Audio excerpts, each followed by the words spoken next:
at 90% restored by Wednesday, September 8th, Entergy says. This morning, Entergy Louisiana CEO Philip May explained that neighborhoods close to critical infrastructure like water plants, hospitals, police stations, and fire stations are likely to get their power back first. Once those critical needs are, then it's just a numbers game. What is the most number of customers I can get on most quickly with the resources I have? John and his team are seasoned experts on this, and that's the way the restoration is going to proceed. Now he's talking about John Hawkins from his distribution team. He and his counterpart at Entergy New Orleans, Deanna Rodriguez, laid out how many customers had power back by this morning. That's 225,000 of the 904,000 Entergy Louisiana customers that lost power now have their power restored. That's about a quarter of the total. And in New Orleans, 41,000 of 210,000 customers are back up and running, a little under a fifth of the total. Now, we just received detailed restoration times by neighborhood for New Orleans, and we have those details on our website at WWL-TV.com. Entergy did not give a restoration timeline for any of the customers in the hardest hit areas. That's the path that Hurricane Ida followed from Lafourche and Terrebonne up through St. John the Baptist, St. James and St. Charles parishes, and up Interstate 55 into Tangipahoa Parish. Now, one more important note, the Entergy map on their website, that a lot of people have been looking at that, they have acknowledged that they're having problems with it. Philip May recommended that you check the red banner at the top of the page for updates rather than relying on the map. Devin? All right, that is good to know. Thank you so much, David. We also have an update on power restoration for Cleco customers. More than 38,000 people now have electricity, and the company has provided updates for when more people will get power. At 10:30 this morning, Cleco said power will be restored to most customers before the weekend. Right now, according to Cleco, the only people without power on the North Shore are residents living in St. Tammany and Washington parishes. In just a few minutes, President Biden will make his arrival in Louisiana, where he and other officials will discuss the next phase of recovery for our state. Hurricane Ida left people without the essentials like water, food, and gasoline, and it now falls on the president to deliver on his promise to send help. Jordan Howington of our Tegna family joins us live from Armstrong International Airport. Hi, Jordan.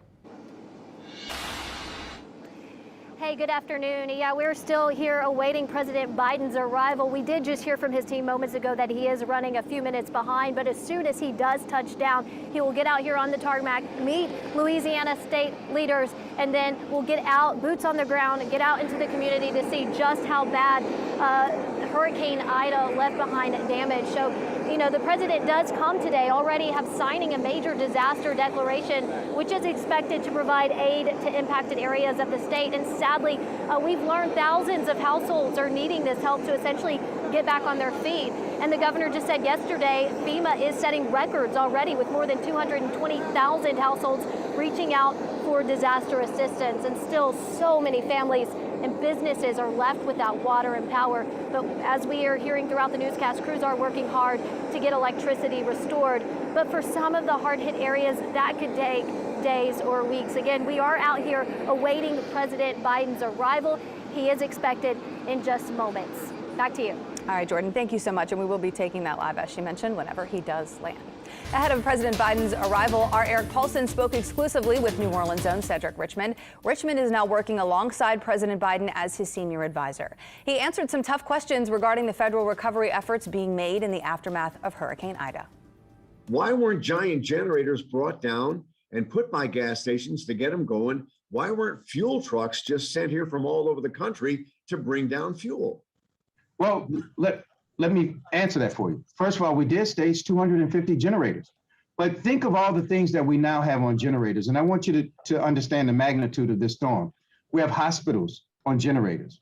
We have, and we know with COVID, the increased pressure on hospitals. Yeah. We have generators on all the cell phone towers so that they have power so that we can keep communications as best as possible. So that's hundreds of towers that we need generators for.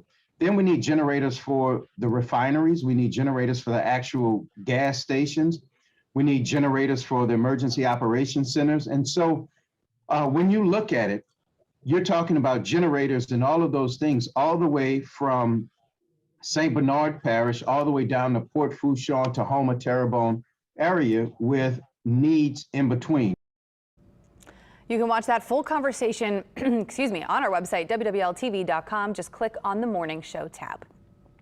If you have any questions regarding the weather, evacuations, anything else, you should text the phone number that we have been using throughout this storm, 504-529-4444. You can send us your questions. We are doing our best to answer all of them on our WWL Facebook Live. That starts at 1 p.m. today. We will give you all the answers we can, and we will host a Q&A for those of you who have questions, have things that you're looking for answers to. Peyton, it has been so warm the last few days. Is there any relief on the way? There's so many people who need a cold front. Yeah, unfortunately, no colder air or cooler air. It may be a little less humid today, but it is still hot. We got a heat advisory. Take a look at our current heat index values. Feeling like the 90s in most places, except for a few areas down south of the lake, feeling like the triple digits. So you might not believe me, but we did have a weak cold front blow through, and all it's doing is it's bringing in a little bit of drier air in the mid levels. It's going to take a couple more hours for some of that dry air to mix on down. And this afternoon, while it's still going to be hot, the heat index values are not going to be 110 for most. They're going to be more around 100. So I know it doesn't sound like much, but it's a little bit better than the past couple of days. Regardless, it is still hot. It can be dangerous. No one's able to cool down because we still don't have power or AC. So do be very careful. We might see a shower or two, but that is a very low chance. Most people stay dry today. And then look at this. Heading into the weekend, dry Saturday, dry Sunday, high staying in the low 90s. So the heat is here, but mostly dry through the weekend. Devin. All right. Thank you so much, Peyton. Well, 4 nursing home residents who were evacuated prior to Ida's landfall to a facility in Transitional Parish have died. The coroner confirms 3 of those deaths have been classified as storm-related, and then an active investigation could reveal that it could have all been avoided. Our Asha Staples is looking into this. That warehouse is empty now, a huge difference from when over 800 nursing home residents were packed in after evacuating from 7 nursing homes before Hurricane Ida made landfall. Now on Thursday, you could see residents being taken away from the facility to ambulances on stretchers and in wheelchairs. We did learn that the warehouse is owned by the same person who owns the 7 nursing homes. Family members we met were understandably emotional when we spoke to them about the situation, saying they felt left in the dark, and if they had known the living conditions their loved ones were living in, they wouldn't have let this happen. According to the governor, state officials investigating the deteriorating conditions were turned away by workers and were unable to check on other residents. We did learn Thursday that 4 residents died and 14 needed to be taken to the hospital. The others were taken to several nursing homes and other healthcare facilities. We were able to speak with some of the loved ones of residents, and this is what they had to say about the situation. We went from really being upset, I guess, to angry, but I just want to know she's okay. Didn't know the conditions. Had we known, I would have came and get her for sure. And then how can you even hide the circumstances they were in? Not let us know. Residents who were rescued arrived at LSU Thursday evening. The university was able to quickly set up cots in the field house. Medical help and FEMA arrived also with spur-of-the-moment accommodations. And LSU officials say the field house could house up to 100 people, a number they hope does not grow because of COVID concerns. But if that number does have to increase, they'll make adjustments as needed. Reporting in New Orleans, Asha Staples, Eyewitness News. Asha, thank you. Still ahead on the Eyewitness News at noon, FEMA is working to get assistance to people impacted by Hurricane Ida. We will show you how you can get some of that help. And no one wants to hear about another storm after we are still dealing with Ida, but we are watching some tropical systems right now. An update on those when we come back.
From WWL-TV, this is continuing coverage of the Hurricane Ida aftermath.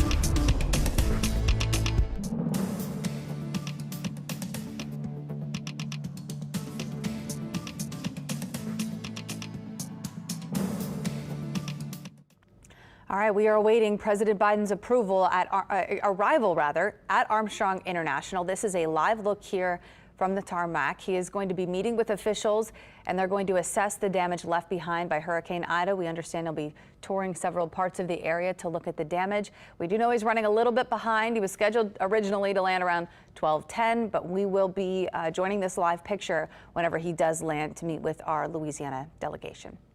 Well, so many people are looking for help, whether it's finding food or supplies. FEMA is coordinating some of that assistance. Joining me now is John Mills with FEMA.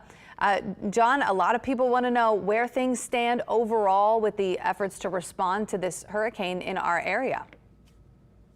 Well, good afternoon, and thanks for having me. Right now, FEMA is working very rapidly to provide financial assistance as quickly as possible for people's critical, immediate needs related to Hurricane Ida. We're also providing expedited rental assistance for people who need to relocate because of this prolonged, life-threatening power outage. We're closely monitoring that. As of this morning, FEMA has already provided $93 million in individual assistance grants to homeowners and renters for their critical needs, immediate life-sustaining needs after Ida. We've approved more than 90,000 households in Louisiana. And as people continue to get in touch and stay in touch with us, we expect to provide many millions more. You can get in touch with us online and register for disaster assistance at disasterassistance.gov and by phone at 800-621-3362. So that's disasterassistance.gov and 800-621-3362. We also have people on the ground in person. We have disaster survivor assistance teams at all 8 cooling centers in the city of New Orleans. You can just stop by and they'll walk you through the process.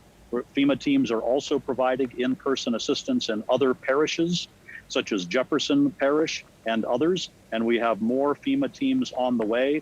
We expect to be setting up mobile registration sites for people, especially in the really hard-hit areas where people are still having trouble accessing the phone and internet services. John, we've got some people asking us that, first of all, that they are currently staying in a hotel and they are running out of cash to pay the bills, and some of them don't even have a home to come back to here in Southeast Louisiana. What kind of answers would you give them? What kind of aid is available to those people right away? Governor Edwards requested and FEMA approved what we call the Transitional Sheltering Assistance Program. You register online or by phone, the way I described, disasterassistance.gov, or by calling 800-621-3362. You don't specifically request that program. If you're eligible, FEMA will notify you that you can get a hotel room. You have to find the hotel room on your own. FEMA, though, will pay that hotel directly if you're eligible. If you're already staying in a hotel, save your receipts, hold on to those, go through that FEMA registration process. You may be able to get some reimbursement for lodging assistance. And as I mentioned, we're also providing rapid financial assistance for critical life-saving, life-sustaining needs. That could be used to pay for a hotel room, and also expedited rental assistance, about 1 month of rental assistance for each household. And some families, depending on their level of damage, could get up to 2 months of rental assistance right away from FEMA, depending on what their damage is. That's great information. Thank you. And is there a specific, I know that there are some pods that we've heard, FEMA pods that are currently in Slidell. Are there certain areas where you all are sending supplies and water right now, and how do people get a hold of that? So the best thing to do is, they're not necessarily FEMA pods, points of distribution for food and water. Most of the time they're set up by the state or local officials, but FEMA is coordinating a lot of the resources that are keeping those points of distribution full of food and water and other supplies like ice that are being distributed to the survivors. So the Louisiana National Guard is doing an amazing job, and so are all the community organizations, voluntary groups, faith-based organizations, making a huge difference in people's lives.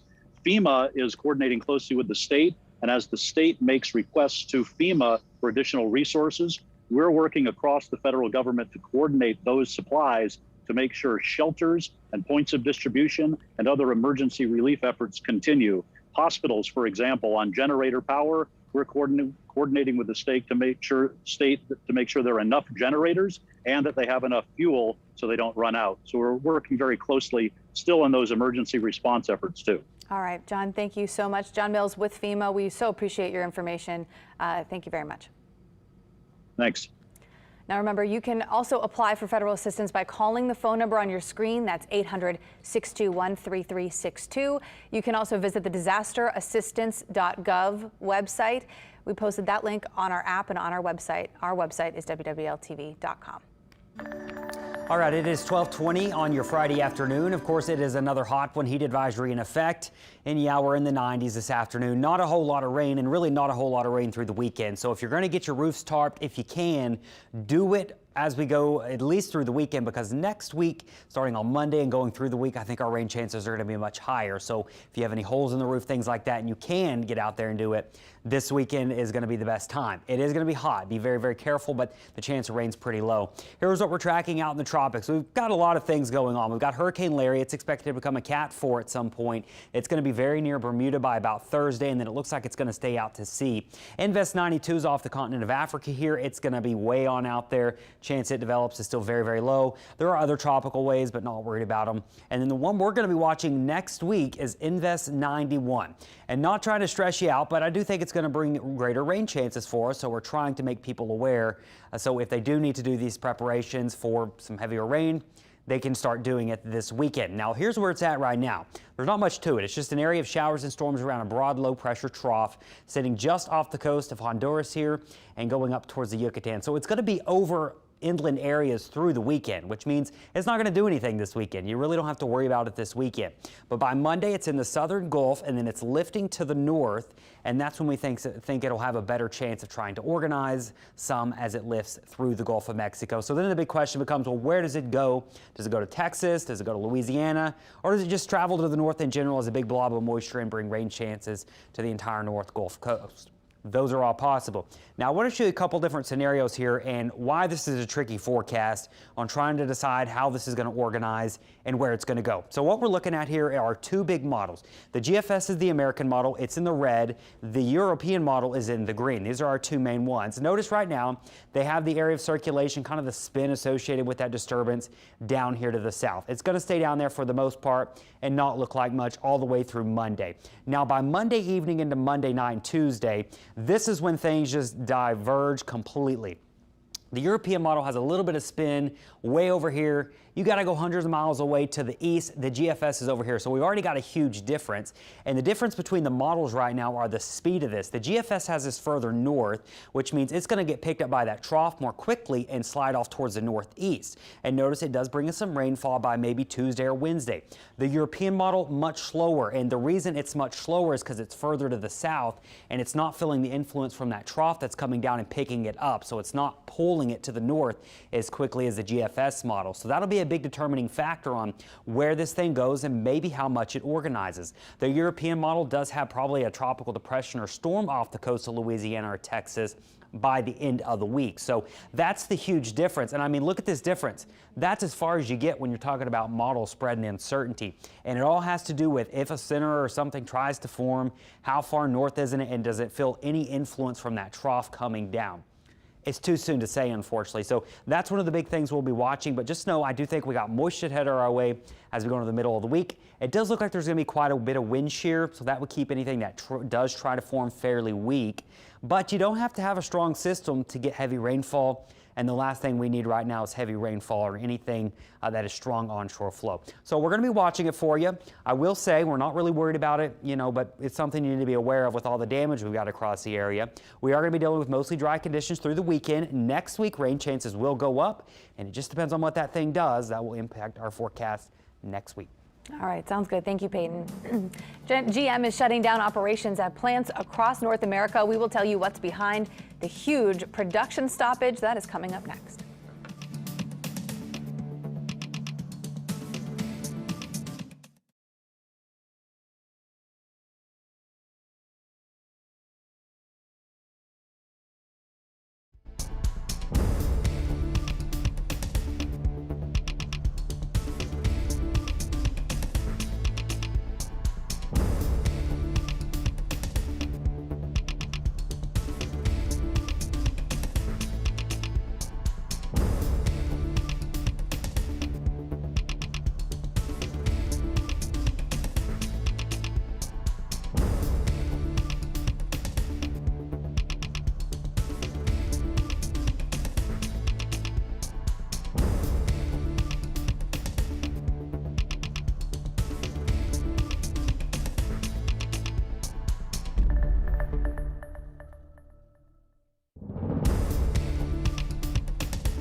As Louisiana deals with the aftermath of Hurricane Ida, other big stories are happening across the country. Here is a quick look at some of the headlines you might have missed.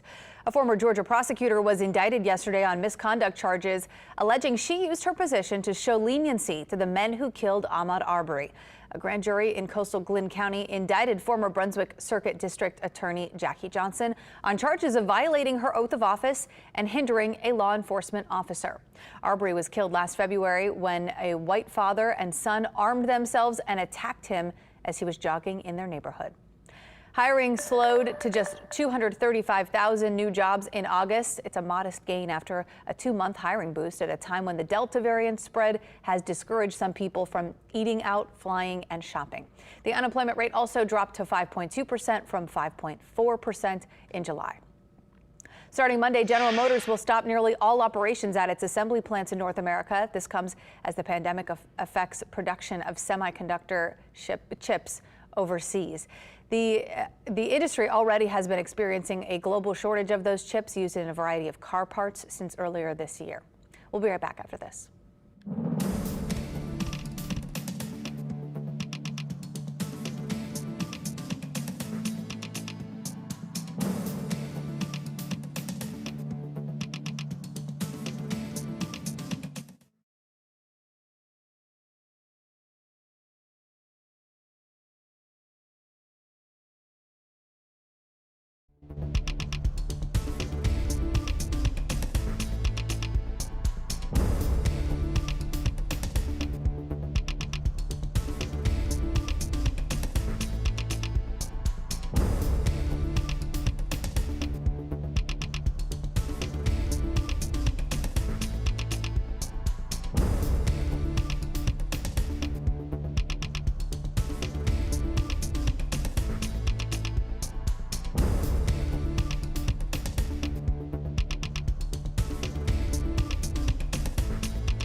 All right, a final look at your weather here. One thing we've really been watching as a lingering impact after Ida has been the flooding, not only on our rivers, but we've still got water pretty high down in the bayou areas, down into Lafitte, and also in our river parishes, the water is still pretty high. But you can see there, lots of green on the map. These green little dots indicate that the rivers have returned back to below flood stage. So we do have a lot of rivers that are now below flood stage, but there's still a few that are elevated. The ones that are still elevated, the Tangipahoa near Robert and going into lower Tangi towards Highway 22, we're still seeing quite a bit of flooding, it looks like.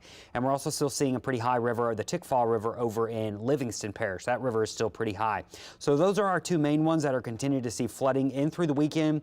And they are dropping. They're not going to be growing or getting higher, but they are still pretty high. The Tchefuncte, the Bogafalaya, and the Bogachitta are also improving, and most of that is under flood stage, except for the Bogachinnadair Bush, but it is dropping and it's only in minor flood stage. Also want to mention the river parishes. I'm looking at our coastal reference monitoring gauge. These are just some gauges we have out there, and this one's near Garyville. It is dropping, but it's dropping slowly. We're still sitting at about 5 feet with that gauge, and so it is still pretty elevated at this point. So we're still seeing some pretty high water out in those areas, but it is dropping. And then, as I mentioned, we still have some higher water down into the Lafitte area, where it's just going to take some time to either drain or get things pumped on out. So that's what we're looking at with our water levels and what we've got going on with the existing flooding. We do have our heat advisory across the area, and as we've been talking about, we were going to get a little bit of a break from the humidity, and it's not a lot, but as we go through the afternoon, some of that drier air from the upper levels will try to mix on down, and that may help just a little bit. But be very careful. Heat advisory through today. It's going to be hot. It's going to be really hot through the weekend, and rain chances pretty low. All right. Thank you so much, Peyton. We're still awaiting the president to land at Armstrong International Airport. We're going to bring that to you as soon as he touches down. And for now, though, Leslie Spoon interviewed Attorney General Jeff Landry a little bit earlier, and we're going to see what he had to say. We're joined by Louisiana Attorney General Jeff Landry. And first of all, I know you work in Baton Rouge. Where do you live, and how did your family fare from Hurricane Ida? Yeah, I did well. We did well. We were lucky. God spared a big part of Acadiana. I live down in the Broussard, Lafayette area. I'm originally from St. Martinville. Hurricanes are nothing new to us like they are to the rest of those along Louisiana's coast, but we did well. We've been traveling since the hurricane all around the affected areas, spent a lot of time down in Lafourche and Terrebonne Parish, flew over St. Charles. Yesterday, we were on the North Shore, just again, talking to first responders, mayors, city chiefs of police, sheriffs, trying to assess some of the needs and things that we can do to help. When you were assessing that, what are some of the things that you found that people needed, and what did you think of the devastation? Was it worse than you imagined? Again, I went through and helped during Hurricane Michael over in Panama City during that disaster 3 or 4 years ago. Of course, I was down in Lake Charles during Hurricane Laura. Those storms are very, very similar to Hurricane Ida. The amount of wind destruction is really unbelievable. I can tell you, down in Lafourche and Terrebonne Parish, thank God for the levee systems that they put in place, or the destruction would have been much worse. It's of course, even when you go to the North Shore, like St. Tammany, Tangibaho, and Livingston Parish, the amount of debris and trees that are on houses and the power and water that's out certainly is concerning. But the good news is I saw a lot of National Guardsmen, saw a lot of linemen, saw a lot of first responders. I know people are working diligently 24 hours a day to clear the roads and to get the power back on. And I know you've been very vocal. You want to get across people to be aware of charity fraud. In times of need like this, there's so many people who want to help. Some people aren't close enough to donate time. It's really not safe for some people to come in and help. So a lot of people, they go to their pocketbooks. Let's donate some money. But there's a lot of people out there who are scamming people. So what is your message, and maybe some tips so that doesn't happen to people? Well, one of the things that makes Louisiana and South Louisiana in particular unique is the way that we love to take care of each other. The fact that we help our neighbors, that we reach out and help those in need. And what we don't realize is that there are people out there, there's a criminal element out there that prey on people during a time of need. And so we think, we'll go out and help whoever. And so when we need, we think people come in and just open their hearts up as well. And unfortunately, there's a criminal element out there that will take advantage of the good-heartedness of South Louisianan people. And so what we want people to know is that we don't want them to fall prey to scammers and people who will defraud them of their money, whether it be in charitable giving or as they repair in contractor fraud. That's what I was going to ask you about the contractors, because a lot of people are desperate. They look around and they see devastation everywhere, and they want to get their houses done as soon as possible. So maybe they fall for a scam, whereas if it was, they just needed a roof on an ordinary day, they could do all kinds of research. So what are some tips there? I know you can go online. A lot of people don't have access to internet right now, though, to actually see if people have credentials. What are some of the things they can do right now with limited resources? Well, look, the good news is our office has a lot of experience, unfortunately, in this area, and we've got great information. We will be sending teams of folks out there to pass out flyers and put out signs. But a couple of things that they can do: always get the contract in writing. That is extremely important. If you do have access to the internet, you can go to our website at agjefflandry.com. We have a sample contract there. We ran a program sometimes back, and we did it through Hurricane Laura and Delta and South Zeta and all the other ones that affected us last year, called take a picture with your contractor, take a selfie with them. You know, don't be shy. Take a picture of their license plate, their driver's license. That way you know who they are. If they tend to shy away from that type of activity, if they don't want you to take a picture of their license plate or their driver's license, then you should be suspect. If it seems too good to be true, then it probably is not. We don't want you to put up a large sum up front, no more than 10 or 20% up front to those particular contractors. And of course, you can always go to the Better Business Bureau. The Louisiana Contracting Licensing Board has licensed contractors that you can view on their website. We want you to ensure that those contractors are licensed and bonded and approved. And so I know when people are desperate, they want to get their roof fixed, they want to get their house repaired as quickly as possible. What we want them to do is do it right so that they don't succumb to contractor fraud and those that are out there that will basically take advantage of them. Because again, once the money's gone, you can't get it back. And I know you guys all have a message for looters that you will be prosecuted. I was surprised to see that looting is a felony in our state. Yes, I mean, looting, again, that is a criminal element that, again, will take advantage of the community when it's at its lowest point, when it is so vulnerable. And absolutely, and I know there are all the rest of the DAs around the state and certainly in South Louisiana will absolutely prosecute those who will go out and loot. All right, Attorney General Jeff Landry, thank you so much for your time. Thank you. All right, if you were just joining us, we are still awaiting the arrival of Air Force One at Armstrong International Airport. The president is on his way to tour the damage here in Louisiana. From what we can see, the plane is on its way in. You can see it right there. We've had some reporters and photographers waiting on the tarmac for him. And from what we hear, he is going to right away get into a helicopter and go. He is going to be meeting with officials and also with Governor John Bel Edwards. And the governor is going to give him a long list of things that we need here in Louisiana. That includes fuel. So we have a little bit of where he's going to be touring. The president will be touring Laplace in St. John Parish.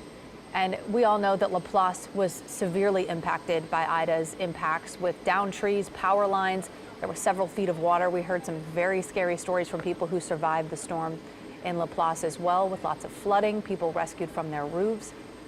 The president will also take an aerial tour of hard-hit communities that include Lafitte, Grand Isle, Port Fourchon, and Lafourche Parish. And we know that places like Grand Isle, the aerial images from those areas have just been remarkable. The devastation is awful there. So the president is going to be taking a look at some of those hardest hit areas. And again, this is from Armstrong International, Air Force One, on its way down right now, and he will meet with our officials here.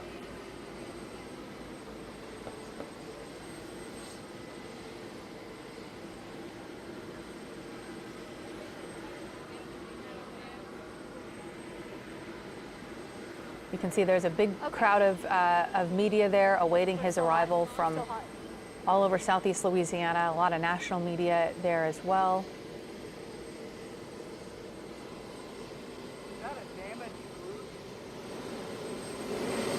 You can hear that photographer must have seen through his lens that there was some roof damage at Armstrong International, which you might remember there has really not been hardly any flights out of there since Saturday.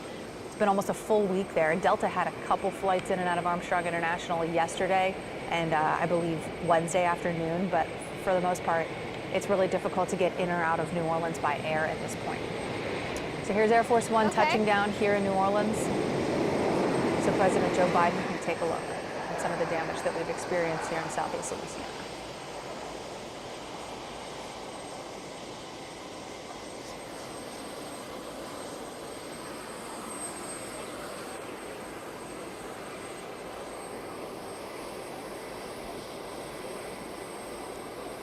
We do have a reporter there. We've been getting some help covering all of this with some of our Tegna family members from our sister stations around the country. And we do have a reporter there right now. She's been waiting for the president and watching. Jordan, I don't know if you can hear me. Yes, I can hear you. You can hear me. Can you hear me? Yes. Yeah. I can hear you. Can you just kind of tell me what you're seeing from your perspective? What kind of things are you seeing as this plane has landed? Yeah, so President Biden just landed. He is going to hop right on to the other aircraft and go about his way. We have snipers in place. Okay, we're trying to get a view right now, but from our vantage point, we cannot see. Bree, can you get on the?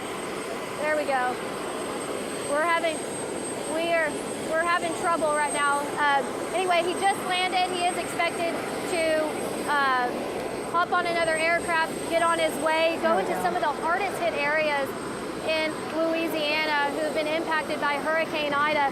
One of the major things he is working on right now is touching base on the power outages, the electricity, the water. So many people who are left without. We do know that he has signed a major disaster declaration on his way in. So we know that him coming in, that's already in place. So many people here are needing that assistance. As we've heard, FEMA is overwhelmed with families who are needing the help of the government. So here he is, he's pulling up here now, going to get onto the tarmac. Jordan, do you see around where you are, do you see any of our other officials kind of standing by, waiting to shake hands or meet him, any of our senators or our elected officials? I do not see any state leaders as of yet. I do see security in place, of course. We would expect that. I do not see, oh yes, actually yes, we just saw Governor Edwards walk up. If you want to pan over here, Bree. Governor Edwards just walked up here. Oh, here we go. Awaiting President Biden's arrival. So I'm going to try and pick some faces, Jordan, based on just what we're seeing here. We've got Mayor Cantrell. I see Steve Scalise there as well. I think I see Cynthia Lee Shang to the left of Mayor Cantrell, she's of course the Jefferson Parish president.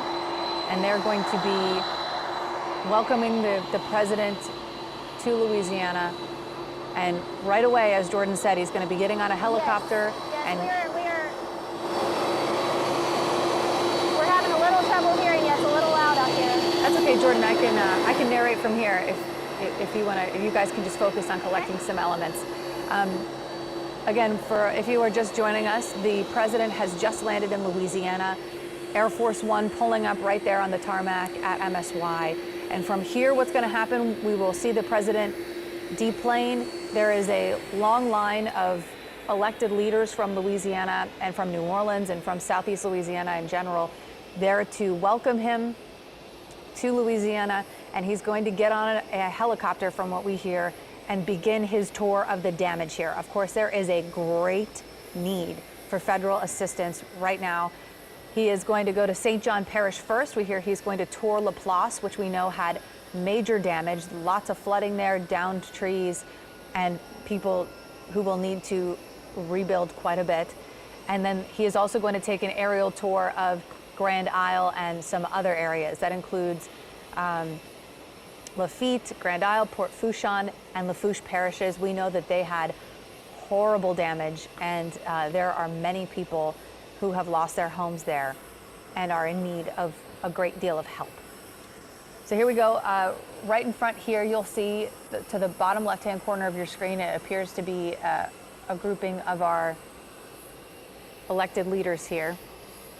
I think we saw from before, we had Mayor Latoya Cantrell, Steve Scalise. You can see him in the red right there. I'm not able to identify some of the others. Okay, here we go.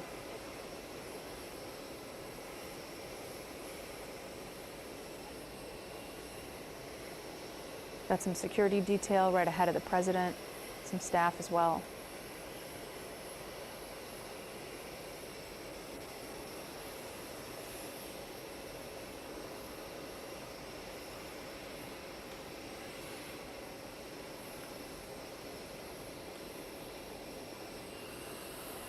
And as you can see, they're kind of lowering the stairs here so that the president can deplane Air Force One. This is at Armstrong International Airport, for those of you who are just tuning in.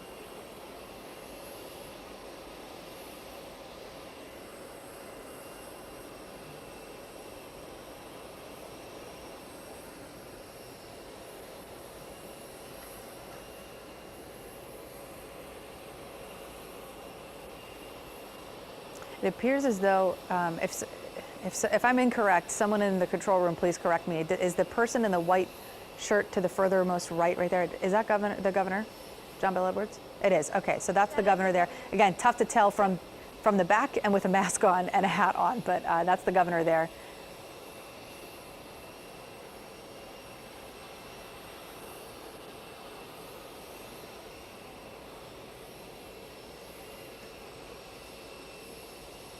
Appears as though the people standing around the governor are likely some staff members who have been helping. This is also the governor's, I believe, 4th straight day on the road. He has been touring Louisiana extensively as well.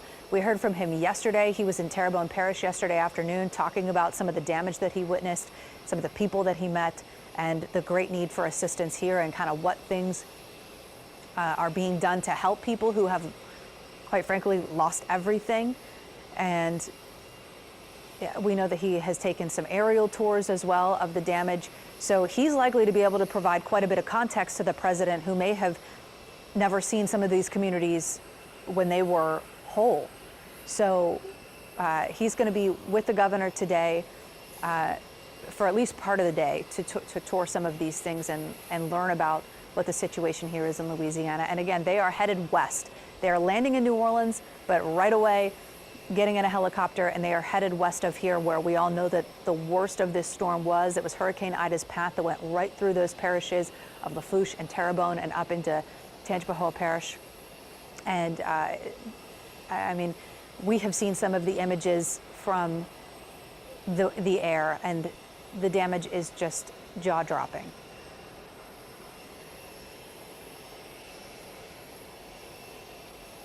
I'm hearing that we may have Senator Bill Cassidy and John Kennedy as well. That could be. Again, it's so hard to tell with hats and masks and from behind, but we do know that we saw Steve Scalise yesterday. He was at the Jefferson Parish press conference yesterday afternoon with the governor, and we also heard from Bill Cassidy yesterday.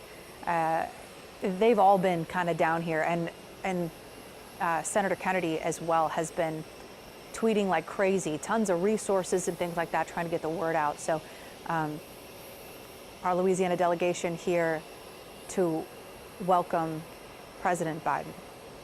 We also heard just a little bit earlier during our noon newscast from Cedric Richmond. He works with President Biden now, but he is from New Orleans. So we heard from him a little bit earlier about some of the resources that were being provided federally to Louisiana. We're still awaiting the president. It appears as though he is walking out now. I'm just going to let you all listen in.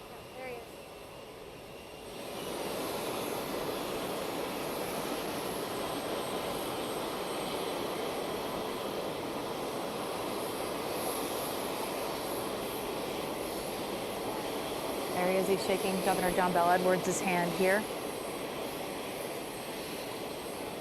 It appears as though that may be Senator Bill Cassidy.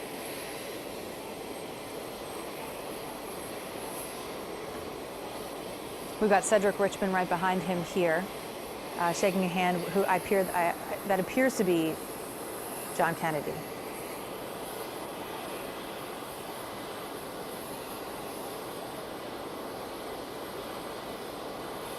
Of course, Cedric Richmond, who you'll see here in the white shirt off to the left, from New Orleans. He's very familiar with this area. It appears as though this is Kennedy here. We've got Scalise in the red off to the left.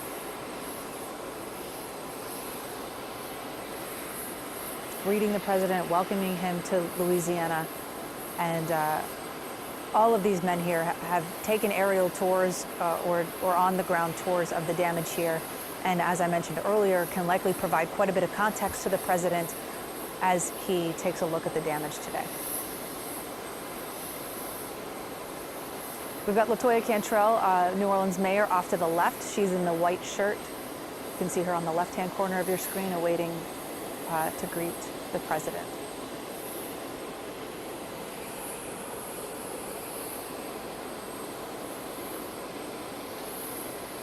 You can see how hot it is out there. You can see the heat behind them. how warm it is. There you go, Mayor Latoya Cantrell, giving a quick hug to the president there as she greets him. Jefferson Parish President Cynthia Lee Shang is right off to the left. She's next in line.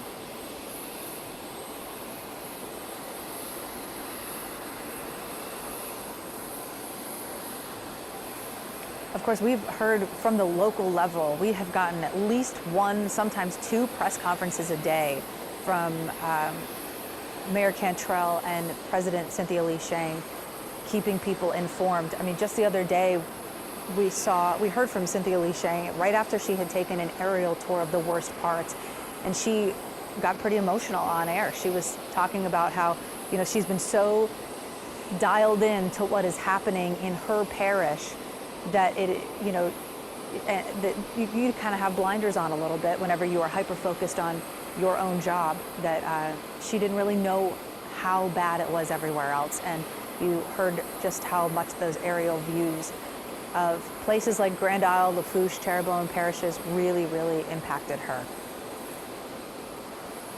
And the president will see all of those places today from the air.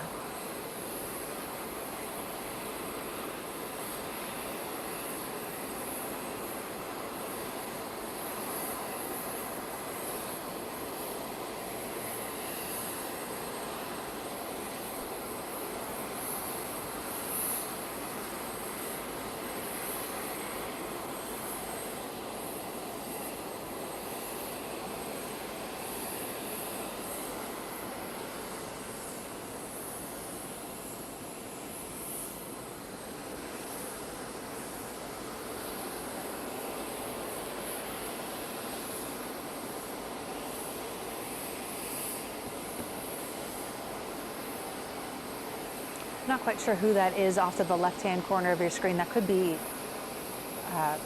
security, yeah, Secret Service for the president. I think that those were the only public officials that were out there. We may see, but we had most of our Louisiana delegation, at least everybody who's in the local area,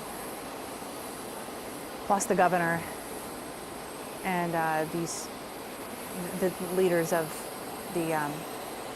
Orleans Parish and Jefferson Parish here.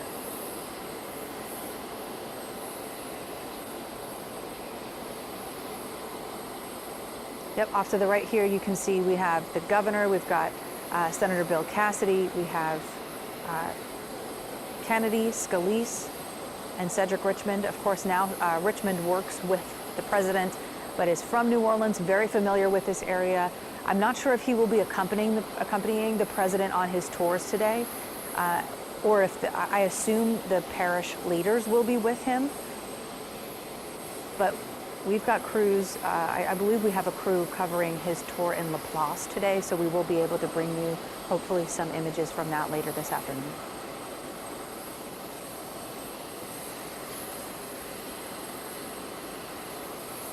Again, I just want to talk about how warm it must be on that tarmac. This has been a very warm week for a lot of us, and you can see the heat coming up off the pavement behind them there.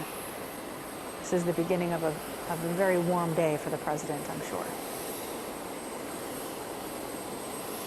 And as I mentioned earlier too, I believe this is the governor's 4th straight day on the road. He has been touring damage extensively here and talking with parish leaders and with residents about what they need and trying to coordinate efforts to get people help.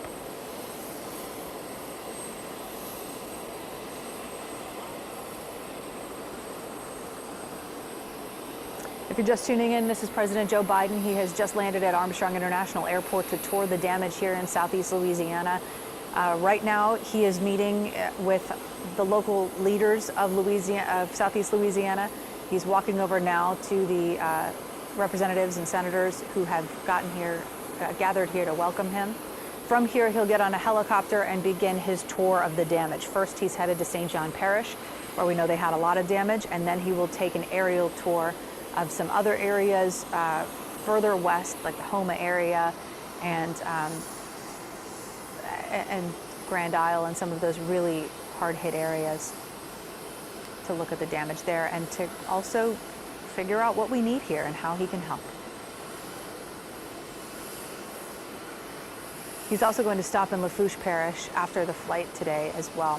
We know that the governor is set to give him a long list of things that we need here in Louisiana, things that we are urgently in need of, and that includes fuel. We all know how hard it has been to get gas this week. The lines have been incredibly long. Not only is it difficult to find a gas station with power, it is difficult to find a gas station with gas, and that is keeping a lot of people from being able to power generators or to get out of town if they need to, or to get to food distribution or TARP distribution centers. It's been a big hurdle for a lot of people here this week. So we're expecting that the governor will tell the president that is one of the top urgent needs here as we all recover from Hurricane Ida.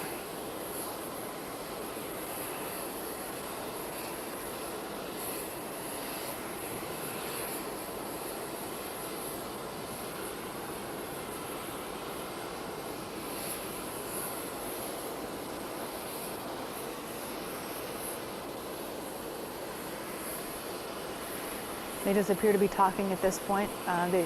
He's gotten a chance to speak with all of those leaders individually or in a pair, and now they're all gathered together talking.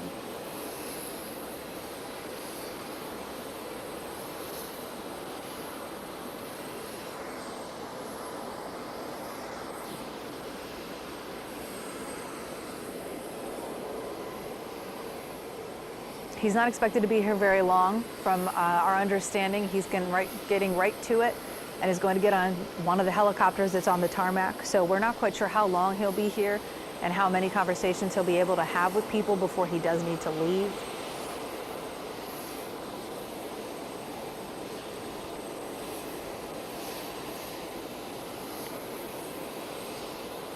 The president is expected to be here till around 6 o'clock this evening, and then I assume go back to Washington.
You can see some of our representatives and leaders here are getting an opportunity to talk one-on-one.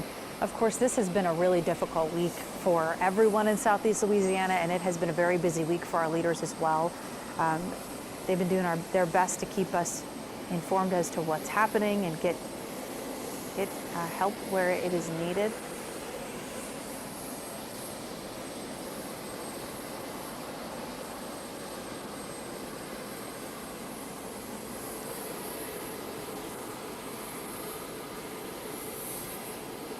I do believe the governor's spending a good bit of the day with the president. If I'm incorrect, if someone in the booth could correct me. Lamar.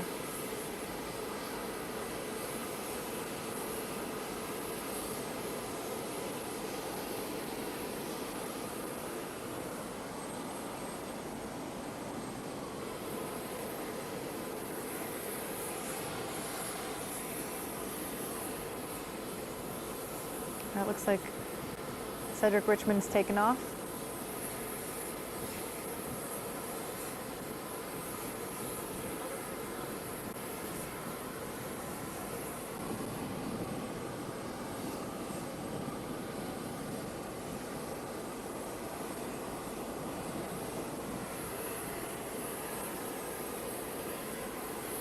It's really unclear what they're talking about. I mean, it would be impossible to hear, but masks make it even more difficult because you can't really read lips.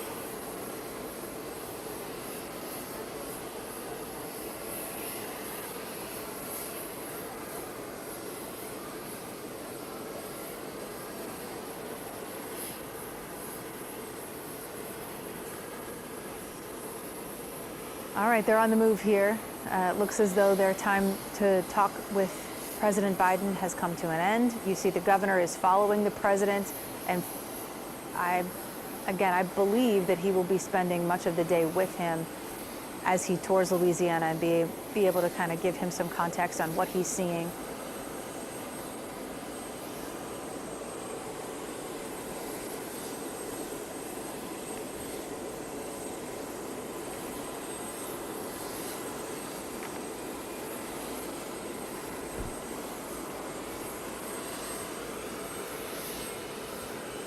It appears as though now the president is going to board a helicopter. We know that he's going to start his tour now. He's going to look at the hardest hit areas here.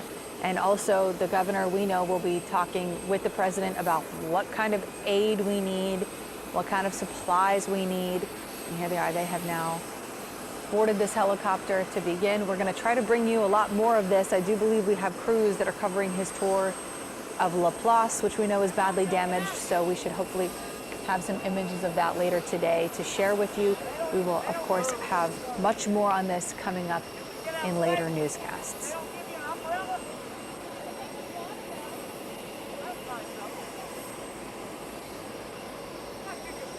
We're going to keep bringing you this live image until the helicopter takes off.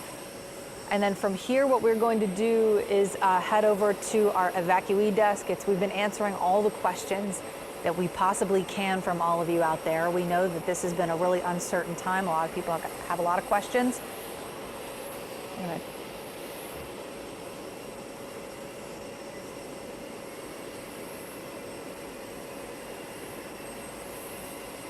All right, appears as though that helicopter is ready to take off. This is Armstrong International Airport. From here, they are headed directly west to Laplace.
It appears as though that helicopter is taking off. First stop, St. John Parish.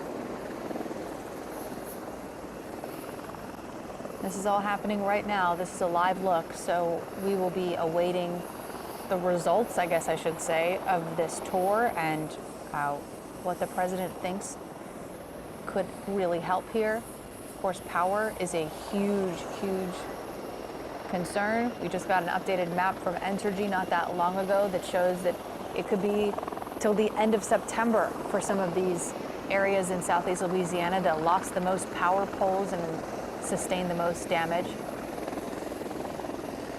So what kind of things might the president be able to do to get Louisiana back up and running and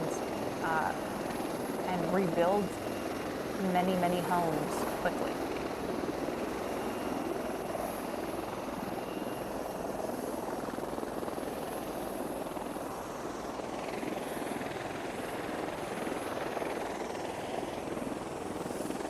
All right, it appears that there's a whole fleet of helicopters here that will be going on this tour. You can see they're all taxiing right now.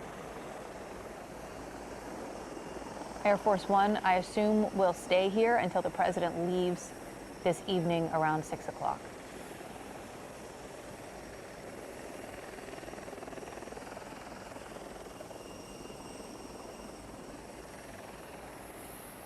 And there's a helicopter with the president and Governor John Bel Edwards in there. And we have takeoff.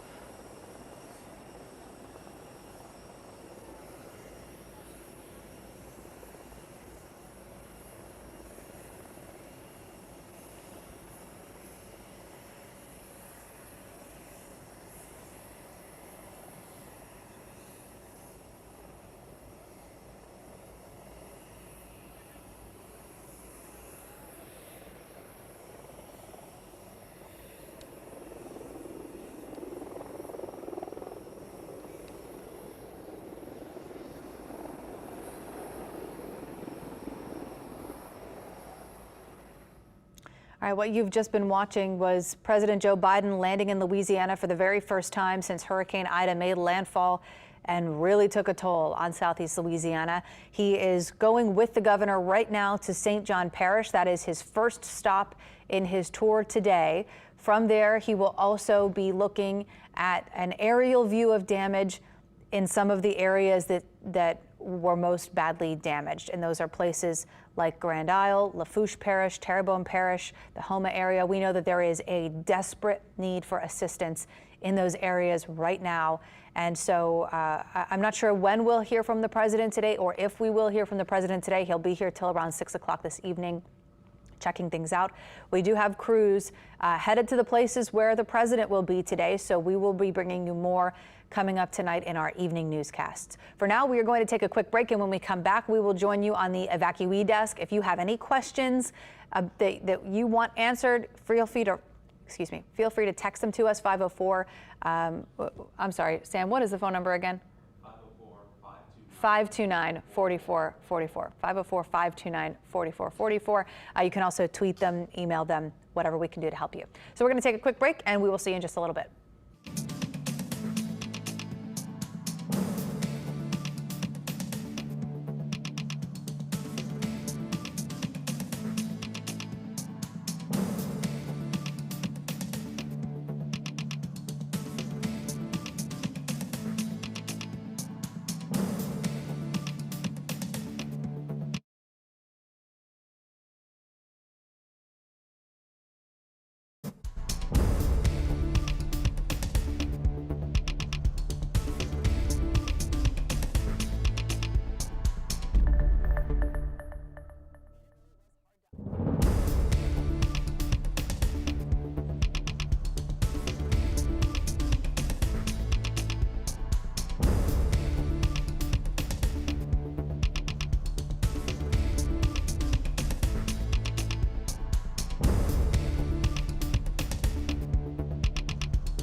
From WWL-TV, this is continuing coverage of the Hurricane Ida aftermath.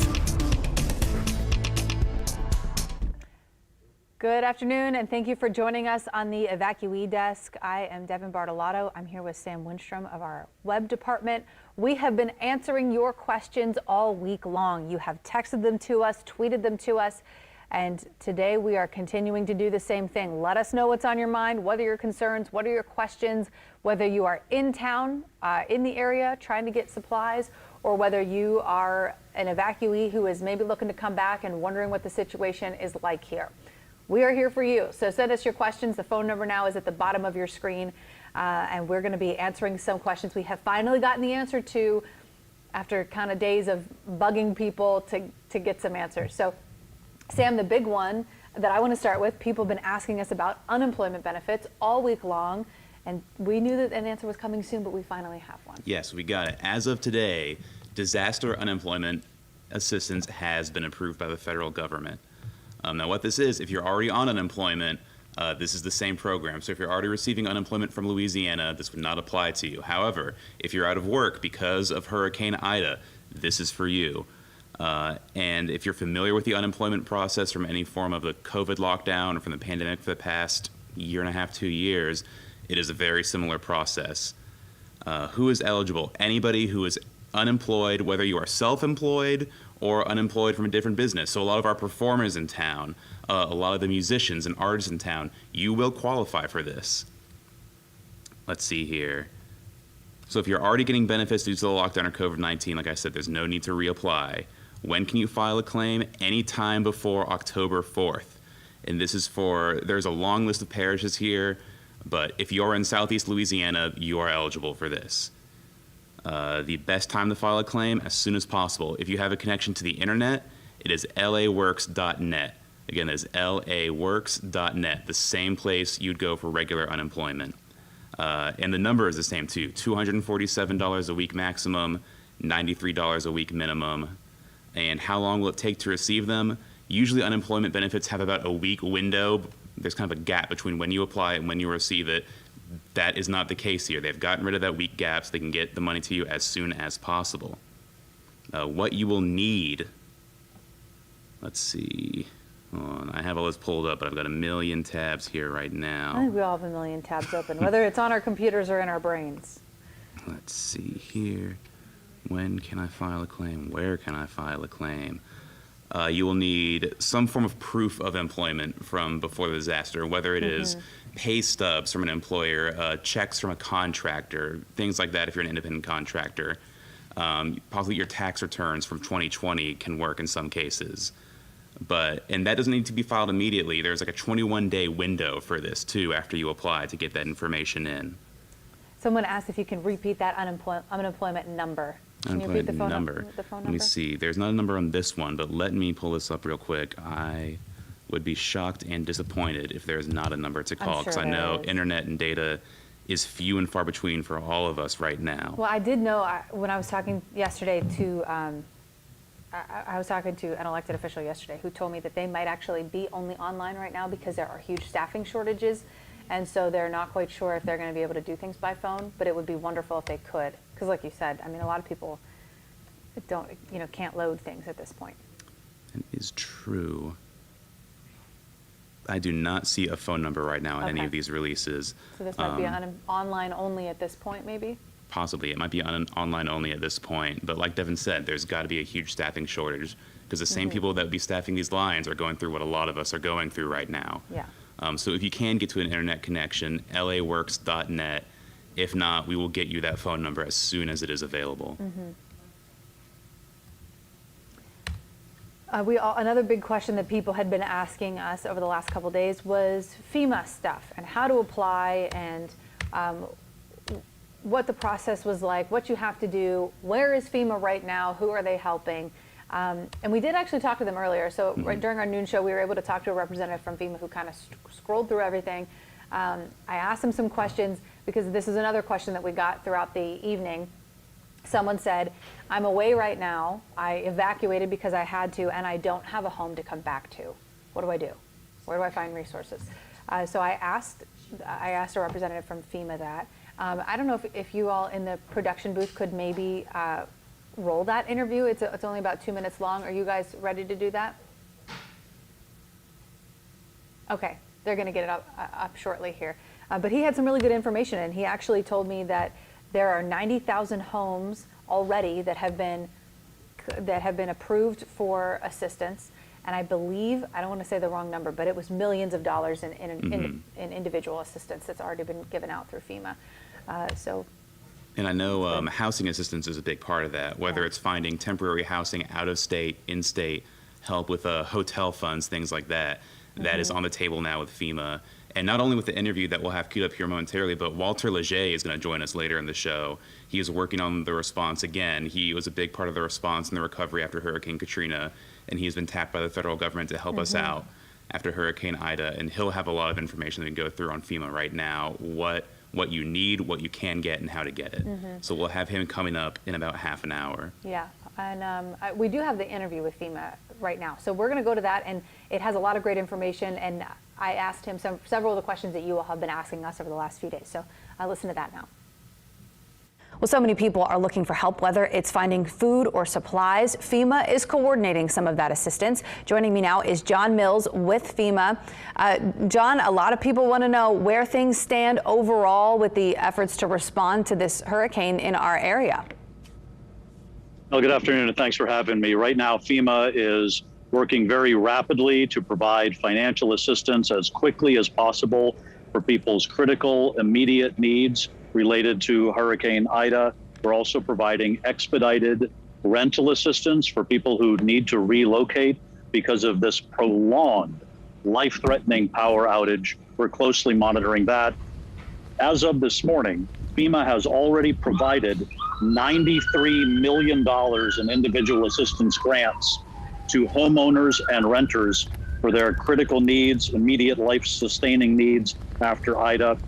We've approved more than 90,000 households in Louisiana, and as people continue to get in touch and stay in touch with us, we expect to provide many millions more. You can get in touch with us online and register for disaster assistance at disasterassistance.gov and by phone at 800-621-3362. So that's disasterassistance.gov and 800-621-3362. We also have people on the ground in person. We have disaster survivor assistance teams at all 8 cooling centers in the city of New Orleans. You can just stop by and they'll walk you through the process. FEMA teams are also providing in-person assistance in other parishes, such as Jefferson Parish and others. And we have more FEMA teams on the way. We expect to be setting up mobile registration sites for people, especially in the really hard-hit areas where people are still having trouble accessing the phone and internet services. John, we've got some people asking us that, first of all, that they are currently staying in a hotel and they are running out of cash to pay the bills, and some of them don't even have a home to come back to here in Southeast Louisiana. What kind of answers would you give them? What kind of aid is available to those people right away? Governor Edwards requested and FEMA approved what we call the Transitional Sheltering Assistance Program. You register online or by phone, the way I described, disasterassistance.gov, or by calling 800-621-3362.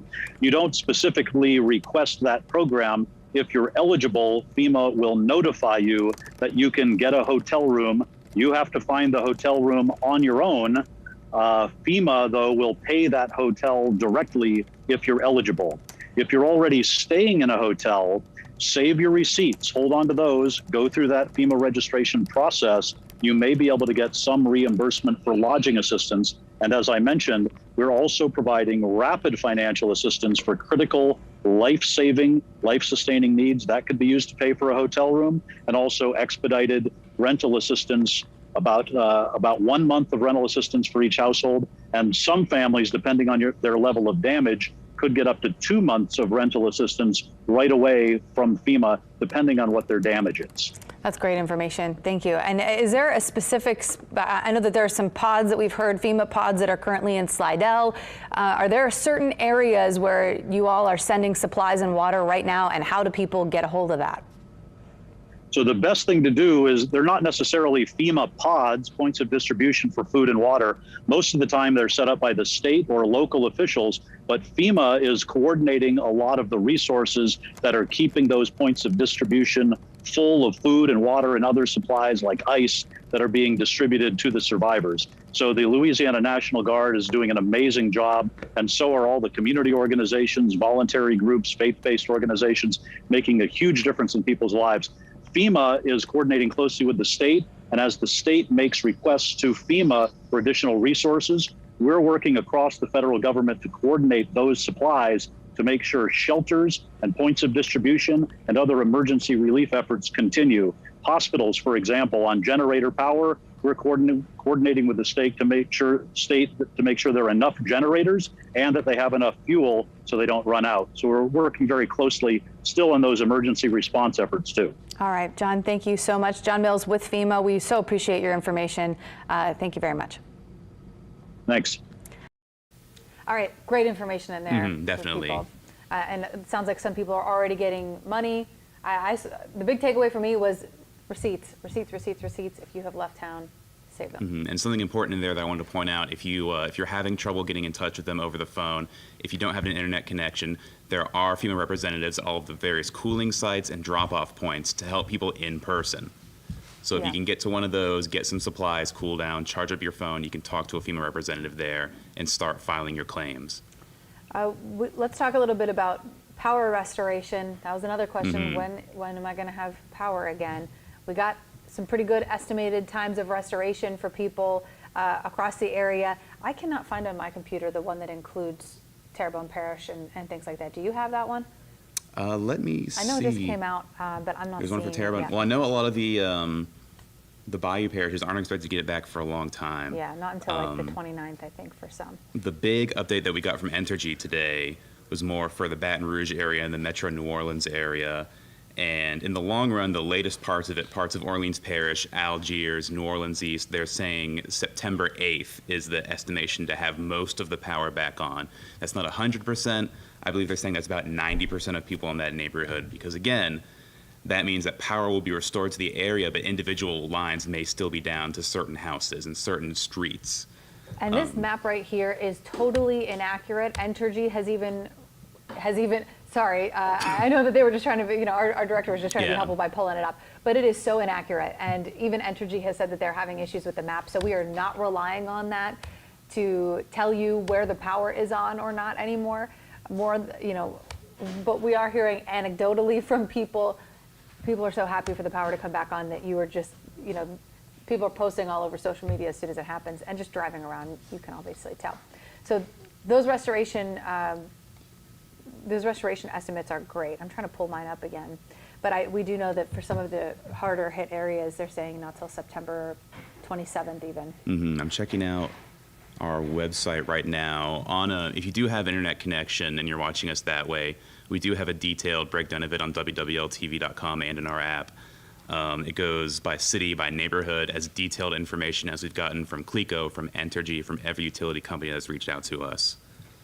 And also, yesterday, our website has stripped those pages down. So if you're someone who doesn't have great data and you're just trying to get the information that you need, they should load much more easily so that you can get the information that you need. And a good way to get to them too, so you don't have to browse the rest of their website, is if you text the word home to the number on your screen, 504-529-4444, that number on the bottom of your screen right there. Text the word home to it, and you'll get a list of the different parishes we're covering right now, and you'll be able to select your parish and get the information specific to you. That's not just power estimates. That's if you have water back yet or not, if you have different points of distribution around the city, around your parish. All that information is going to be right there if you text home to the number on your screen, 504-529-4444. That's the same phone number that, you can send us your questions, please. We're scrolling through them. We're also monitoring the comment section of our Facebook Live at this point, and I'm looking at Twitter too. One of the questions was, can you drive into the city after curfew? I've got a long drive. It's impossible to make it before 8 p.m.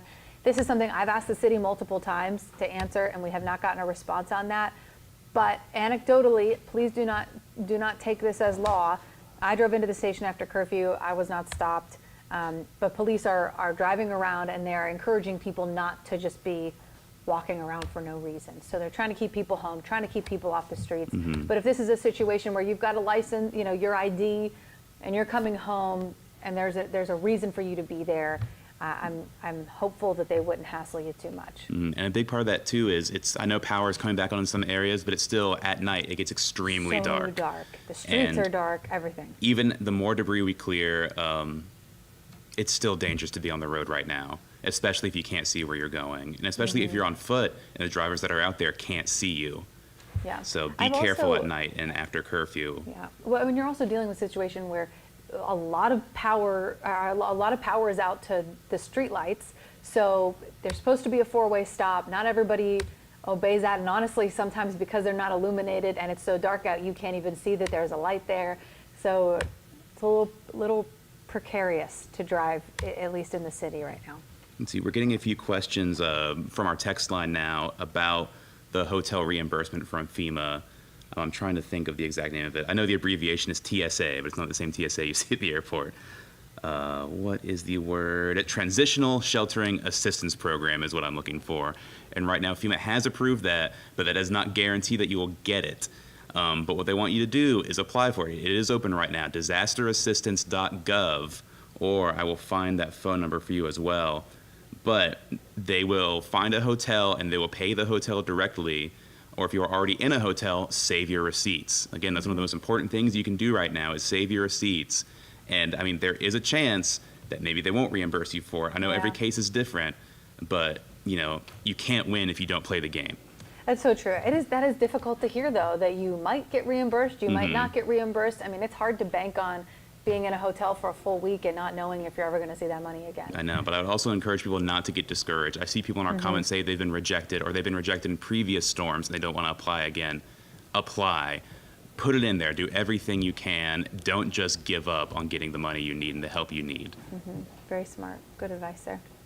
We know that the president landed in Louisiana just about 40 minutes ago. He landed at Armstrong International Airport. Today, what he's doing is he's going to be touring some of the areas that have the most damage and are in the need of most help. I've got a little bit of a timeline of what he's going to be doing. He had Cedric Richmond and Deanne Criswell with him, and here's a video of him now. This is him deplaning at Armstrong International. He touched down at 12:50 p.m.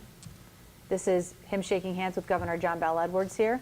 And in addition, we had Senator Bill Cassidy, Senator John Kennedy, Congressman Steve Scalise, Mayor Latoya Cantrell, and Jefferson Parish President Cynthia Lee Sheng. They were all there to greet him.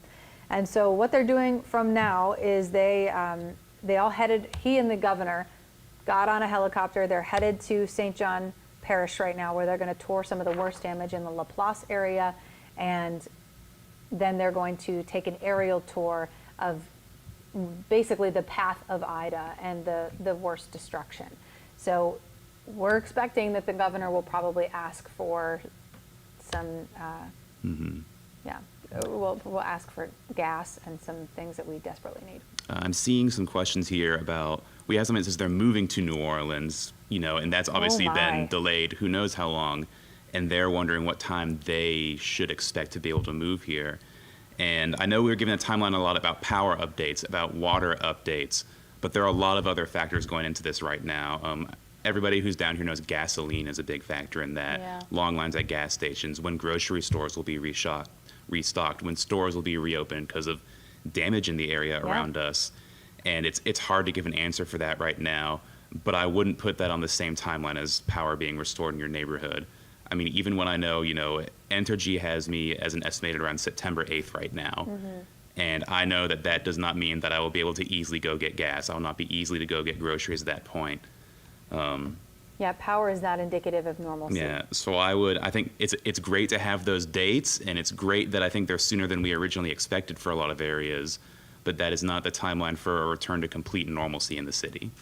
Oh, definitely not. As far as moving here, oh man, that's tough. I mean, and I assume maybe moving here for a job, and who knows when when everyone will be back to work too. There's a lot of people out of work right now. Any other questions you're seeing on our text line? Let's see. We're getting a couple questions about Jefferson Parish, specifically. The water? Yeah, water, some resources in Jefferson Parish right now. And I have one of our guides that I mentioned before. Again, you can text home to 529-4444 to get your individual parish information. And I have that pulled up here right now for Jefferson Parish. Let's see, some information here. We have all the FEMA information in there. We have some different information about mental health hotlines. Let's see, hot meals, ice, and water. 3 sites are open right now. 3 of the main sites the parish is putting on to get MREs, water, ice. Again, they've been consistent so far. The new one that I see is Helen Cox and Harvey is now open for this. But also the Alario Center and the Shrine on Airline have been open for this the whole time. If you need water, if you need food, if you need ice, that is a good place to go if you're in Jefferson Parish. As far as power right now, it depends on the neighborhood, but they're on a very similar timeline of New Orleans. It looks like the latest dates they're expecting for the West Bank and the East Bank are September 8th right now. But again, that is estimated, and it might not be true for your particular home, your particular street. Power will likely be in the area by then, but the individual lines will still be down in a lot of places, so it might not get to your home or your neighborhood. Well, and it's also going to take a little bit of extra time if there is an issue with the power connectivity to your house. If you have to get an electrician out, then it's going to take longer for you to get power restored until you can get an electrician out. Should we go over some of the, I'm going to open them up on my computer here, go over some of the sites where people can get things today? Sure, the locations, like the pod locations. Yeah, so I've got St. Tammany Parish up right now, so I'll go up there. We can kind of ping pong back and forth, Sam, if you want, on parishes here. So this is hot meals, ice, and water. I'm reading for St. Tammany Parish if you're someone who is looking for things. There is a point of distribution at Innovative Advertising. That's at the Azalea Shopping Center in Mandeville. Patton's Restaurant in Slidell. First Baptist Church on Pontchartrain in Slidell. They're serving meals beginning at noon today. Cultivation Church, it's the old Playville building. They're serving lunch at 8 a.m. They're also serving dinner at 5 p.m. Is today Friday? Yes, Friday, Saturday, Sunday. And they are serving water, ice, and MREs at First Baptist Church in Covington and at Fritchie Park on, oh my goodness, I'm going to say this word wrong, West Housey or Howes Beach Road. Fritchie Park. I don't know if it's Housey or House. Anyway, there are several locations there in St. Tammany. Sorry. No problem. Need more coffee, Sam. I'm with you. And I will take you all over to Terrebonne Parish. I know we get a lot of questions about Terrebonne lately, hit especially hard with the storm. They have several locations open for tarp, water, MREs, and these are all open until 5 p.m. today. And I'm assuming throughout the week, but right now we only have the information for today. And that is at the Terrebonne Civic Center, the Montague Gym, the front of South Terrebonne High School, the Tesh Action Clinic on Grand Caillou Road, the Ward 7 Citizen Center in Chauvin, the Duloc Fire Station, and the Bayou Blue Central Fire Station. Again, all those locations in Terrebonne Parish right now have tarps, water, and MREs available until 5 p.m. tonight, which is when they start shutting them down because it starts getting dark and the curfew starts to go into effect. I got St. Charles Parish here, water, tarps, ice, meals ready to eat, available in St. Charles Parish, 8 a.m. to 5 p.m.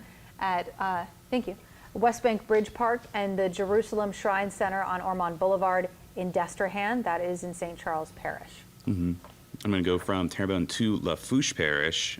These are all open until 6 p.m. today. All of these have water, tarps, MREs, and ice. Again, in Lafourche Parish, at the Thibodeau Family Church on Canal Boulevard, the Raceland Ag Center on Texas Street, Lockport Central Fire Station on Crescent Avenue, and Our Lady of Prompt Succor Church on North Bayou Drive. Again, those are the point of distribution sites right now in Lafourche Parish. We'll go over to St. John now. Hot meals, ice, and water at the Wallace Fire Station in Vacherie and the Regala Gym in Reserve. And while we're on that quickly, I just want to note I'm getting updates on what the president is doing right now. The president landed in Reserve at 1:16 this afternoon. He exited the helicopter at 1:23 and got into a motorcade. And that was where he was met by Representative Troy Carter and Representative Garrett Graves. and they are rolling toward Laplace this very minute. So the president right now in Laplace touring some of that damage in St. John Parish. What parish is next on our list here, Sam? Tangipahoa? Yes. And Tangipahoa is actually easy to remember. They've set it up for you at the 3 Walmart locations in the parish. So they have ice, water, MREs available starting at 8 a.m. They don't have the closing times, but if you can get there when the sun's still up, at the 3 Walmart locations in Tangipahoa Parish, at the Hammond Walmart on West Thomas Street, in Amite on Oak Street, and in Ponchatoula on US 51. Again, the 3 Walmart locations in Tangipahoa Parish all have ice, MREs, and water right now. That's awesome. All right, over to, I've got St. Bernard up here. Hot Meals, Ice, and Water. They're distributing disaster boxes today at noon at the Frederick, I believe it's Siger Civic Center in Chalmette. 1 box per family. It's got non-perishable food, and there are 1,500 boxes like that available. There's also a cooling center being established at the Val Reese Complex. Please excuse me, I'm doing the best I can with pronunciations here. That is open from 11 a.m. to 7:30 p.m. and you can cool down. You can also charge your phone there, and that's all in St. Bernard Parish. Also, blue tarps available at the government complex in St. Bernard. St. Bernard. We've touched on Jefferson Parish, Plaquemines Parish. Yes. The Salvation Army is giving out meals in Plaquemines Parish right now.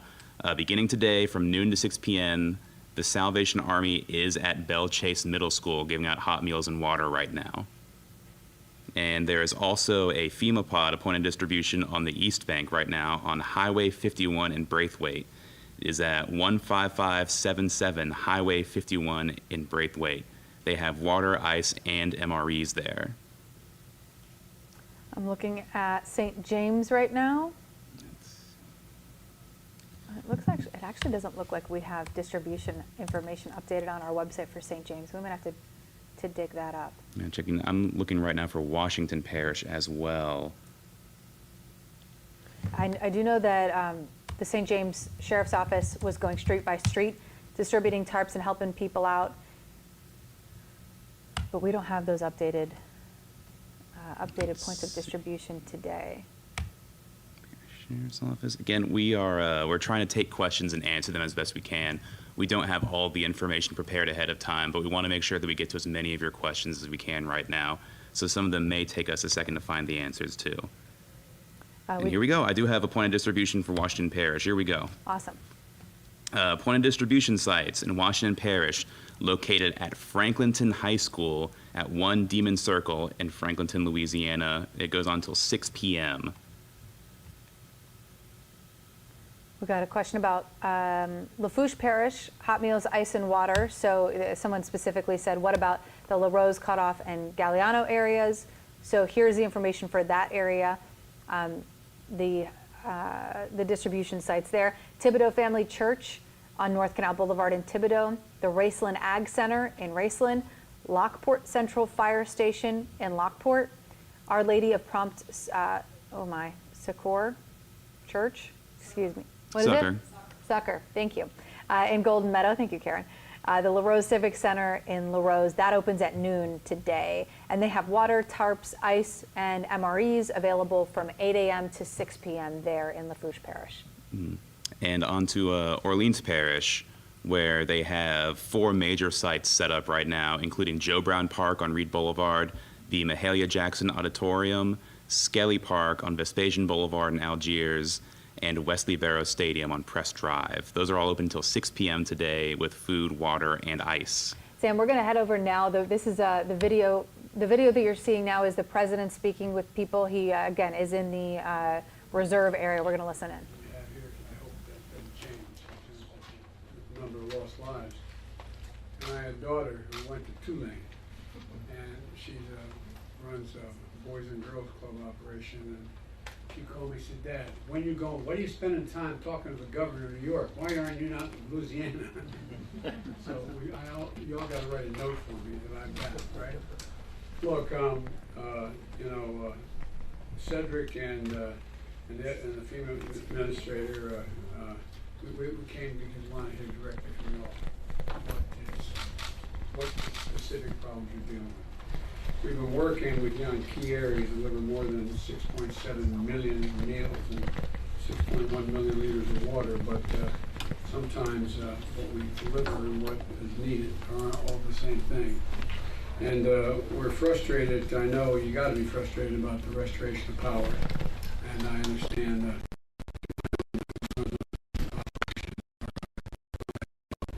I think you got about 25,000 here, or given our life to get things going, and so we're working 24/7 with the energy companies. I think we deployed even more federal resources, including hundreds of generators to restore power. And Katrina.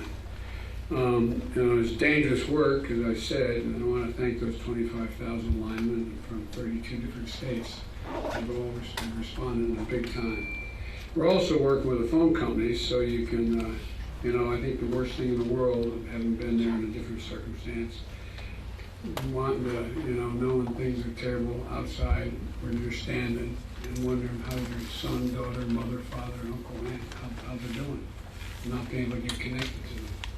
And so we're moving as fast as we can to be able to provide access regardless who your provider was. If the provider's system went down, to be able to use any provider that's on there, just getting online. So I hope that's picking up around the state as well. I'd like to hear more about that. And we're moving as fast as we can to keep gas flowing at the pumps. I've authorized going into the Strategic Petroleum Reserve. But I know still, there's work to do in this area, and we've instructed my team to have all hands on deck to make sure that happens.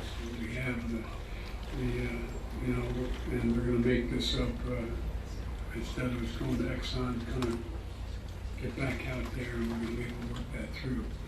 And to date, we've also provided $100 million in direct assistance directly to folks in Louisiana with that $500 going into their bank accounts so that they can deal immediately with emergencies.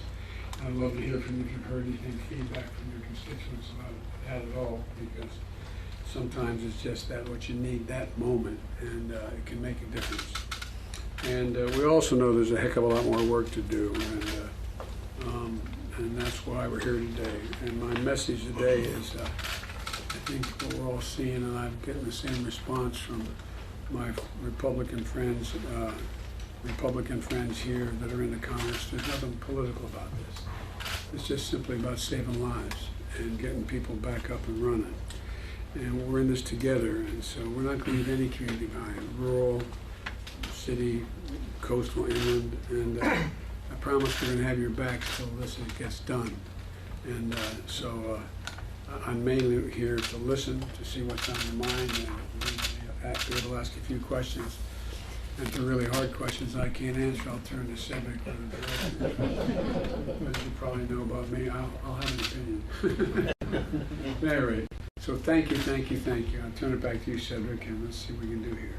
Well, thank you, Mr. President. We'll turn it over to the governor who's leading the statewide recovery, Governor Edwards. Thank you, Cedric, and welcome back home. Mr. President, we appreciate you being in Louisiana today, and thank you for accepting the invitation. And I want you to know that on Tuesday of this week, Administrator Crystal and I were in this very room because she had already come down, and it makes a difference to be on the ground, to meet with people, and to actually see the damage. So we appreciate you being here, and I appreciate the pre-landfall declaration you signed very quickly when I requested it, and then when I requested the major disaster declaration, you signed that as well. And doing things timely is really important. So we were able to assemble the largest urban rescue team in advance of landfall in the history of our country. And it was tremendously helpful. We had 1,300 people, including our own, but from, I think it was 19 different states that came in to be able to do that. And it's been a tremendously devastating storm. We're going to be a long time recovering, The initial part is about getting people's lives right side up, saving lives and that sort of thing. And then the recovery is going to be, it's going to go on for quite some time. And so we know that you're here with us today, that you're going to be with us for the long haul as well. I did want to point out that the immediate impacts of the storm, we were up to 9 confirmed deaths related to the storm, but there were 2.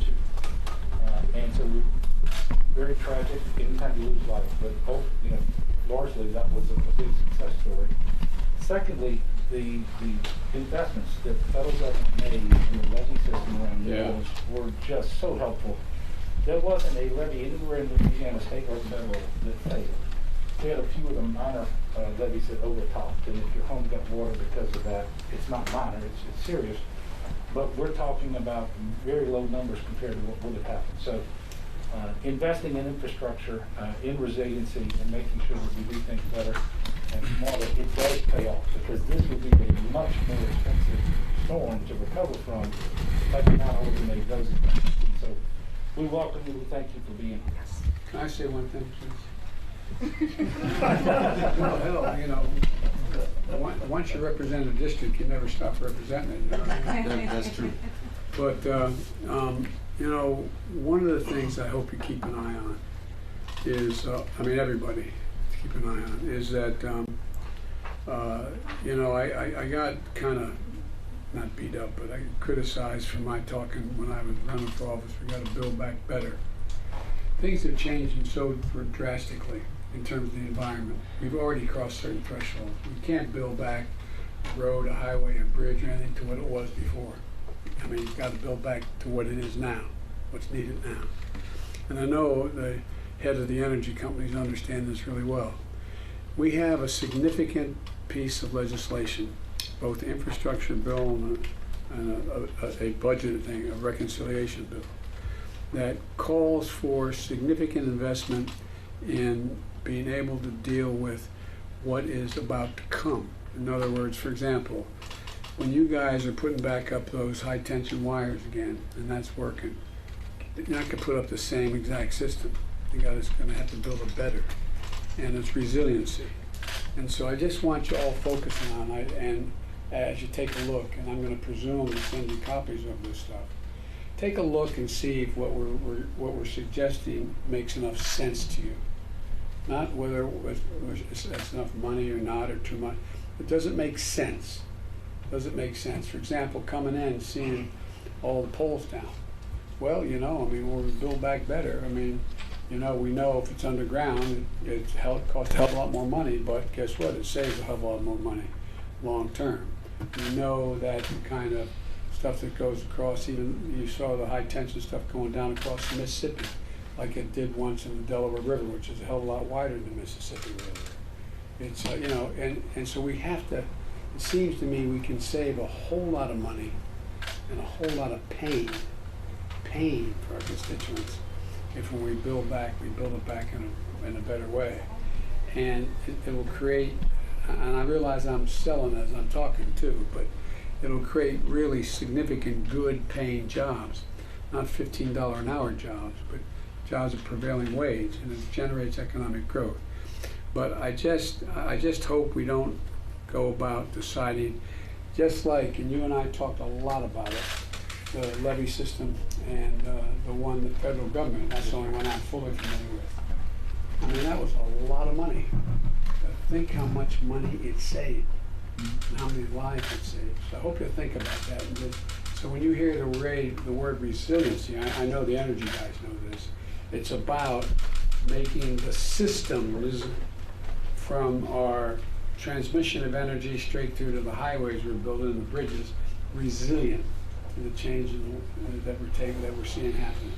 I'm sorry, I won't interrupt like that again, but I just hope you take a look at it.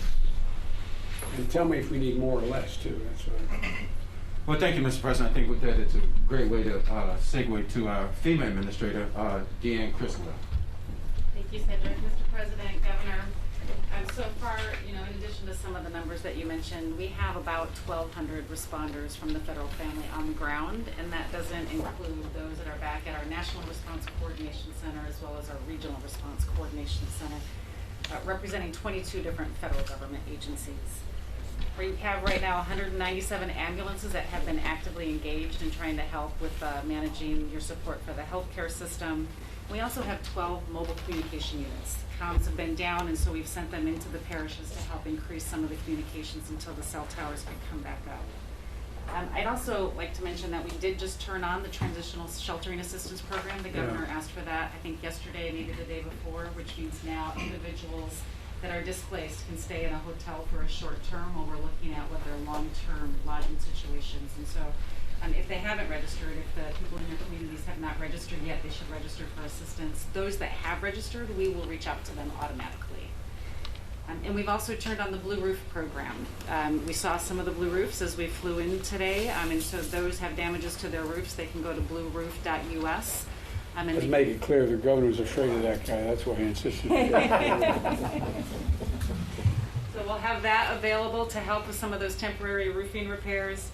And then the last thing I'll just quickly mention is we know that responder lodging is a concern. I've heard that from you, Governor, as well as some of your staff. We are moving responder lodging into the areas. We have 200 beds that are already set up here in New Orleans, or in New Orleans at the airport. We have 300 more en route to Morgan City.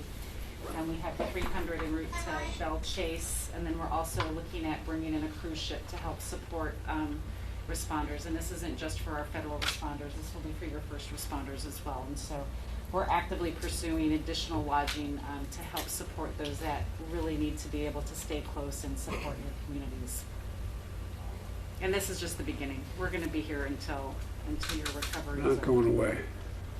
Mr. President, before I recognize our parish host, as we looked at those blue roofs, and I think this is important, especially for the country to know, that as our federal program gets up and running, we provided blue roofs. But a lot of those roofs are because the people of Louisiana decided to get on their roof, put up a tarp, mitigate their damage, and start that recovery process immediately. So the fact that you were able to get those tarps out to parishes so people could pick them up and start their recovery was important. And looking at the vast number, it was just incredible and gives me a sense of Louisiana pride to just show that when we get knocked down, we get right back up. And with that, I'll recognize. Can I make one other point? One of the things that, again, about resilience, you're going to get the funding to build back those roofs, but not the same roof. A roof that is more resistant to higher winds, more resistant to hurricanes. So it's not just building back to what the roof was before, to build it back better. That's kind of what I mean. That's a classic example of what I'm talking about, resilience, of changing the nature of it. So, Mr. President, with that, I'll recognize the parish president for St. John Parish, Jacqueline Hotar. Thank you, Cedric. Mr. President, Governor, FEMA, and all of our partners, thank you for all of the hard work that was done in preparation for Hurricane Ida. And thank you for the response so far on the ground and for continuing to ramp up those efforts. Mr. President, from your track record, I know you will be a great partner in our recovery. Thank you for your support and your continued support for the West Shore Lake Pontchartrain Levee Project. And thank you for calling out the insurance companies for distinguishing between mandatory and voluntary evacuations. Mr. President, our immediate needs are power, water, communications, and financial assistance for those who can't return home and are forced to stay somewhere else during the recovery. And thank you. Thank you. You know, part of some of the dilemmas when we do meetings like this is who we're going to recognize and who we're going to recognize next. And Senate, now Congressman Carter represents the 2nd Congressional District, which you were in, and would be the last choice. But actually, Congressman Graves has more seniority.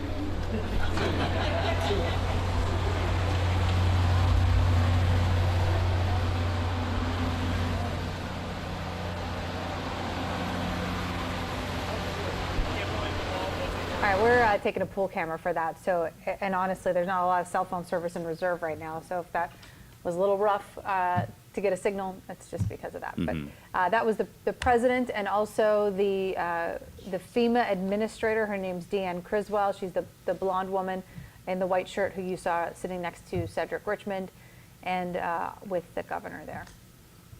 And as long as we're talking about FEMA, Sure. one of the things we brought up before that I know a lot of people have asked about is shelter right now. Specifically, if you can't go home, where can you stay? If you evacuate and you can't go home, where can you stay? How can you get assistance for that? And the Transitional Sheltering Assistance Program is online with FEMA right now. You can apply at disasterresistance.gov or by calling the FEMA helpline at 800-621-3362. I'll get it as 800-621-3362. And what that does is they have participating hotels where they will pay the hotel directly for your stay. Or if you've saved your receipts, make sure you always save your receipts and things like this. They will reimburse you for those stays, those nights you've already stayed at a hotel as well. And these are good. They have a whole list of states here you can stay in Louisiana, in Alabama, in Arkansas, Georgia, Florida, Mississippi, New Mexico, Oklahoma, Tennessee, and Texas. FEMA, for many people, will be willing to put you up in a hotel there if you cannot go home because of Hurricane Ida. We've got a great FEMA resource who is on Zoom with us right now. We've got Walter Leger, who is dialing in to help us out and answer some questions here. Can we pull up his Zoom, please? Hi, Mr. Leger, how are you? Hi, Barbara. How are you doing? I'm okay. I'm okay. How are you? I'm fine. I'm sure you're pretty busy. Thank you so much for making time for us. My pleasure. Thank you for having me. Yeah. So can you tell us? So tell me a little bit about your background, because for some people watching may not know about that, and what your role is in Hurricane Ida right now. Well, I'm an old timer from back in the Hurricane Katrina days. After Hurricane Katrina, Governor Blanco appointed me to the Louisiana Recovery Authority with about 24 other citizens of Louisiana. And her direction then was, we're going to rebuild Louisiana safer, stronger, smarter. Louisiana Recovery Authority proceeded to do that, largely volunteers. She appointed people like Donna Brazile, who had managed President Clinton's campaign, and Mary Madeline, who had been involved in President Bush's campaign, people from both parties, from people centrist and people on both sides. I was ultimately, I'm a former chairman of the Chamber of Commerce. I'm an attorney. I was ultimately asked by the governor to head the redevelopment and housing task force after Katrina.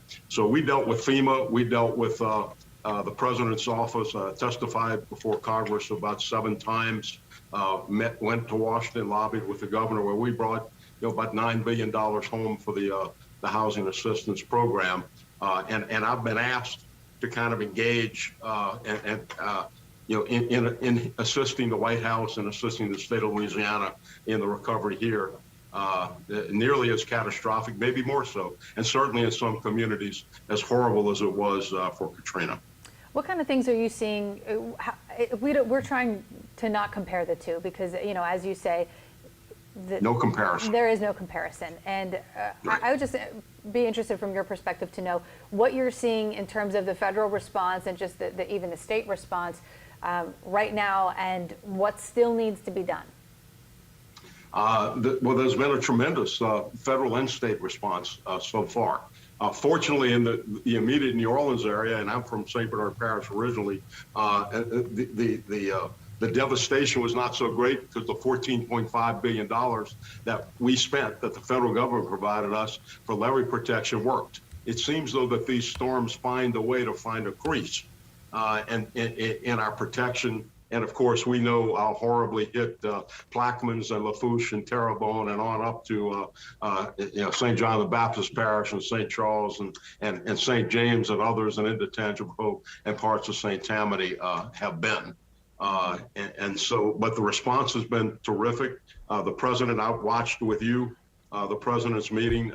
We are very fortunate that one of the president's right-hand advisors is Cedric Richmond, former congressman from New Orleans, and his immediate deputy is Zach Butterworth, who worked with Senator Landry, worked in the mayor's office, and has extensive experience in these matters. So things are moving as well as they can be, but the Stafford Act at times is a real impediment to realistic recovery.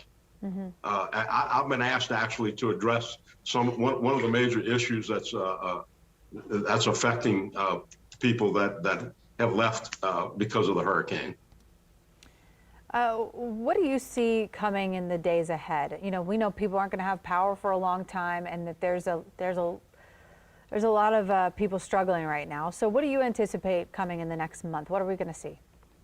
Well, it's going to be tough in terms of people in the area where the physical damage to property, the property damage has not been so great. New Orleans, St. Bernard, parts of St. Tammany, it's stressful and kind of disheartening to know that we've been without power. Because we realize now how important electricity, if we didn't know before, was to everything that we do. The latest releases, by the way, from Energy suggest that they'll be rolling neighborhoods and areas where the power will be coming back.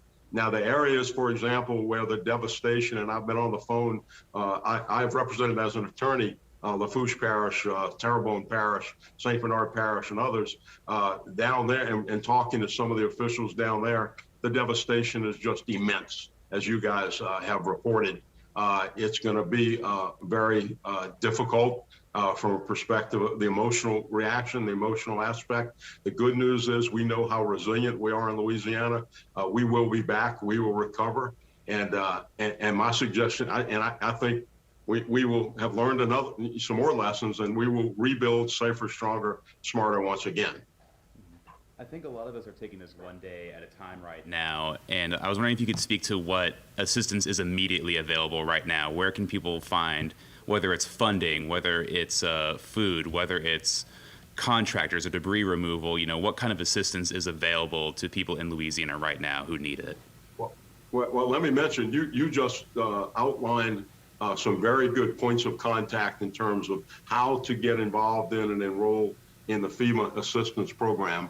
What the White House asked me to address with you and with the public is an issue that's being faced by insurance adjusters, insurance agents, and individuals who have experienced loss and have had to leave Louisiana, leave their homes, and go elsewhere. And that is this: when you apply for FEMA individual assistance right now, what FEMA, one of the questions FEMA asks you is, because it's required to, is do you have homeowners insurance?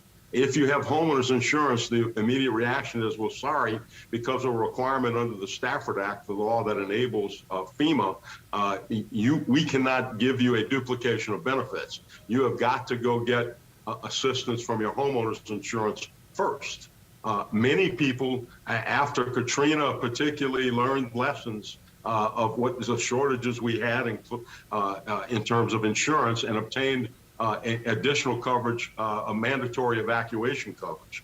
Mandatory evacuation coverage provides that if you were in an area where you were required to evacuate, you can immediately get from your insurance company assistance in the form of funding to pay for your hotel, for your immediate needs, for your necessities, for your critical necessities and important necessities. However, what's happened is, and accordingly, FEMA said we can't provide you any assistance. However, part of the problem is that in much of the region, there was no mandatory evacuation because the period of time was too short. The mayor, for example, indicated, I can't call a mandatory evacuation because if I do, I'm going to put thousands and thousands and thousands of people on the interstate and will be virtually sitting in a road in a parking lot by the time the hurricane comes. So there's no mandatory evacuation, and accordingly, you don't get mandatory evacuation insurance coverage. And FEMA's saying, well, you have homeowners insurance,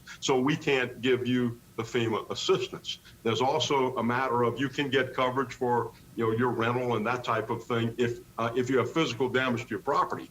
But before you know that you're going to get that, you have to. It has to be your property has to be evaluated, has to be adjusted, et cetera. And we're talking about quite a bit of time. So this is causing a lot of chaos. A lot of people, some people are affluent enough that they can afford to get out of town and use their own resources to survive for a while so they can get back in. Some people that are uninsured can immediately get FEMA assistance. But for the vast majority of people that have homeowners insurance, this catch-22 of the FEMA program is causing them to not being able to get assistance for housing in hotels, motels, condominiums, houses, et cetera, or the cost for food and sustenance during a period of time. So what the White House has asked me to communicate to you and to the people, they're working a legal fix to it. And we expect that the president will be, I know that the president is communicating with FEMA at this time through, and particularly with the assistance of Zach Butterworth and our friend Cedric Richmond right now to work with it. One thing we're suggesting is if, for example, you have insurance with ABC Insurance Company and you live in New Orleans and you have mandatory evacuation insurance, what one FEMA representative told me was, well, just get a written letter of denial of coverage and then we can process it. Well, the point is, in the real world here, we don't have access to, many people don't have access to email, it's hard to even keep our phones charged, and it's hard to reach our insurance companies. And then to get your insurance company to give you a written denial, is very difficult. So what we're saying is, if you know ABC Insurance Company is denying coverage because of the lack of mandatory evacuation, then let's skip that step. Let's enter it, let the homeowner and the claimant make a claim under penalty of perjury and move on and get them the assistance so everyone can be sustained. That's a major issue. The good news is the White House is working on it, and I would say record time. These kind of issues didn't get addressed. I know you don't like to talk about Katrina, but they didn't get addressed, for months after Katrina. We're looking at days now when we hopefully we can start getting some funds into the hands of homeowners so that they can simply survive and simply make it back when we get electricity and some kind of alternative housing.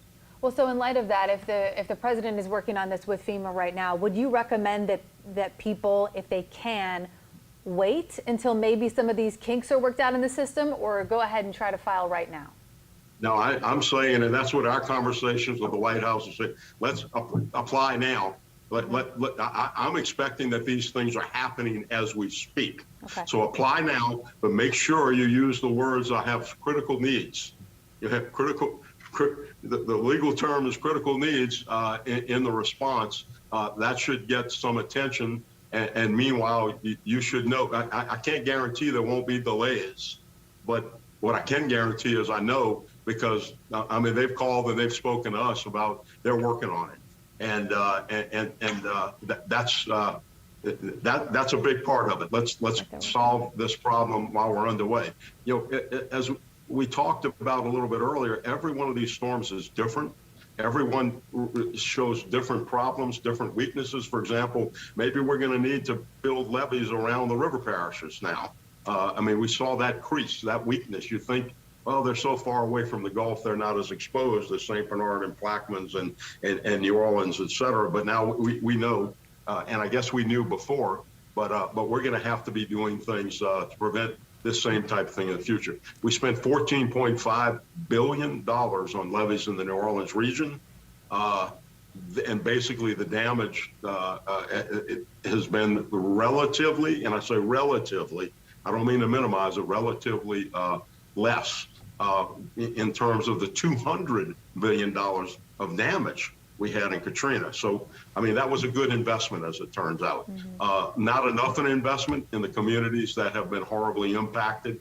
And all of our hearts, particularly those of us that have been there, have done that, have experienced it in the past. We reach out, we commiserate, and I can pledge to you, we're going to be there to help and keep fighting to get everyone back to a normal life again. I would like you to repeat that part about critical needs and exactly what you should say if you're trying to get money right now, because when it comes to the bottom line, people just want to say, all right, I've submitted this, where's my money? This is a disaster. So can you repeat that for us, please? Yes, I want the FEMA people to close their ears for a moment. Because those of us that are applying, those of you that are applying, make sure, and honestly, because you're going to be making your claims under penalty of perjury, but the assistance that FEMA offers is for critical needs. And critical needs can be things like water, can be food, certainly housing and otherwise. So you're saying if this is the case, and if you need this now, you don't want to go through the whole rigmarole with your insurance, make sure you use those two words, critical needs. Look, there's no guarantee we're not going to go through the rigmarole with our insurance. What I know is the White House is working with insurance companies. Okay. We're working with insurance companies, and mainly we've got to get FEMA in a position where it can legally provide the assistance when we know insurance companies are denying coverage. And you know, nobody wants to end up in litigation. Nobody. What we need is the insurance companies to step up to the plate. We need FEMA to have a way to legally provide the gap that the insurance companies are not providing. And if all of you out there are just listening to us right now, and you know you're now starting this FEMA process, I want to let you know this can seem really overwhelming. You know, you got damage at home, you're trying to take care of your family, you're hot and hungry. If this all seems like too much, there is FEMA assistance available at, I believe, the cooling centers across the city, right, Sam? Yes, the city has set up, there are FEMA representatives at all the cooling stations across the city right now. So somebody to help you out if this all seems like too much. As I appreciate it, as FEMA tells us, they're setting up desks and stations where you can go live, meet with them and make application, and a human being will be advising you. You don't have to just do it online. You'll have a person that cares sitting across from you, helping you get your claim filed. That's so helpful right now. And I wanted to know if you could touch again on, I know you mentioned it before, but some people come in and out of these broadcasts at different times. Before FEMA can assist you right now, and I know you said you're working on this, on changing this a little bit, but if your insurance is denying you, you need to get some kind of proof of denial from insurance so that FEMA can really get to work. If I've heard a lot of frustration from people that they're being denied coverage, what should they make a point of getting when they get denied coverage so that they can keep progressing?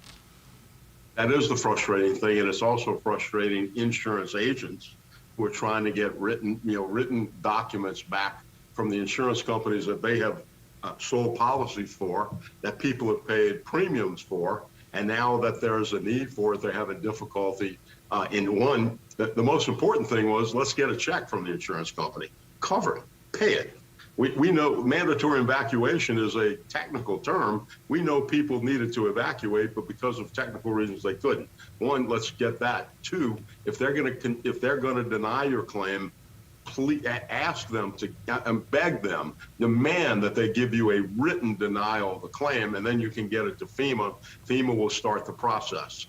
I still think what we're working on is some things that speed things up so that you don't have to go that step. But that we're not there yet. I mean, there are legal steps that have to be followed under the Stafford Act, and FEMA has got to follow every step and make sure they spend the money appropriately. So if, say I have damage to my house and I'm living out of state right now, what would you suggest my first step be if I'm applying for assistance or looking to my insurance today? Well, first, talk to your insurance company.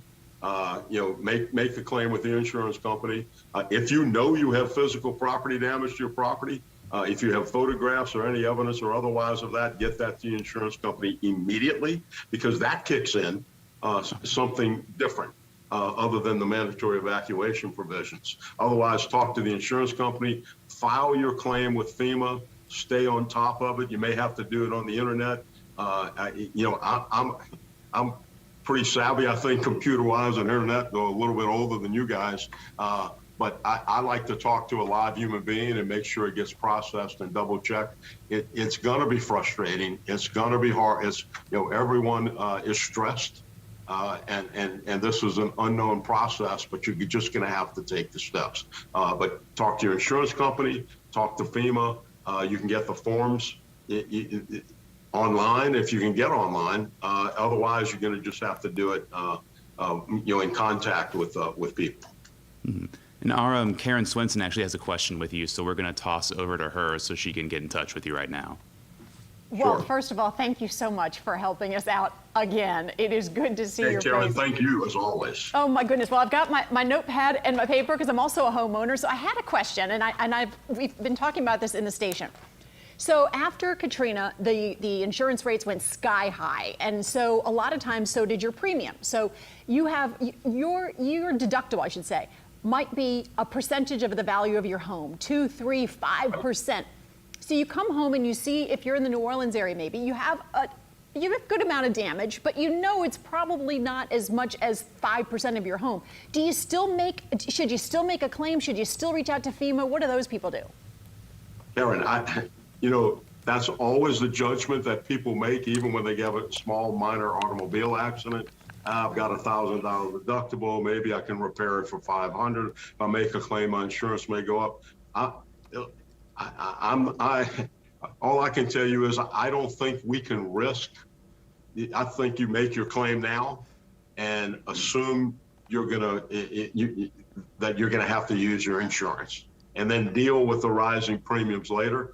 There's no guarantee premiums are not going to go up if you make no claim, because companies increase premiums based on the market, not just you individually. Now, if you know you just got a window knocked out and it's going to cost you a couple $100, that's something else. But if you got any kind of significant damage at all, my advice is make the claim. Other people will tell you something different. That's just that's if my kids ask me, that's what I tell them, make the claim. And you're a lawyer.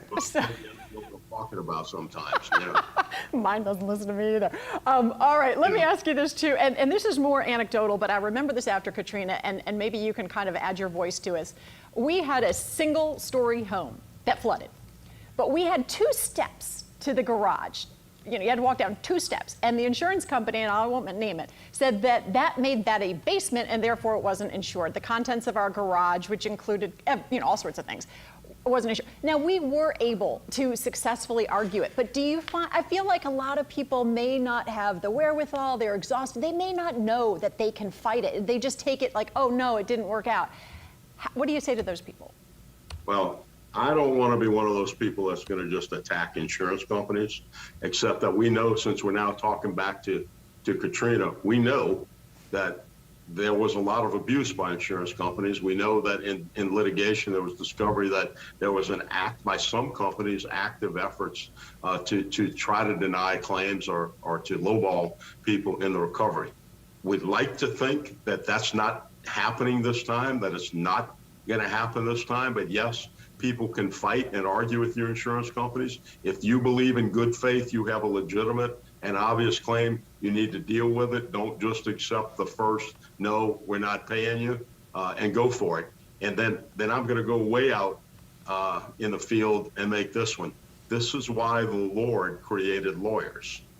If at the end of the day, if your insurance company doesn't step up and do the right thing, then you have to appeal to the civil justice system. My prayer as a lawyer is that we won't have to resort to that here, that the insurance companies will do their jobs and the insurance companies will take care of people. Now, there could be fraudulent claims, and there could be claims that are not worthy, but you and I, Karen, are talking about the regular run-of-the-mill person that has a real legitimate concerns and property damage and otherwise. And by the way, you remember there's distinctions between flood insurance and your homeowner's insurance. Go through that too. Right. And so that was part of the fight after Katrina. Oh, was this caused by the flood or caused by the storm? I think they're gonna be pretty strong arguments here that these Category 4 storms caused a tremendous amount of damage before water reached people's homes, particularly down in the horribly devastated areas. Now, that may get to be a debate. But I'd like to also think, I know we had a very high percentage, I say we, the people of Louisiana, had a very high percentage of flood insurance relative to the rest of the country before Katrina. I would like to think, and I just don't know the data yet, but I'll look into it. We have a much better percentage of people that have it now in terms of flood insurance. So if you've got flood insurance that meshes with homeowners sitting on top of it, hopefully we get to a position where you can get covered one way or the other. And of course, it's 2 different coverages. And sometimes, they may play one against the other. But I'm with you, Karen. I think you just have to argue your case. And you have to know that you can argue it. Right. and let me just repeat that quote. This is why the Lord created lawyers. You don't hear that too often, Walt Lachey. That was a quote and a half. All right. I'm not sure why you don't hear it too often. Can't imagine, but I am going to repeat it in future speeches, I'm quite sure. But let me ask you this, it's just a brief moment of levity, and we all need levity occasionally. I know we are trying not to compare this to Katrina, and yet in some ways, I think it's important that we let the rest of the country know and the world that while New Orleans may be relatively unscathed, our neighbors in the river parishes and down in Grand Isle, I'm concerned about the national government and the national media stepping away. It was so good, and I don't mean this in a political way at all, but it was wonderful to see the president, touchdown today, less than a week later, and we need the eyes of the country to recognize that Ida devastated part of our viewing area, part of our state, because quite frankly, a lot of the national coverage switched to New York after their subways started flooding, and ours looks like matchsticks. Well, I know, Karen, that you were not even born at the time of Hurricane Betsy. So I'm going to take you back beyond, I'm going to take you way beyond Katrina, back to the days of Hurricane Betsy. In many ways, I lived in St. Bernard Parish. I was in the 9th grade. Hurricane Betsy hit. And in many ways, Betsy was actually a worse hurricane than Katrina. It flooded St. Bernard, it flooded the lower 9th Ward, it flooded New Orleans East, but the population of New Orleans East was very minimal at the time. St. Bernard had a much smaller population, and basically the nation lost all attention. Many people don't even realize that President Lyndon Johnson came down to the lower 9th Ward, and he greeted people with a flashlight in his face, and then Betsy went away. Well, what happened in Katrina was St. Bernard was inundated. It had levees, but the levees failed. The lower 9th Ward, the levees failed, but the storm surge did it again to St. Bernard and New Orleans East and lower 9. And it wasn't until a day or two after the storm that the levees breached in Lakeview, and slowly the waters came up and inundated what I think the statistics said 80% of New Orleans.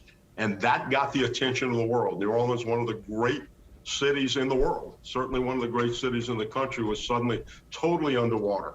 Poor people, middle income people, wealthy people, homes destroyed, homes inundated, and that got the attention. And Karen, you couldn't be more accurate. Today, as we sit here, the poor people in Southwest, and I say poor, not economically, right, poor emotionally, yes, in Southwest Louisiana, still have not received the help they need in terms of Hurricane Laura from last year. And Zeta, yes. So yes, it's easy to forget. And we will not forget. We in Louisiana will not forget. We will not forget the people of Lafourche and Terrebonne and Plaquemines and into St. James. And we're going to remember, but you're right. We need to somehow keep the attention of the nation, because it was the attention of the nation that helped. I mean, the people of the United States were so good to us after Katrina and so helpful in the short days and the long day. And I'm going to tell you one more thing without getting off my soapbox, but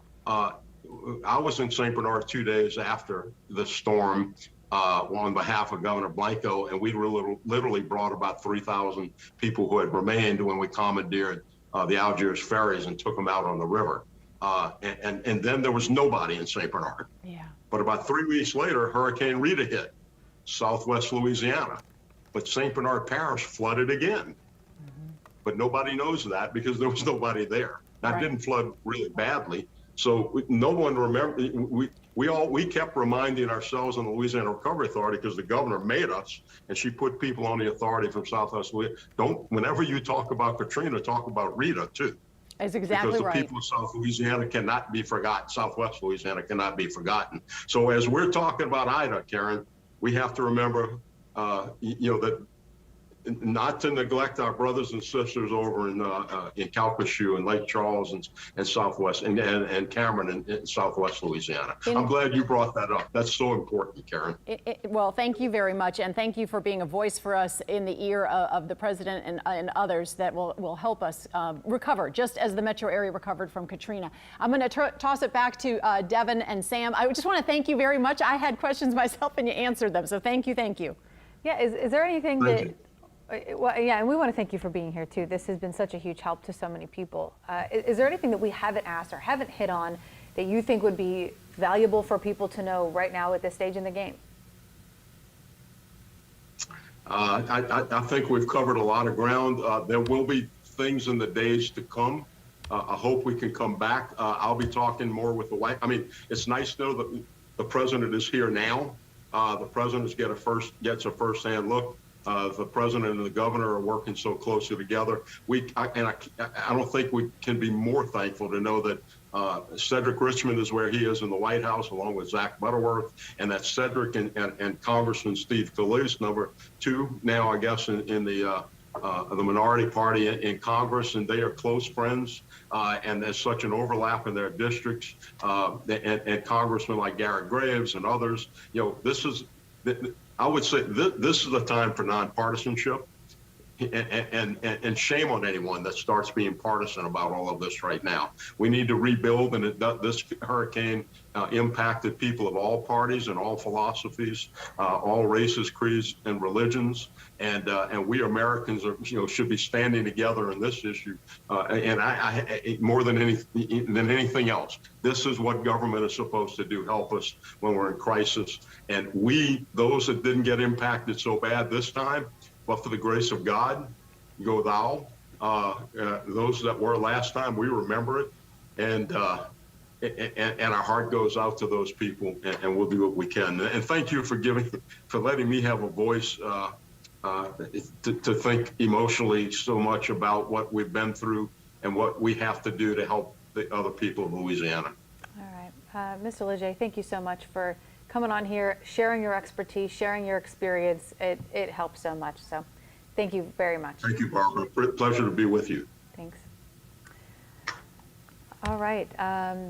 That was great. I mean, he had so much information and such good advice. We're going to work to get that on the website too. So if you did miss any of what he said, that was Mr. Walter Leger. He had a big role in recovery after Hurricane Katrina. So he's got a lot of context, a lot of insight, a lot of experience, and gave us some great tips on what to do if you are trying to file or trying to apply for FEMA aid right now. So and you spoke a lot to the frustrations of people dealing with insurance and the different blocks that can come from getting assistance and the different ways. You have to advocate for yourself with your insurance companies. You have to advocate for yourself with FEMA, and mention how they're working to remove a lot of those roadblocks right now, and they hope that they'll be gone in the coming days. But for right now, the most important thing you can do is start filing your claims with your insurance, start filing your claims with FEMA, and that the federal government is working to make that easier for us. Yeah, and we're going to see, as we mentioned, if this all seems overwhelming to you, there is help at the cooling stations in New Orleans.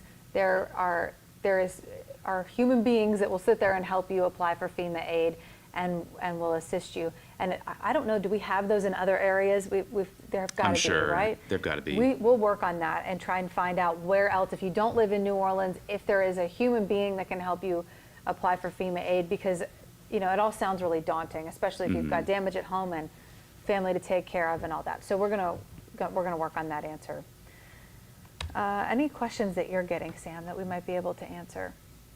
Let's see what we've got coming through here. If you're just joining us, we've been working the evacuee desk, that is trying to answer questions of people who had to evacuate from the storm and may wonder what's going on back in their city, back in their parish, back in the area, or people that have come back that are looking for assistance right now. If you have questions, you can put them in the comments on one of our live streams, or you can text the number on your screen, 504-529-4444. Send us your questions there. Even if we don't get to them on the show, I've been trying to watch the number and get back to as many people as possible after the fact as well. Yeah, you can also tweet at us. Sam and I are both on Twitter and monitoring that constantly. And at least what I've been doing is when I do find the answer to a question, I've just been retweeting it, posting it for everybody else, because I'm sure if one person has it, multiple people do. I want to go over something that Sam and I brought up yesterday, and that is the mental health resources that are available in the area. This is for all of Louisiana. You do not have to live in New Orleans to take advantage of this. We know that there has been an increase in mental health calls across the area. This is an incredibly stressful situation for so many. So here are some phone numbers that you can call. These are also on our website if you're looking for them. The Louisiana Healthcare Connections has a 24-hour free crisis line. That number is 1-866-595-8133. The National Suicide Prevention Hotline, 800-273-8255. And also, if you are an auctioneer patient, they are doing telehealth therapy. So you can, from anywhere, even if you have evacuated, if you need some help, it is available to you. Again, the Suicide Prevention Hotline, 800-273-8255. And something some therapist friends of mine told me, we mentioned this yesterday, that they wanted to add when we do this, is not to wait until you're in a crisis for this.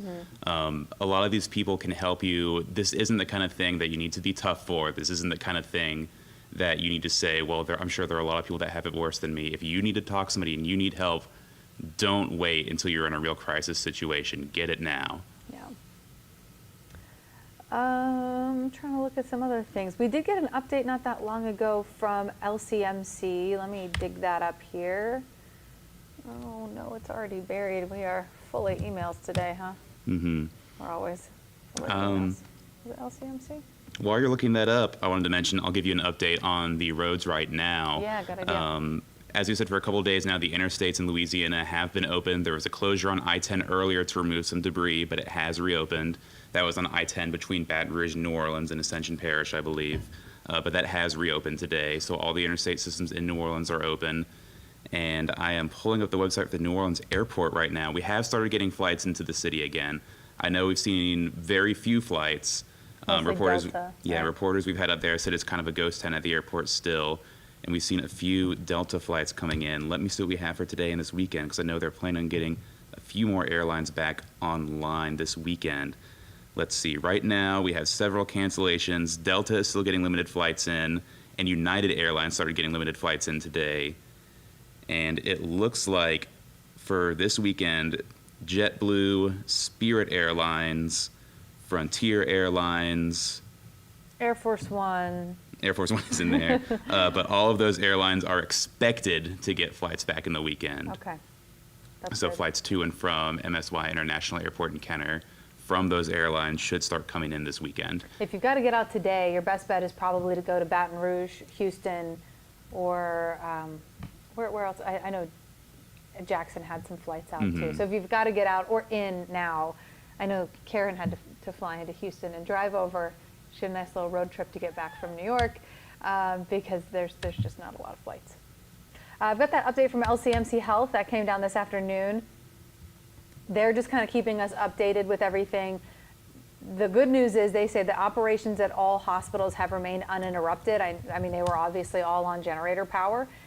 But power has been restored at University Medical Center, New Orleans East Hospital, Toro, West Jeff Medical Center, and Children's New Orleans. They say that because they've got limited operations right now, it is emergency surgery only, critical care fully optional. Emergency departments are open, no outpatient services at this time. And at Children's, they're going to resume in-person pediatric visits on Tuesday. But you can get on your MyChart and message if you need something else. So pretty good news there that the power has been restored to all of their definitely. hospitals. And something a lot of people have asked us recently, and we mentioned it earlier in our show, but for people that need money now and are looking for resources now, disaster unemployment assistance has been approved for people affected by Hurricane Ida. This corresponds with regular unemployment. So if you're already on unemployment in Louisiana, it is the same thing. You don't have to reapply, but it's for the same amount as well. It's not going to be supplemental to what you already get. But if you can't work because of Hurricane Ida, even if it's just for a week, you can get your money for that week. It's going to be a $247 maximum. I think the minimum is about $93 for a week. Right now, they do not have a hotline set up for it yet. I believe we've heard there might be staffing issues with it, getting people back in town. If you dealt with trying to get somebody on the phone for unemployment during lockdown, near the beginning of the pandemic or any time of the pandemic. You know, it can be difficult and frustrating at times. They need a lot of people on those fund banks. So as soon as we have that number, we will give it to you. But in the meantime, you can apply at laworks.net. Again, that is LA as in Louisiana, works.net for your disaster unemployment benefits. In the usual week window that they give, where they delay the payments to double check everything, has been removed so they can get you that money as fast as possible. We're waiting right now. The president is in Laplace. He landed in New Orleans, right at the airport in New Orleans, right around 1 o'clock. And he's going to be touring a neighborhood in Laplace, which we know had extensive damage. The night of the storm, we were watching social media as people were begging for help. They were trapped in their attics. They were stuck on their roofs waiting for assistance. So what you're seeing right now is going to be the president. There's a podium there. The president's going to be speaking, touring a home, checking out the damage there. This is his first stop on his tour today. And from here, he's going to be, he was brought here by helicopter to St. John Parish, and then he's going to be headed to, I believe, Lafourche and Terrebonne Parish, and also some parts of Lower Jefferson Parish, just to get an aerial view. They're going to do a flyover of all of the worst damage from Ida's path. And I see a few questions in our text message program right now about food and replacing food. I know that disaster SNAP, DSNAP, if you will, has not been approved as of yet, but the governor is encouraging people to pre-apply if you can. Let me see. I have this pulled up here. I should have had it up a second ago. I'm sorry. But if you have already applied for disaster SNAP in the past year, it says you are still in the program. But if you text the word LAD SNAP, that's Louisiana DSNAP, LAD SNAP, to 898-211, it'll give you the latest update on disaster SNAP. And I just sent it in here. It says it hasn't been improved. It has not been approved as of yet. But to pre-register, go to dcfs.la.gov. That's the Department of Children and Family Services.la.gov. Or you can call 211. It's an easy phone number to remember. You can call 211 24 hours a day for assistance on this as well. But right now, we all know that getting a hot meal is kind of hard to come by. If you are a SNAP recipient, you can use that for hot food at places that already take SNAP benefits. So if there's a grocery store with a hot bar, you are permitted to use your SNAP benefits for food right now. And we have seen a lot of grocery stores that open up in the area to the point where listing them all off on air would be impractical. But we do have that on our website. We've been collecting that information from you all. You've been letting us know when you see things open in your parish and in your city using the hashtag OpenNOLA. So if you go to our website, you'll see one of our top stories is what's open in New Orleans. And it's actually the entire Southeast Louisiana area. I know the hashtag is OpenNOLA, but we cover the North Shore, the South Shore, out west, out east, everywhere right now. We have information on grocery stores, on restaurants, on ATM machines, on pharmacies. All of that is in there. You can also get it directly to your phone if you text the word OPEN to the number on your screen. It's 504-529-4444 on the bottom of your screen there. If you text the word OPEN, we'll just send you that link and you can see what's open in your area. Someone said, is FEMA reimbursing for hotels or paying hotels directly? And the answer is kind of both, right? Yes. Once you're in the program and you're set up in a room, they will pay the hotel directly for that room. But you need to save your receipts for where you stayed before you applied with FEMA, and they may reimburse you for that. And there's no guarantee, but if you can prove that you were out for an extended period of time, then that is helpful. So the answer is both to that. What else we got on here, Sam? There's so much information. And honestly, I think the good news is that the information has slowed down a little bit. Like right away, it was like trying to take a sip from a fire hose of information. Yeah. And things have slowed down a little bit. And you know, as people have gotten power, some people have gotten power back and internet access back. They're able to look things up. But if you've got questions for us, text them to us right now. We're also watching the Facebook live feed and watching Twitter. Here's the text phone number right now, 504-529-4444. You can also, if you or a loved one that you're in contact with is looking for information on just your particular parish, you can text the word HOME to that same phone number, and it will ask you to reply with a number that will give you information on your exact parish. And that should help you find things that are open, find out where there's some distributions and things like that. And speaking of power coming back on, we did get a good time frame today, an estimated time frame. It's always an estimate, it's not a guarantee, but from Entergy and CLECO about when power will be back in certain areas. So I'm looking for those to pull that up right now. They do break it down on our website very much neighborhood by neighborhood. They get very specific on there. But let me give you the overview that we got this morning. These are for Entergy customers. In the Port Allen area, they're saying power will be back on sometime today. In Zachary, East and West Feliciana parishes, sometime today.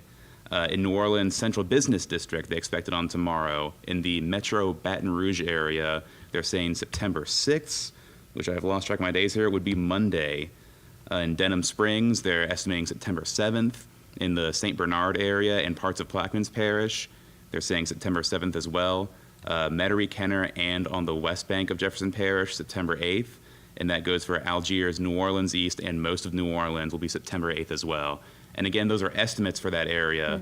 That means power will hopefully be restored to the area, but to individual homes, it depends on the lines in the area. So your street or your specific house may still be out at that point. Yep.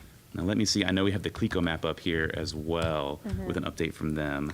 It's kind of amazing whenever you hear by the numbers how much damage was done to the distribution system further west of here where Ida's path really was. I think I saw yesterday 10,000 telephone poles knocked down.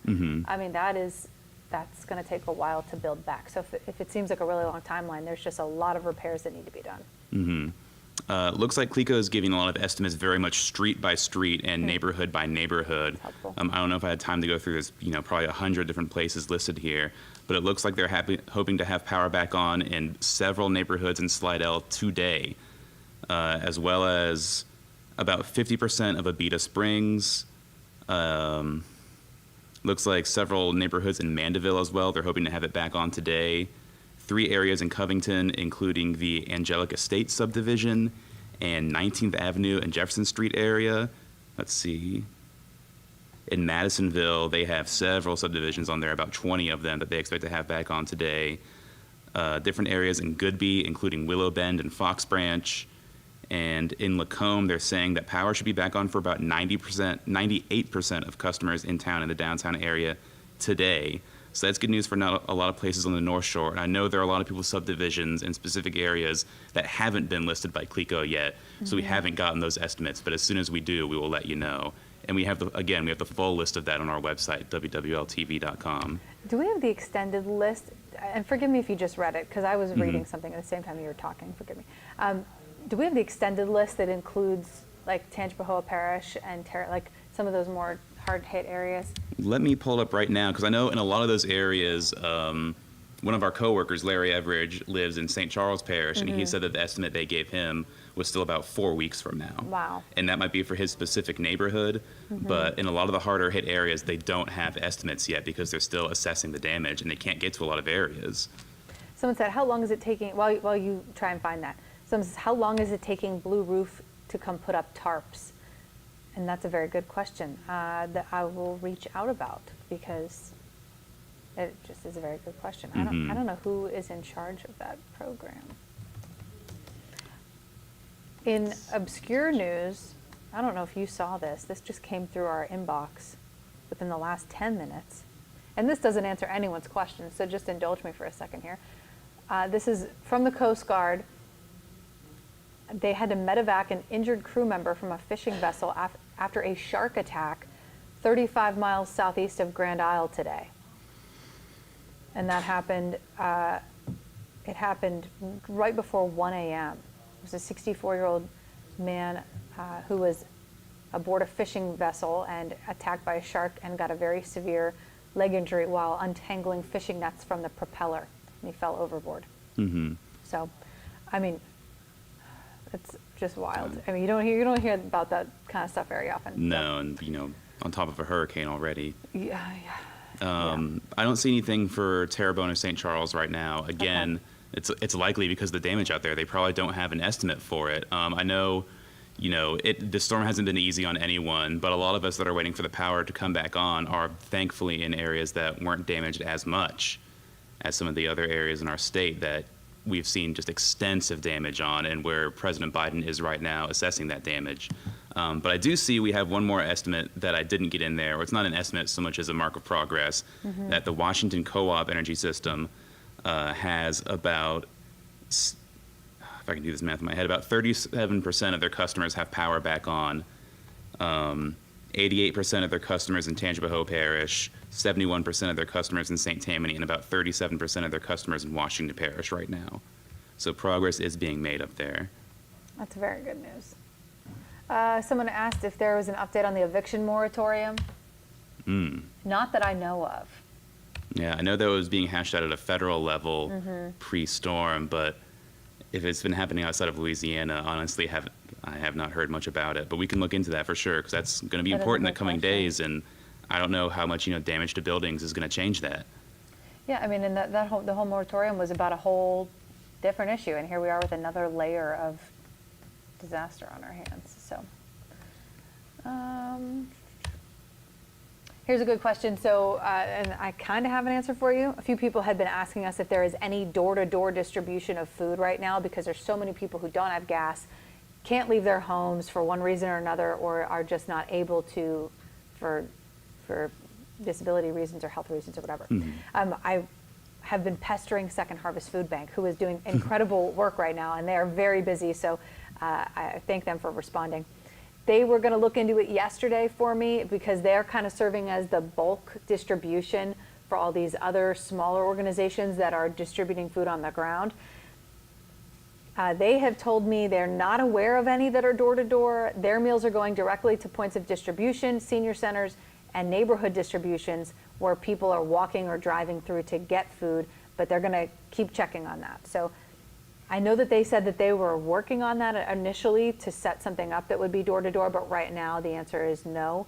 And so the best advice I can give is to maybe find someone who can drop food off to you. But that, again, it's difficult.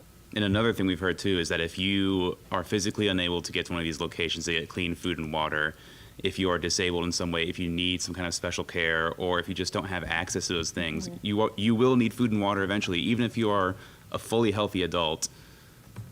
Get to one of the shelters. They will pick you up for one of the mass shelters in Louisiana, where they will have clean food and water. They will have cooling and electricity, and that could be the safest place for you right now. I see a few people in here texting about the water in Jefferson Parish. Unfortunately, we don't have an estimate on that yet. They are under a boil water advisory. I know water service is being restored, but if you are getting water pressure at your house, you're still under a boil water advisory. And we may get an update on that today. Jefferson Parish has been having daily press conferences updating us around 7 p.m. each day. And we have been carrying them live. We'll see if that happens again tonight, but right now, all of Jefferson Parish is still under a boil water advisory. If you do get water service at your house, we recommend boiling it for a full minute before you use it, to whether it's cooking, drinking, making coffee, brushing your teeth with it. Give it a good boil first. This is really interesting, and Karen just tweeted this at me from across the room. I appreciate it. It was a great question. Disaster unemployment assistance now available from the Louisiana Workforce Commission, which is something that we found out today.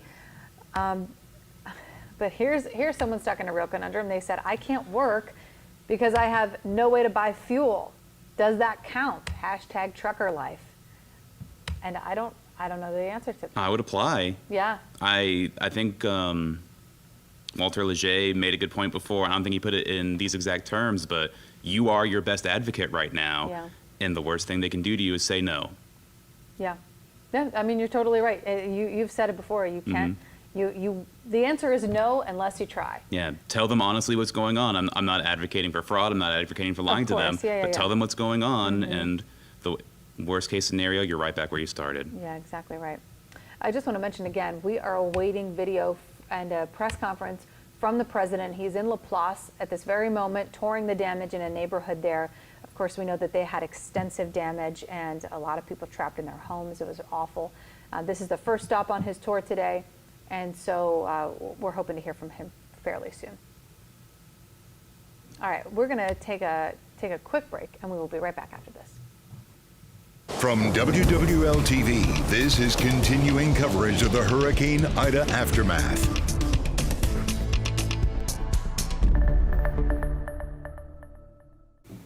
All right, that was the quickest break. Oh, okay. And if you're just joining us right now, on air or online on our live streams, we're what we're calling the evacuee desk. This was something that we kind of thought up this week, and we have just been dedicated to answering your questions. Consider this a live Q&A. We are kind of freewheeling here with no real structure, and just bringing updates to you as we can and finding out answers to questions for you. So if you are sitting at home, and if home right now is Houston, while you are watching what's happening here in Louisiana, or whether you are at your house here looking for resources, we want to help you out. So you can go ahead and text questions to us, no matter what they are. That number's 504-529-4444. You can also tweet at us. We're monitoring our Facebook comment feed as well, and we're doing our best to respond to all of your questions. Right now, what you're looking at here is a live image from Laplace. That podium is set up because President Biden is here. Right now, he is touring a neighborhood in Laplace, looking at the damage firsthand. And he is with Cedric Richmond, who we know is from New Orleans, but is kind of Biden's right-hand man at the moment. And he is also with Deanne Criswell, who is the administrator of FEMA at the moment. And I do believe that he's with the governor, too. The governor's with him for his tour this week. He landed in Louisiana right around 1 o'clock and greeted a lot of local leaders and our Louisiana delegation. And now he has started the process of just seeing for himself how bad some neighborhoods are and some communities are here. So we're going to hear from him in just a little bit, but for the meantime, we're answering your questions and going over some big headlines. And something that's come up again, if you stuck with us this whole time, we are going to be repeating ourselves a little bit as people come and go. But we just got a kind of an influx of questions about point of distribution sites, where people can get water, where people can get food. Specifically, people were asking about St. Tammany right now, so that's where I want to start with this. Right. In St. Tammany Parish, they do have ice, hot meals, cooling stations, meal boxes, water, charging stations at Innovative Advertising in the Azalea Shopping Center on Highway 22 in Mandeville, Patton's Restaurant on Cleveland Avenue in Slidell, and the First Baptist Church on Pontchartrain in Slidell. That church will be serving meals starting at noon today. Let's see, there are 2 more spots right here. There are point of distribution sites as well until 6 p.m. at the First Baptist Church in Covington, as well as Fritchie Park on West Howsey Beach Road. And those will both be open until 6 p.m. today as well. If you need water, MREs, meals ready to eat, ice, they'll have all of that there. We'll go now to St. Charles Parish. We might as well go through all these for you. In St. Charles Parish, you will find water, tarps, ice, and MREs from 8 a.m. to 5 p.m. at the West Bank Bridge Park and the Jerusalem Shrine Center. That's on Ormond Boulevard in Destrehan.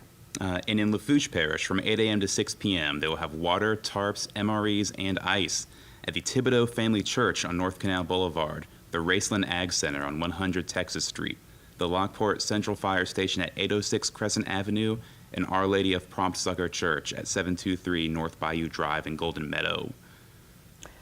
In St. John Parish, there are hot meals, water, and ice at the Wallace Fire Station in Vacherie and the Regala Gym on Regala Park Road in Reserve.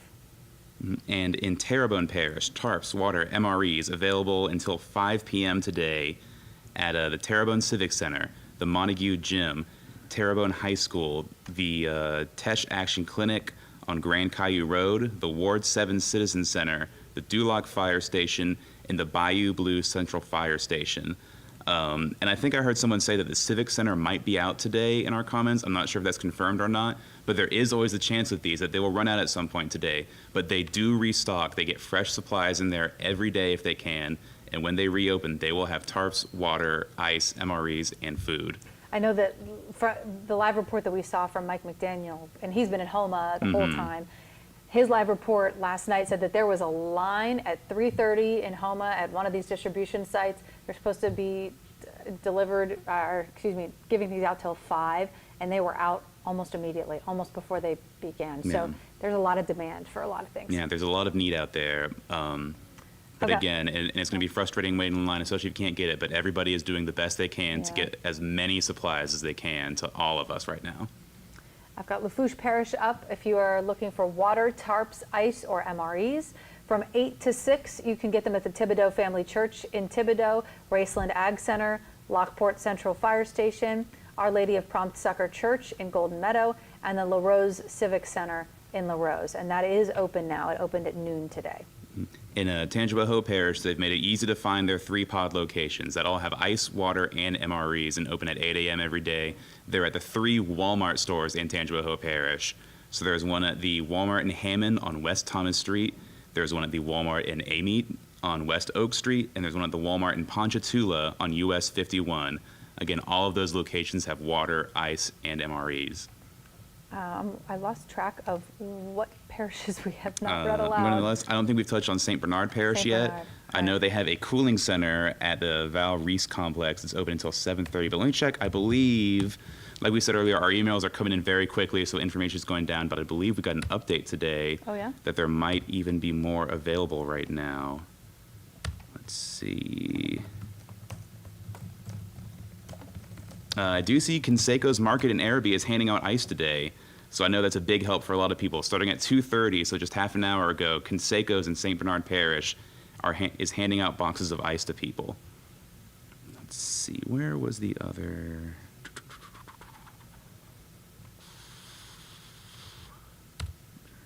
Here we go. Disaster boxes distribution. Oh, looks like this particular one, not the one that I just mentioned, was not postponed. You can still get ice at Canseco's, but it looks like they were setting up to distribute supplies at the Seeger Civic Center, but it has been postponed today.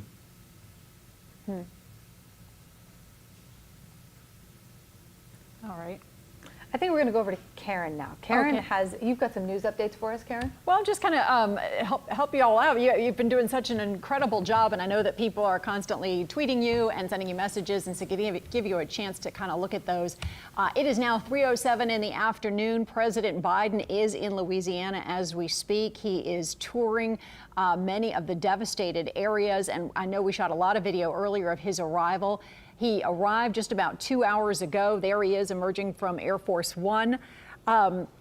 Probably, Cedric Richmond has never played a greater role for Louisiana in his life than he is right now, having the ear and being one of the president's closest advisors and being from right here in the New Orleans area. And there he is meeting Governor Edwards. We believe that is Senator Cassidy right there, and the whole delegation was really out there to meet him. And one of the things that I think that came across quite clearly was that this is a bipartisan effort to try to help the state of Louisiana rebound. The woman to his right is the head of Fema, and the president met with these folks. He then went straight to Laplace, and he's going to be surveying St. John, Lafourche, Grand Isle, and Lafitte with his own eyes to see the degree of devastation, because it can be deceptive. If you're just looking at New Orleans proper on national news right now, it looks like, we're inconvenienced. The folks down in the river parishes and Grand Isle, they are devastated. And so this is a good sign to see the White House here surveying the damage and really reassuring us that they will not forget Louisiana. I'll have your back. That was the president's quote. He said he is here to survey and to listen. And again, Cedric Richmond is constantly, letting him know of the need and the necessities that we have here. He said he understands the president. He understands the frustration with power. And he says they are working to restore it 24/7. There are 26,000 workers from 40 different states here. I'm sure you've seen some of the caravans yourself. They make your day every time. There he is meeting with Mayor Cantrell. Also says he understands the need to communicate with your loved ones. If you are out of state and maybe you have one carrier and not another and you can't reach somebody, he said they are working now with the phone companies to restore the connectivity and to come up with ways in which we can communicate better. And he said also that he has authorized the government to tap into the strategic petroleum reserves, which is critically important so that we can get gasoline going and get the fuel that we need to get the economy up and rolling, and we can get the resources that we need to help starting to rebuild. And then acknowledging that any storm is very much an individual storm, depending on where you are and who you are and what resources you have. He said $100 million in direct assistance has been made available to the people. And he said, you know, their message right now is that they're in it to save lives, and we are in this together. He said, again, I promise to have your back. So talking about the disaster aid that is available, they kind of reiterated the federal government has approved the disaster unemployment program. So if you are out of work because of Ida, so this will work very similarly to the way in which it did during the pandemic, or has during the pandemic, you need to apply. If you are self-employed, so you're one of the entertainers and you're out of work, go ahead, you qualify too. You need to file for that unemployment before October 4th. We just received a tweet from a trucker who said, do I count? Because I need gas to work. I don't have gas, therefore I'm not working. Quite frankly, we have not heard from anybody in an official capacity, but enough officials have talked to us for us to be able to conclude that if there's a doubt, go ahead and apply. Be honest. You know, everybody is subject to perjury laws, et cetera, but let them know of your situation. It can't hurt you to apply and be honest with your circumstances. There are also 25 parishes, including all the ones affected in our area, that are now eligible for FEMA's Transitional Sheltering Program. So you want to keep your receipts. If you cannot live in your home and you're forced to rent and live somewhere else, perhaps in a hotel, or if you're fortunate enough to find a home or what have you, save those receipts. To apply, though, you must first apply for the disaster assistance. So the disaster assistance, the way in which you do that, you're going to go to disasterassistance.gov or call 1-800-621-3362. And I'm sure that we would have that information on our website. Also, if you need to, you can always text us at that number on your screen, and we will be able to provide that to you again. But disasterassistance.gov, 1-800-621-3362 will give you more information on that transitional sheltering program that is really critical and played such a helpful role in the days and months after Katrina, so many people out of their homes. That's the case for those in the particularly hard areas of St. John, St. Lafourche, Terrebonne, et cetera. Also, this is interesting, and it's great that we need to take care of those who have served for our country. So there is also special assistance if you are a veteran and you have sustained impacts by Ida that are costing you financially. You can apply for financial help through the Military Family Assistance Fund. That is the Military Family Assistance Fund, available to all Ida victims who have a military background. You're a veteran. And you want to go to vetaffairs.la.gov/MFA. And I'm going to repeat this for the folks in our booth so we can make sure that we get this up on our website. This is vetaffairs.la.gov/MFA. MFA standing for Military Family Assistance Fund. And that is something that will help a lot of the families out. And of course, many of those folks are probably, many of them also, they leave the military and they join the National Guard. They're out and about and helping everybody. Getting back to President Biden, he had barely touched down when he was already in front of the cameras in St. John, meeting with the parish president there and kind of getting an update from the governor and other officials on where we stand at this point. We weren't able to take that whole thing because, quite frankly, we lost our connection with that live press conference. But what we did hear was, he talked a lot about the infrastructure bill. And he was aware that he said, by his own acknowledgement, it sounded like he was selling it. But he also was trying to, in his words, sort of like remind people of what that bill, which, by the way, had the support and has the support of Senator Cassidy, would do as we try now to rebuild. Because he said what it'll do is you're not going to rebuild to replace. You're going to rebuild to improve. And one example, he said, I've heard so much about all the poles that are down, and no matter where you're from in the metro area, you've seen them yourself. And he said, these are his words, but he said it costs a hell of a lot to put them underground, but it'll ultimately save a whole lot of money in the long run. So that's kind of interesting. It'll be interesting to hear how more of the Republican delegation feels in the wake of Hurricane Ida, but kind of reiterating that infrastructure bill coupled with the budget reconciliation bill could really help this area rebuild post Ida. And again, I'm not trying to get into any kind of political realm, but that was what the president said. Also, you heard from the FEMA representative who was just kind of running down some numbers. You had 197 ambulances here. You've got 12 mobile communication units, and those are critical too, because those are helping in areas in which cell coverage is non-existent. So presumably down there in Lafourche, in Houma, Terrebonne, et cetera, where it's so hard to communicate, and all you're trying to do is reach relatives either maybe across town or across the country. So you've got 12 mobile communication units that are fanned out throughout the area.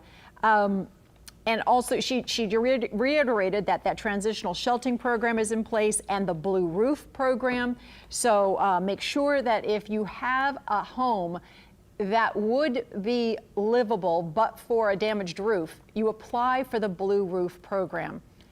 That will lead the Army Corps to come out there, and you'll get your Blue Roof properly installed on your house. And the governor a couple days ago was just saying how well those worked last year in southwestern Louisiana when they kind of got that 1-2 punch with Laura and Zeta.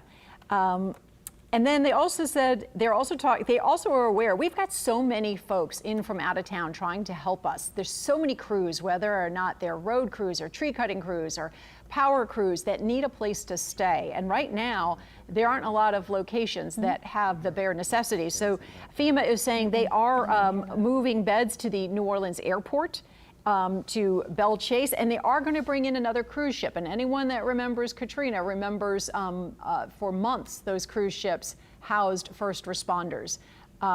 So those will be making a comeback as well.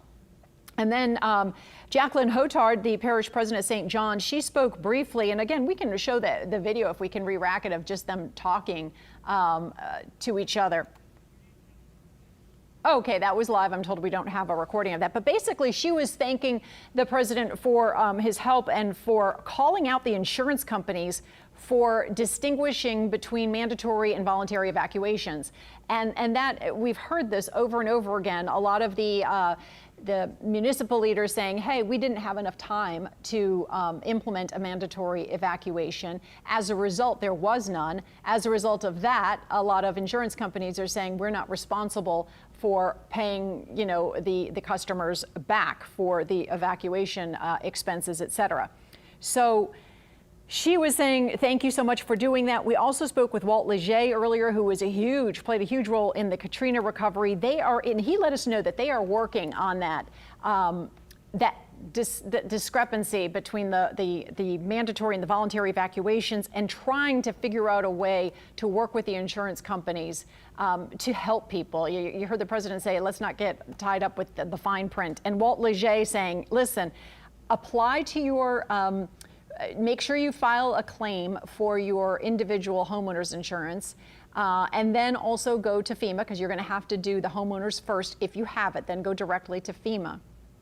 If for whatever reason you are rejected and you have legitimate claims and damage, again, subject to perjury laws, Walt Leger suggested you write directly to FEMA on there and tell them that you have critical needs. Critical needs is a very, I guess it's somewhat of has a legal definition of it, but they must provide that. So use the terminology, I have critical needs, if you are being rejected when you know you have legitimate damage. And so that was sort of the latest that we heard from the officials on a federal, on a state, and on a local level as of 3:20 today. We do know that the president is going to continue to survey the damage. He's going to go to St. John, Lafourche, Grand Isle, and Lafitte. And you know that he will be impacted by what he sees, as we all have been, by those aerial views. So that's the latest now. We will hear from the president later on. We will bring that to you live. Yesterday, the governor had said that he probably wouldn't himself hold a press conference today, that we probably wouldn't have a gubernatorial press conference until sometime this weekend. So that's the latest here from the news desk. I'm going to pass it back over to Sam and Devin to see if there are some more questions and answers you guys can provide. Sure. We have been getting a lot of questions in. I don't know if there's something you want to start with. A quick note that we have gotten a couple times here is, when will mail start being delivered again? I'm currently emailing. Probably should have talked about this. We're sitting 2 feet away and working on the same question. Did you have an answer? Because I'm emailing them. My most recent information is from Tuesday. I'm guessing you're trying to get an update from that. There hasn't been any update since August 31st, so that's been 4 days, and we haven't gotten any update. So I'm emailing the Louisiana media contact like literally right now. Gotcha. And here's what we know from the last update on Tuesday, though, is that mail operations in the 705, 706, 707, and 708 zip codes. So if those are the first 3 digits of your zip code, mail is operating in those areas again. But in 700, 701, 703, and 704, mail is not operating in those areas. And I would assume a big part of that, too, like I said, reaching out now, is gasoline and fuel resources right now. Is that we know gasoline is scarce. People need it for generators. People need it to either evacuate or get back in town. First responders need it right now. The emergency crews, the linemen, everybody needs gasoline right now. So that could be a big part of why mail is not operating in our area yet. Not that there's not a lot of important mail and packages that come in. I know people get medicine through the mail and other important things, but I would assume gas is very much the limiting factor in this right now. Probably. We have Paul Murphy on the phone right now. He is actually in Laplace, in a neighborhood in Laplace with President Joe Biden, who is here touring the damage right now. Paul, we want to, can you hear us okay? Yes, I can. Okay. Hey, Paul, can you tell us just what you're seeing and what is the damage like in the neighborhood where you are? Well, we decided to go early on to the Cambridge subdivision here in Laplace, which is one of the hardest hit neighborhoods in a very hard hit parish. And that coincidentally is the neighborhood that the president is visiting as we speak. There is a microphone and a podium set up in the middle of Cambridge Drive in that subdivision, where he'll presumably talk with some residents. We were told that the Secret Service was going door to door on the route. So he should be able to get firsthand from those who rode out the storm in Laplace what it was like and what their damage might be and what their needs are going forward. I know that Cambridge subdivision. That's where there was quite a bit of flooding, I think, right? And what are you seeing right now? Well, Cambridge was really hit with a triple whammy here, if there is such a thing. They sustained more than 100-mile-per-hour winds.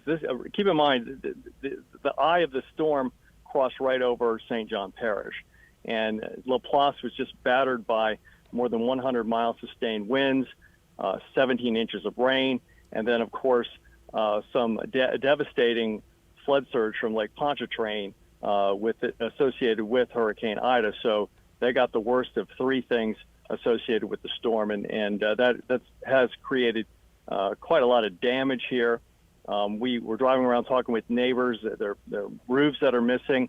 There are huge trees that have fallen on houses, and a lot of houses have been damaged by fallen trees. Obviously, like anywhere else, the power is out. We also saw, interesting enough, we saw one apartment complex right off of Colonial here, where you had 4 buildings where the roofs were gone and there was major damage, but there was one apartment building in the middle that was barely touched. And what was interesting about that is I was talking to Mr. Jose, who lives there. They rode out the storm in that one building, and we're just amazed at the damage when they finally got a chance to get out and take a look. It is very hard hit, and it will take a long time for those neighborhoods here in Laplace to recover. And that's what the president is going to hear from neighbors, and that's what he did hear from state officials and local officials that he spoke with at the Emergency Operations Center here in Laplace. Paul, we're seeing some live pictures from you all now. Are you looking at the same thing that we are? It looks like the motorcade has started to come down the street. Yeah, that is the Cambridge subdivision. The state police are leading, and they had checkpoints set up all along Airline Highway, which is going to be the route that the president would take to the Cambridge subdivision. And, you know, the president did bring some news with him earlier. He said that the government has provided 6.7 million meals to Louisiana, 6.1 million bottles of water. He said that he too was frustrated with the pace of power restoration and that he was working with the energy companies to hasten that. He said that the federal government was also sending 100 or more generators to provide power temporarily. He thanked the 25,000 linemen that are here now trying to restore power. He said that he's also knows about the problems we've been having at the pump with these miles-long lines for people to get gas. He is authorizing the use of oil from the Strategic Petroleum Reserve to help kickstart that refinery process. As you know, we've had numerous oil refineries in this area that were knocked out because of Hurricane Ida. He says that so far $100 million in direct assistance has been authorized. And one other bit of news that we also learned from the Fema Administrator is that there will be a cruise ship brought to New Orleans to help house this massive influx of first responders coming into Louisiana to help out. That's certainly good news with the availability of hotel rooms just not there right now. We're watching right now. It looks like there were several members of the media, photographers, kind of running down the street. What are you seeing? Is the president going door to door right now? Well, we are we were not allowed to accompany him right there on Cambridge Drive. There's a social security checkpoint where the reporters were cordoned off at. So only the pool cameras are allowed in that area. Okay, but is that what he's? So we're not sure. I mean, we can't really see too much behind the stop sign, but it was my understanding that he was going to get out and talk with residents. Whether he's going to go door to door, I don't know. Okay. But generally, we see presidents do that. Prior storms, they do tend to get out and talk with the people and really assess from a grassroots, ground level basis what the needs are. Paul, you've covered so many storms in your time in news. Can you tell us what the difference is?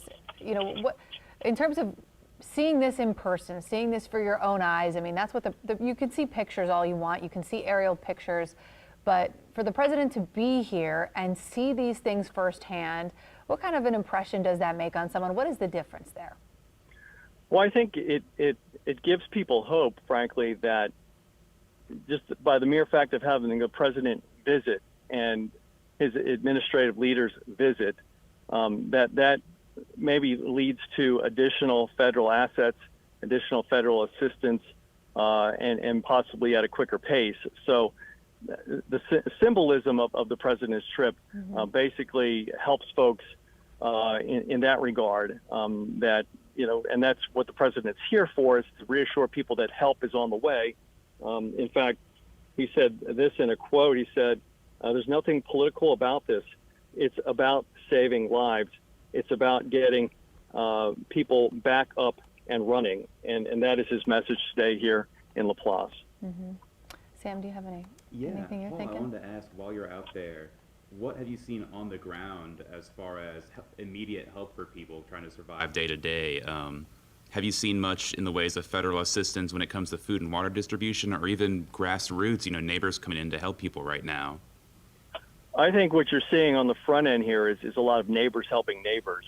We were talking to one gentleman in Cambridge who said that, you know, just him and a bunch of his neighbors helped another neighbor across the street cut down a tree off the top of a house. We saw people taking in neighbors whose homes aren't habitable at this point. until they can get their home back in order. We've seen folks sharing food, folks sharing water. That's what we've seen on the front end. And we're also starting to see an influx of federal assets as well.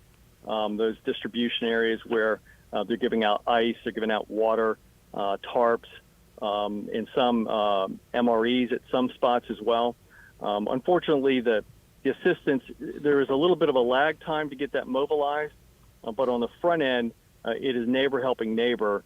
It is restaurants opening their doors, fixing meals for linemen, folks that are coming here to help restore power, and all of that you see. And I've always said this, and it stuck with me, is that sometimes the worst of times bring out the best in people. And that is certainly what we are seeing with Hurricane Ida. Now, Paul, you have to explain to our viewers here. Are you at the podium? Where are you going to be able to hear? No, that's all coming from the pool I'm going to be camera, listening right? to the feed. I'm going to be listening to the feed with everybody else. Got it. Okay, I was just kind of clarifying that. So when we're done speaking with you, we're anticipating that we will hear from President Biden from the pool camera. There's a podium set up, and we've already seen the shot. It's right in front of a home in Laplace. So he's going to tour the neighborhood a little bit and then speak about what he saw. And this is only the first stop today, right, Paul? He's headed in the air next.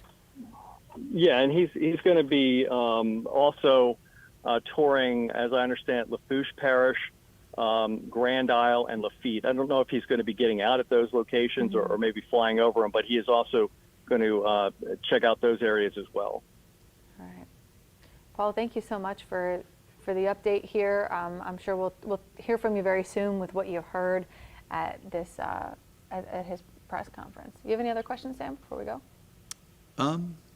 No, I think Paul's made an important point. I think the work you're doing out there right now is so important because a lot of what I've seen people talking about is that our focus right now is on our own power, on the North Shore, on the South Shore, but we really can't forget about these parishes all around us that have been hit so hard. And even though we all know federal assistance is coming and there's a lag to that we locally, as their neighbors, need to be a part of that as well. Absolutely. One of the interesting, if I could just say, is that what people need to understand, and sometimes they take this possibly the wrong way, when you talk about aid coming in for New Orleans or power being restored to New Orleans, what most people really are referring to is the New Orleans area. So that's something to keep in mind, that there's no slight of those communities, because New Orleans is the metro area, so to speak. Very true. Yeah. Well, thank you so much, Paul. We're going to hear a little bit more from you later today after we hear from the president.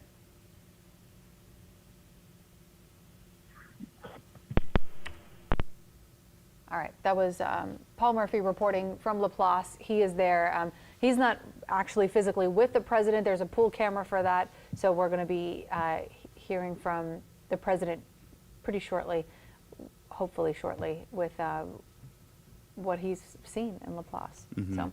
And as you and Paul noted, Laplace isn't the only place he's going right now. Yeah. After he speaks to us here, he'll be up in a helicopter to tour other areas that he may not even be able to get on the ground to yet.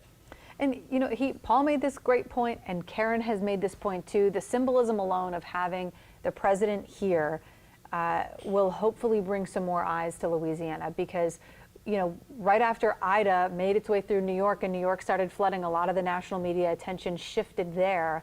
When you know, it's going to take a really long time for Louisiana to recover from this. So hopefully this gets some eyes back on those areas that really, really need help right now. I know that's been a big concern. I know we mentioned Mike McDaniel's coverage before when he was in Montague last night, just had this heartbreaking story about a couple out there who lost their home, were living in a shed next to it, and they lived in such a small community that their biggest fear was they would just be forgotten. Yeah. Was that everything would be going to the bigger metro areas and nobody would ever come to help them. And hopefully the president being down here and seeing these areas is a sign that help is on the way, no matter how big your area is or how small. And hopefully too, I mean, now that there is some generators that are down there running cell towers, it's getting a little bit easier. I think we got a SAT truck down to Houma so we can finally get some live coverage out of there. It has made a big difference in how the images that we can put on TV and show people, because we are finally able to get some type of signal out of there. So we're doing our best to cover those areas as well, with also limited resources, and our crews are running out of gas too. So are we getting any questions to the text line that you can see? We are getting plenty right now. Wonderful. Let me see. See what we can do. If we can, I think a lot of people have questions about FEMA assistance again.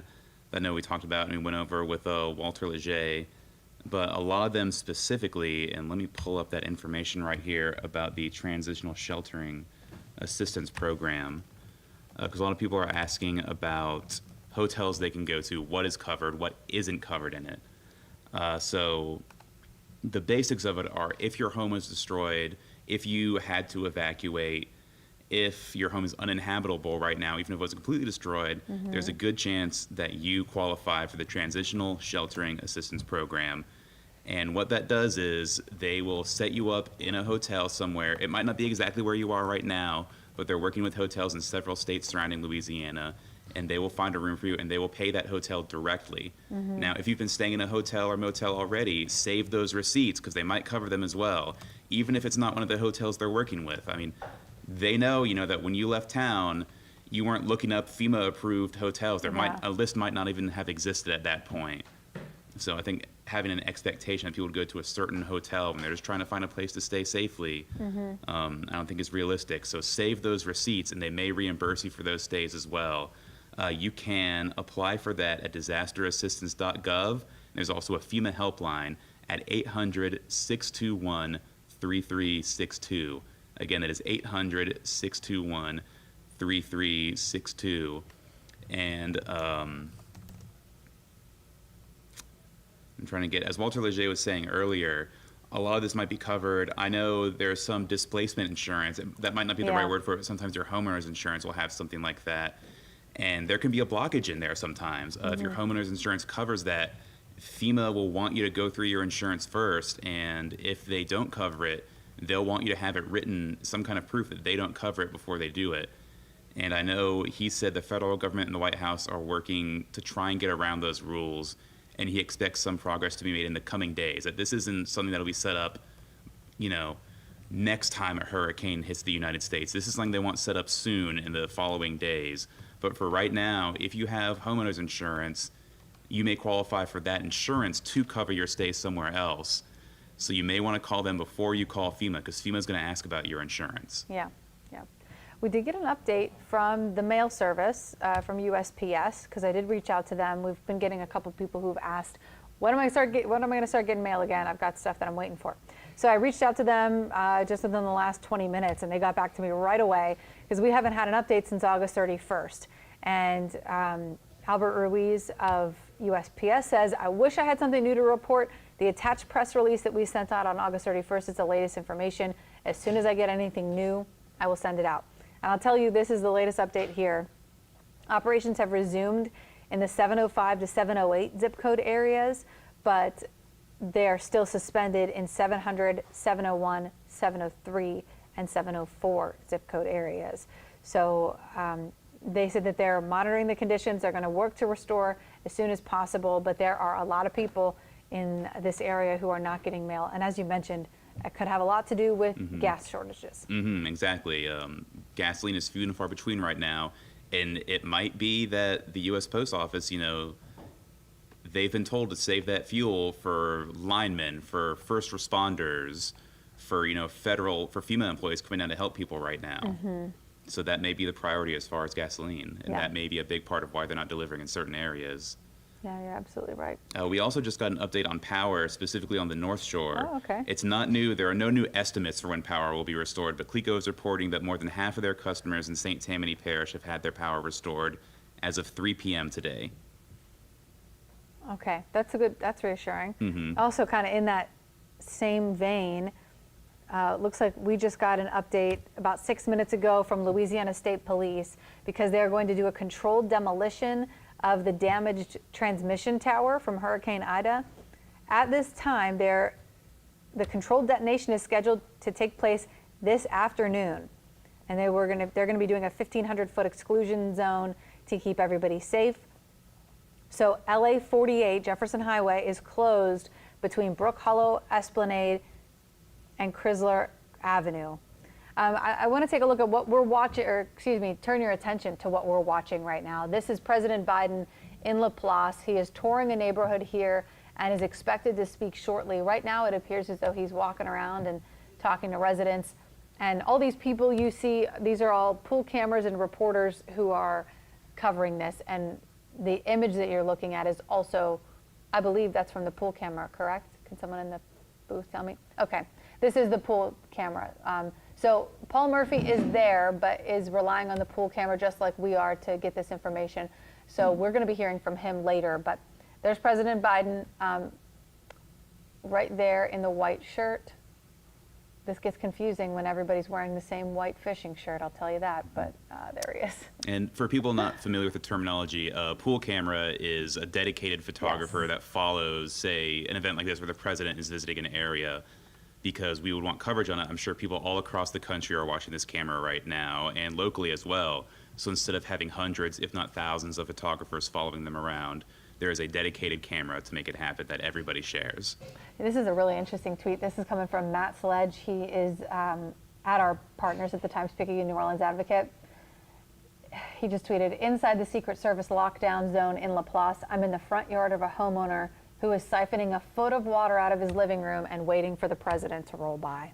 So still extensive damage there. And I mean, those are the kind of things that the president needs to see, because we certainly need quite a bit of help here. And as unfortunate as it is that this is all, that, you know, that this is happening right now, it's good that there are federal eyes that are going to see it firsthand. Yeah, seeing it firsthand is a whole nother world. I mean, you can look at it from satellite imagery. You can see the video that we put on TV, and it is dramatic what has happened to a lot of Louisiana right now. But there is no substitute for seeing it in person. Yeah, absolutely. So that'll be happening at some point. They've got a podium set up outside of a home, and the president will be speaking at some point.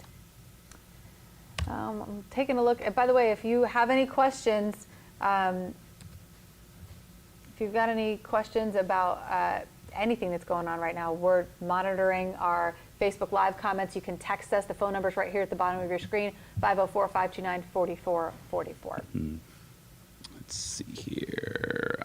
I do want to touch on again, since we mentioned the recent CLECO update, for people just joining us or joining us recently, the estimated restoration times for a lot of our area that we've gotten from CLECO and Entergy today. And we have this broken down much more specifically on our website on WWL-TV.com, but I'll give you a broad overview for the sake of, not getting too confusing with it. What we got from Entergy this morning is that in the Port Allen area, west of Baton Rouge and Iberville parishes, they should have power back sometime today. And again, when I say estimated restorations, it means they should. It's not a guarantee, but also individual homes, individual streets might not have power yet because of very specific downed power lines, but power will be restored to the area most likely by then. You also have to keep in mind, we've been saying this to people, if there has been damage to the actual electrical connection to your home, it's going to take longer. You're going to have to get an electrician out there. There are certain parts, certain components that Entergy can't touch. So if for some reason you've had that connection removed from your home, you are responsible for getting it put back on before your power will turn back on. And continuing with these estimates, East and West Feliciana parishes will hopefully have their power restored today.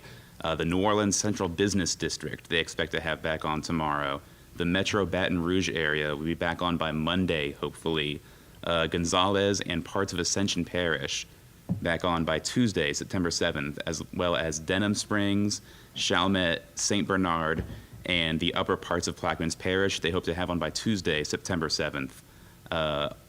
The next day, the Metairie and Kenner area, the west bank of Jefferson Parish, Algiers, New Orleans East, and the rest of Orleans Parish, they hope to have on by September 8th.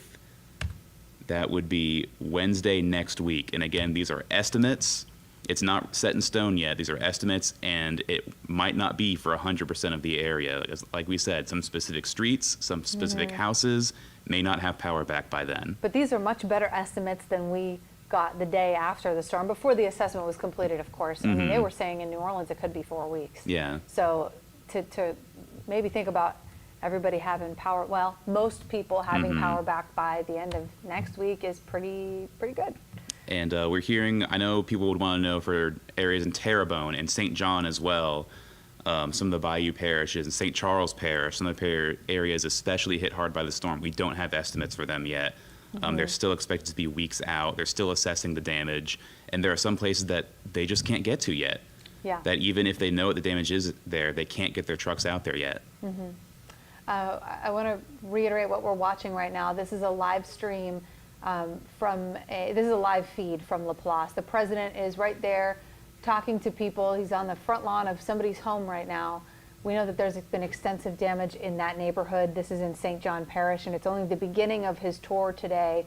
And he's going to be talking shortly, going to be giving an address shortly about what he has seen. So we're waiting for that. It's unclear. Do you see him talking to a homeowner, or is he talking to media members right now? It's difficult to tell. I can't see who's on the other side. Yeah, and it's hard with masks and things like that too to Yeah. sometimes identify everybody in the crowd. So I'm just letting you all know what you're watching as we're answering your questions. I want to address power outages on the North Shore as well. The latest update from CLECO we have for estimations. The estimations they gave us today refer to power that they hope will be back on today, and they gave it to very specific streets in the area. They have several streets in Slidell, including the area around City Hall and the Slidell Post Office, Highway 11 to Lake Pontchartrain, Lakeview Drive. They get very specific here, but all of their estimates are for today. So if you can go to our website, WWL-TV.com, we have a story that says, when will my power be back on? And that is the latest information we've gotten from the North Shore. Again, the CLECO updates for Slidell, Mandeville, Covington, all the areas they cover have estimates for what would come back on today. But as far as for the rest of the week, we don't know yet. Yeah. We just got an update from Jefferson Parish just this minute. Curbside garbage collection of bagged household trash in JP will resume Monday the 6th. It may not be on its regularly scheduled collection day. Service will be limited, but Monday the 6th you can expect to see some trash pickup resume in Jefferson Parish. They also say that curbside debris removal is also scheduled to begin. Let me look at the date there.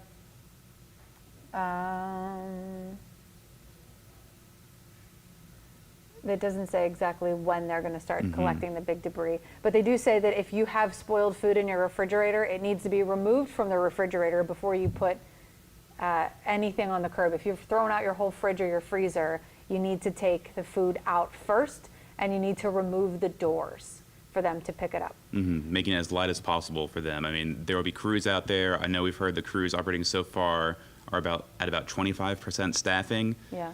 There's a good chance they can't pick up a full refrigerator. Anything you can do to make it a little lighter and break it down for them, I'm sure they would appreciate. Oh yeah, super And helpful. they're also emphasizing that when you remove debris from the storm and your garbage, keep them separate.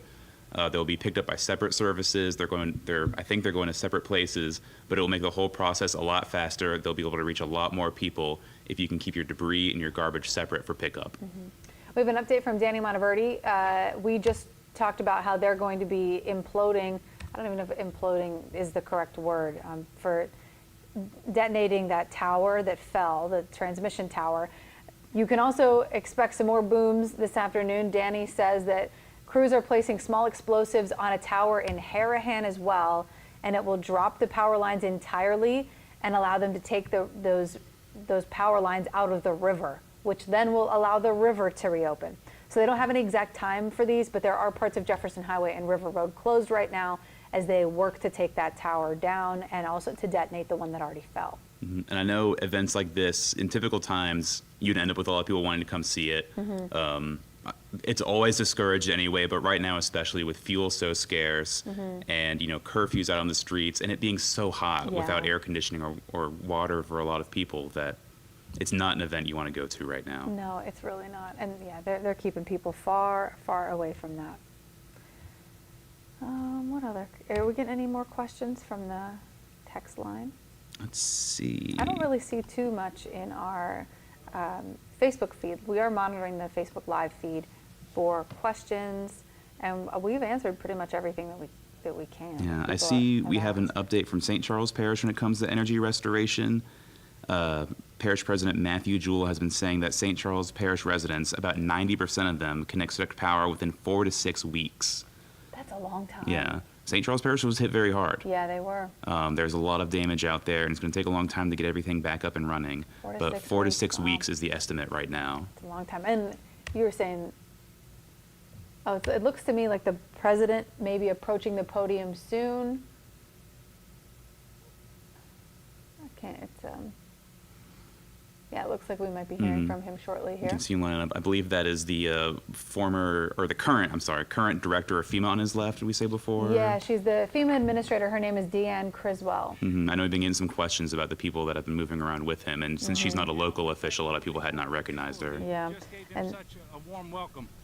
I will tell you, since before the storm, he's been a tremendous partner. Looks like he's approved all of the requests that we've given him, and of course we're going to keep asking until he probably is going to have to tell me no on something. But Mr. President, on behalf of the state of Louisiana, we want to thank you for being here.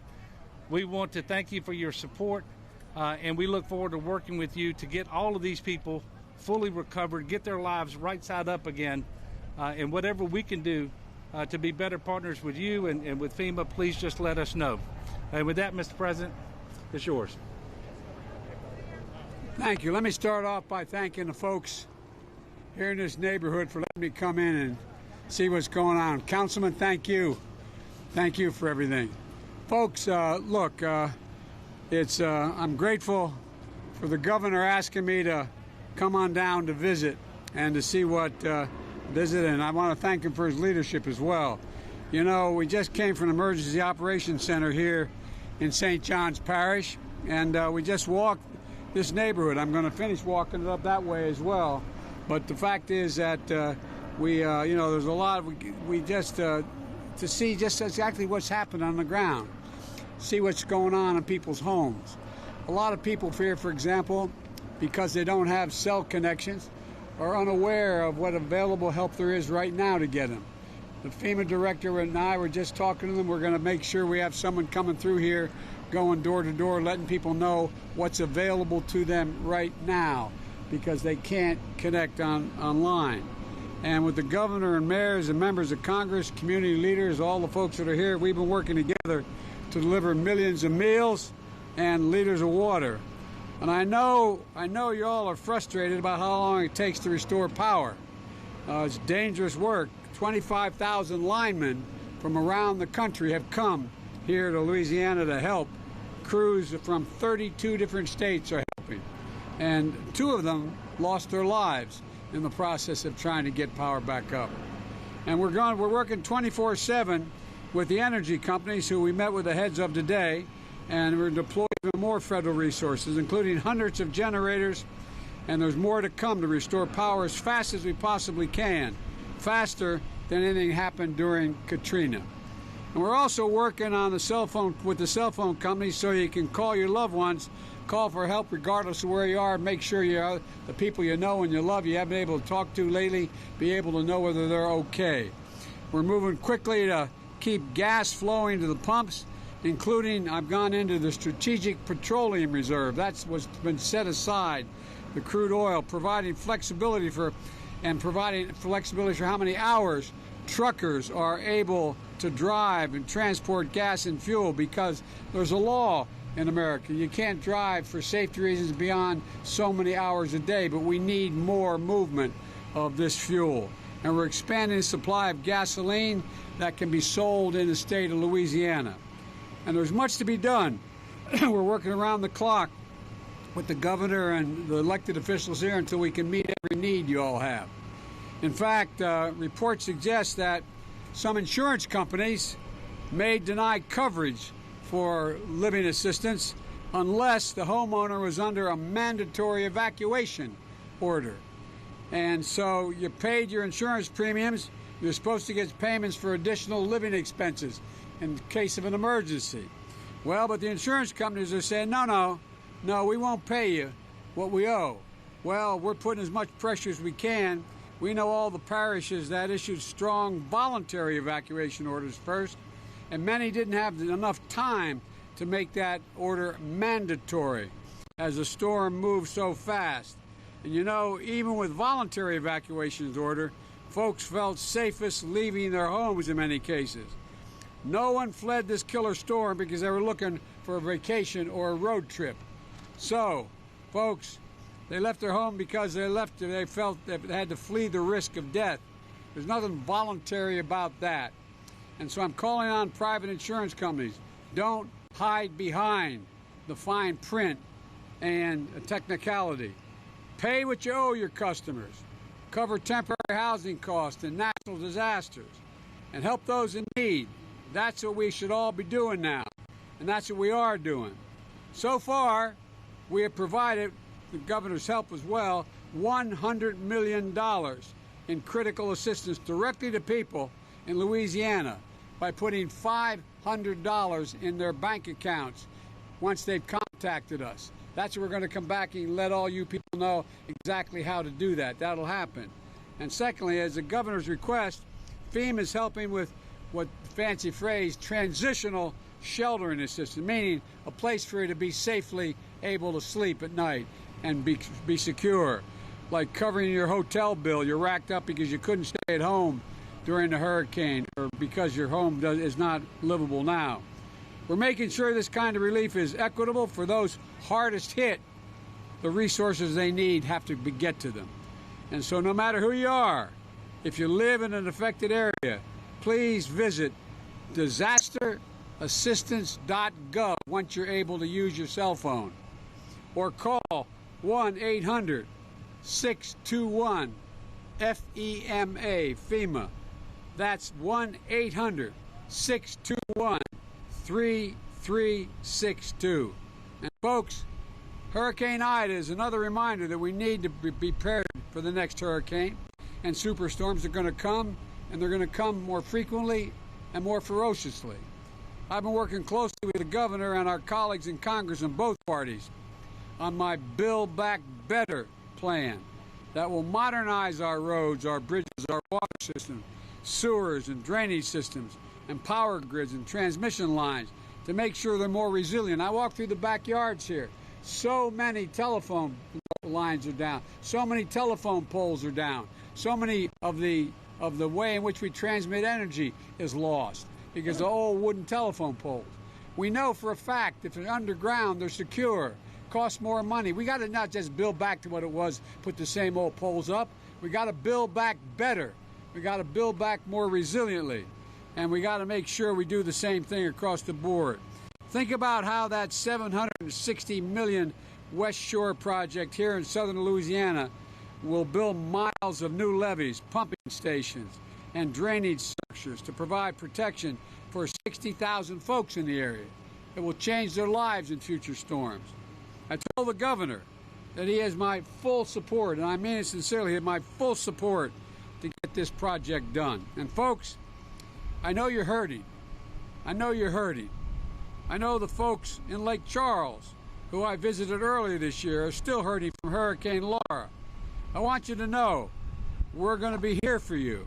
And with regard to Lake Charles, I've put in a request in the budget to provide for help for recovery for Lake Charles as a consequence of Laura and Delta, two storms that they still haven't gotten the needs that they have.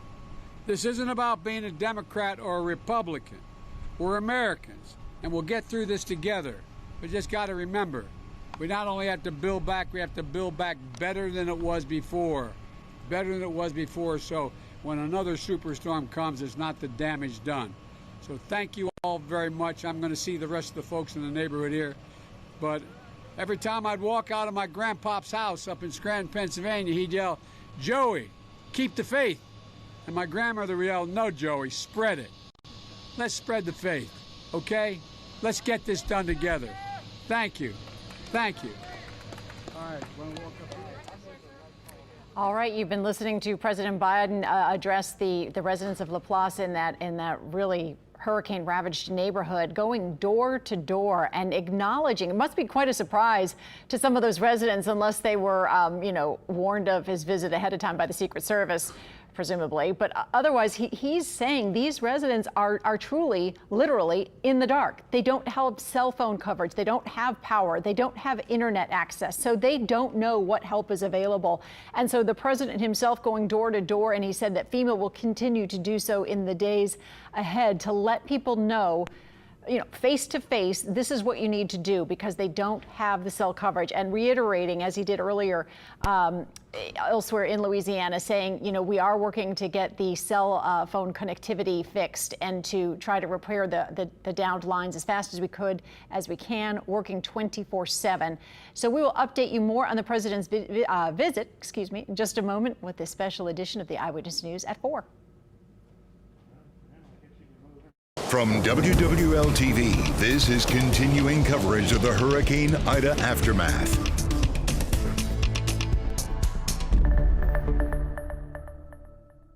Well, good afternoon and thanks for joining us as we continue to follow the aftermath of Hurricane Ida. I'm Sharice Gibson. And I'm Karen Swenson. Katie Moore is live in Houma tonight and will be joining us from the field later in the newscast. Yeah, we're also awaiting a press conference at any moment from the city of New Orleans. Mayor Latoya Cantrell, along with other city leaders and public officials, will give us any updates related to Hurricane Ida, response and recovery. We'll take that to you in the moment it begins. All right. Meanwhile, President Joe Biden in Louisiana right now. You just saw him. Yes. Earlier, he arrived at Armstrong International Airport. That happened at about 1 o'clock. He is now getting a firsthand look of the damage left by Hurricane Ida and meeting with the local leaders and meeting with the residents of Laplace at this very moment.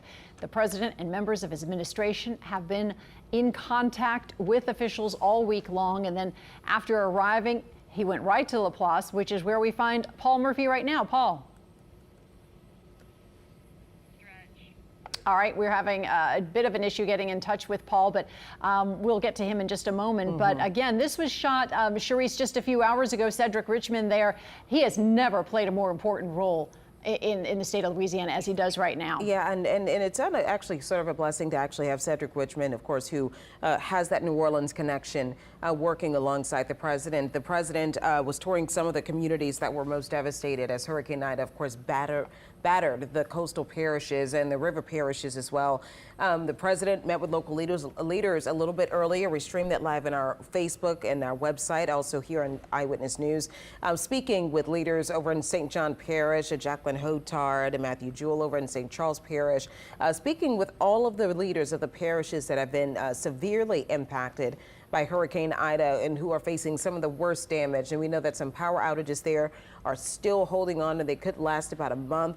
Homes that are devastated and water that is still being sort of drained and siphoned out of people's homes. Yeah, and Sharice, I think we do have Paul Murphy now standing by where the president is. Now, the president met with local and state leaders here at the St. John Parish Emergency Operations Center. He told them that he was here to listen to what they need and what families need to get back on their feet. Now, Mr. Biden also toured the Cambridge subdivision just moments ago in Laplace with St. John President Jacqueline Hotard and Congressman Troy Carter. The neighborhood was just hammered by Hurricane Ida with more than 100-mile-per-hour winds, sustained winds, 17 inches of rain, and devastating storm surge from Lake Pontchartrain. The president got out, walked around, and talked with neighbors about their damage and their needs. The president said he, too, is frustrated with the pace of getting power restored. He also said his administration was working to get gas flowing again at the pump. The storm knocked out area refineries. He authorized the use of oil from the Strategic Petroleum Reserve to help kickstart that process. There's nothing political about this. It's just simply about saving lives and getting people back up and running. And we're in this together, and so we're not going to leave any community behind, rural, city, coastal, inland, and I promise we're going to have your backs till this gets done. And one thing we also learned from the Fema Administrator today is that they are bringing in a cruise ship to help house that massive influx of first responders who have come to Louisiana to help out. Coming up new at 5, we visit with folks in the Cambridge subdivision that now have a long road to recovery. In Laplace, Paul Murphy, Eyewitness News. All right, Paul, thank you very much. This was another milestone day for restoring power in much of southeast Louisiana. Entergy and CLECO released estimates for restoring the vast majority of electricity to each parish, as well as to specific neighborhoods in New Orleans. Now, David Hammer has been covering Entergy for us and joins us now with those details. Yeah, Sharice and Karen, there was a lot of excitement across the New Orleans area when Entergy released its estimated restoration times this morning. Entergy started with the dates for restoring 90% of customers in each parish, starting with St. Bernard Parish and the upper part of Plaquemines by Tuesday, September 7th, and all urban areas of Jefferson and Orleans by Wednesday, September 8th.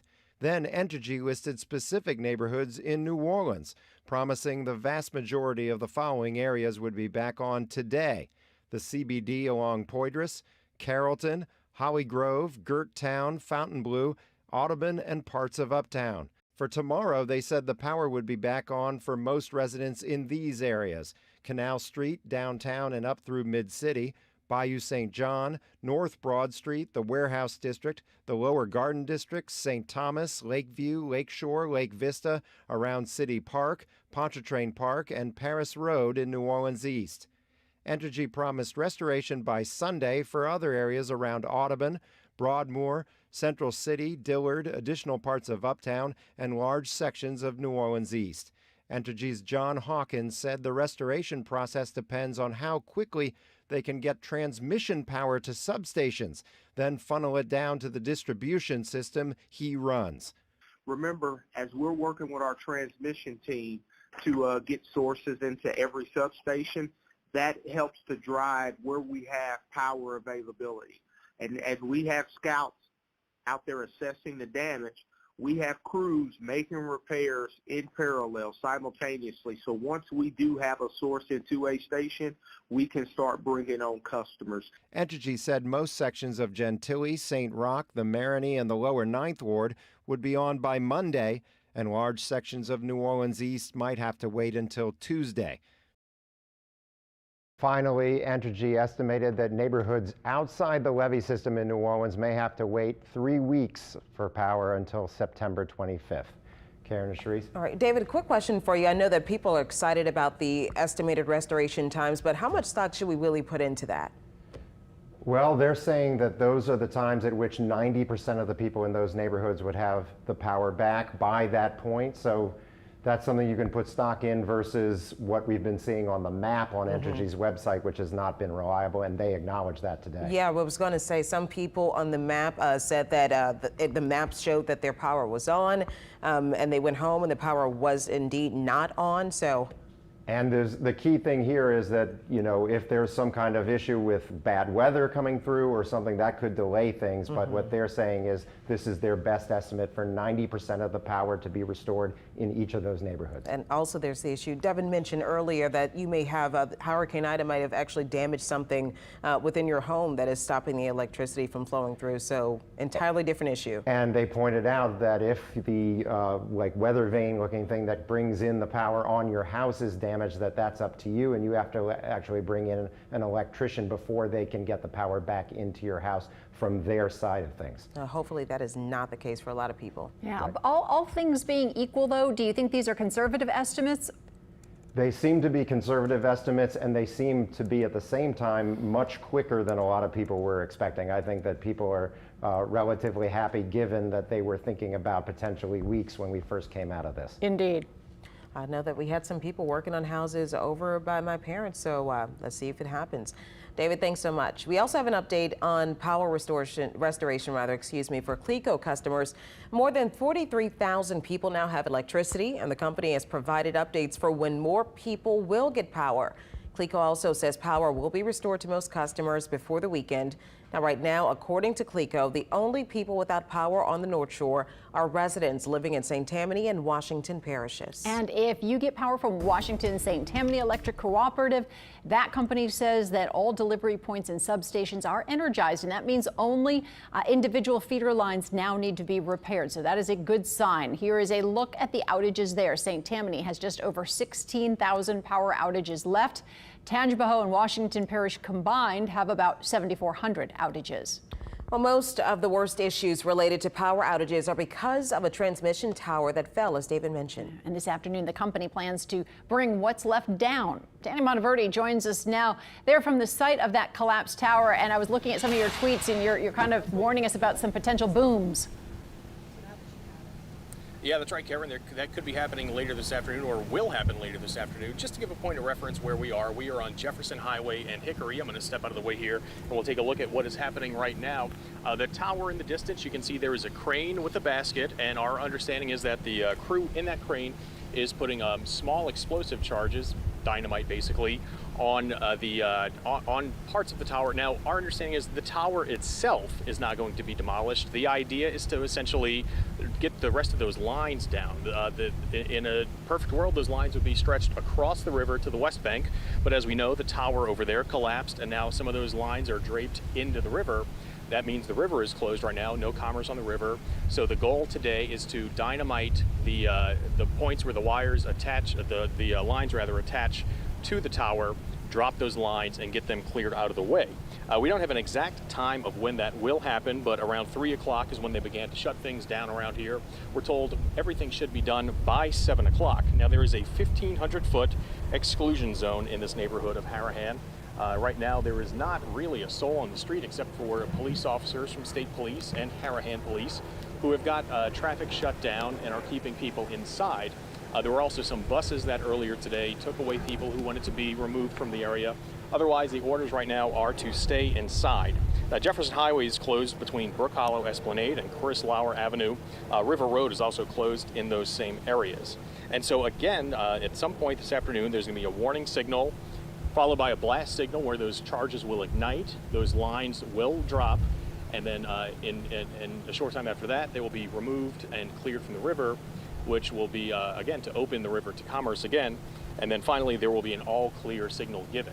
So what you're seeing right now, again, you're looking at a crew in a basket. It's not really clear just yet if those charges have been put on or if they're still working to put them on. If the Hard Rock, I hate to say that, if there's any indication from the Hard Rock, this will not be a quick process. I believe that day was about 5 hours, I think, to get all that done from the time they started the morning and to the time it finally happened. But again, today they're saying this should be done between sometime by 7 o'clock at the latest. And again, the goal, as we understand it, not to take down the entire tower, just to disconnect those lines, drop them down, and get them out of the river, because that's where they are right now. But again, right here at Jefferson Highway and Hickory Avenue, no one out and about. The streets are closed, and if you are in this area, the directions right now from the officials, from Entergy, from State Police, from Harahan Police, are to just stay inside if you are here. Again, we had some buses that did take some folks away a short time ago, and at some point this afternoon, if we get a little more definitive time on when this happens, we'll let you know. But that is the latest for now. Reporting live in Harahan, Danny Monteverdi, Eyewitness News. All right, Danny, thank you very much. All right now we're going to City Hall. That's where Mayor Cantrell is holding a news conference, giving us an update on recovery efforts and the aftermath. Happening on the ground and the additional capacity that's being built by way of linemen coming to the city and working very intentionally across neighborhoods with distribution lines and the restoration of power. Just glad to see the progress that continues to be made day by day, and of course more on today. I am cautiously optimistic that the timeline that has been provided by Entergy will be complete by those deadlines, but even I am expecting more sooner rather than later, but we don't want to overpromise and underdeliver, and I can tell you that is the sentiment on the ground with our linemen really working very hard to beat those timelines. Entergy is projecting nearly full restoration by September the 8th, next Wednesday, but as I've said, we're really working hard and pushing to ensure that we're seeing restoration sooner rather than later. Even as power is being restored and we're seeing steps towards that, we do recognize that not everyone has it, and therefore the stressors are remaining. and can be more traumatic to our residents, particularly those with some special needs. So beginning on tomorrow, we will be offering daily transportation assistance to residents who wish to temporarily relocate to public shelters that have been available and determined by the state of Louisiana and those partners. So starting tomorrow, 9 a.m., this is for our general population. We focused on our elderly special needs on today, but on tomorrow, 9 a.m., from 8 a.m. to 4 p.m.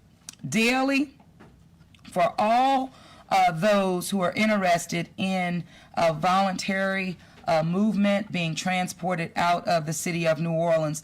The RTA will be running pickup operations at the 12 sites, particularly all those that have been familiar right now, familiar by residents utilizing them throughout this post response. The Treme Center, the Cutoff Rec Center, Gernon Brown, Milne Rec Center, Stallings, Lyons, Joe Brown, Rosenwald, the Allie Mae, our senior center there, Engine 4 Firehouse on Dowman Road, Arthur Mundy, as well as Level Up campaign. The addresses will be made available. But these are the locations that we will utilize. Again, picking up our residents who wish to be transported to public shelters identified by the state of Louisiana and that are fully operational. The RTA buses will take you from the pickup locations to the convention center. This is our plan that we executed pre-storm and really on that post-storm and held until it was necessary to do so. So at the convention center, our folks will be registered and transported to state-run shelters, as I indicated. Our residents should understand once they get to the convention center, they will then board coach buses and be transported again to state-run public shelters in northern Louisiana or in another nearby state such as Texas. But locations identified by the state and who will be prepared and ready again to receive you. The New Orleans Health Department, kudos all the way around to the men and women who have been on the ground and helping our health department coordinate directly with our senior housing facilities and complexes around the city of New Orleans. As I mentioned, this started early this morning. The outreach, of course, started prior to with these centers and coordinating with them to ensure that we, the city, would go directly to these locations and transport our people. There was no need at all for our seniors to go to a remote location to therefore be transported out. This is a real example of meeting our folks where they are. We have been in constant communication with these privately ran facilities, with their managers, and being provided the necessary transportation to get them out. FEMA, as I mentioned, activated the Transitional Sheltering Assistance Program, and I just want to say thank you again to the President as well as to Madam Secretary for making sure this happened. We also saw progress as it relates to insurance companies that were preventing policyholders from activating their loss during this time when they had to remain outside of the city of New Orleans at our request. So we're just happy to see that has been dealt with, and information regarding that has been communicated and will continue to be communicated to policyholders across the city. We know Allstate and USAA have moved that forward. You're going to hear more, again, on some of these updates from leaders who are with me now. I'm going to turn to Colin Arnold, who is our Director of Homeland Security at this time. Again, thank you again. We'll move through and go to questions and answers shortly. Colin? Thank you, Mayor. Good afternoon, everybody. The New Orleans Emergency Operations Center continues its 24/7 activation where public safety infrastructure, human service agencies are coordinating the response to Hurricane Ida. Our top priority has been and continues to be the safety and health of our public. That included pre-staging rescue assets around the city that luckily we did not need. That also has included the 24/7 work of the New Orleans Health Department and New Orleans Emergency Medical Services and what they have done to ensure residents who are elderly or have medical needs were safe in the days leading up to and after the storm. We've also worked hard as a city through all levels of government and many employees to provide food, water, ice, tarps, air conditioning, charging stations, and Wi-Fi to keep residents comfortable as our infrastructure teams work around the clock to restore services.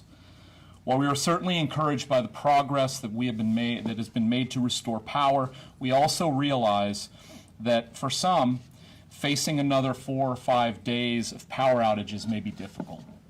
That's why we will begin a transportation option for Orleans Parish residents who wish to travel to a public shelter in northern Louisiana or a neighboring state. Starting tomorrow at 9 a.m. and then thereafter operating from 8 to 4 p.m., you can go to one of 12 pickup locations where you will board an RTA bus to the convention center.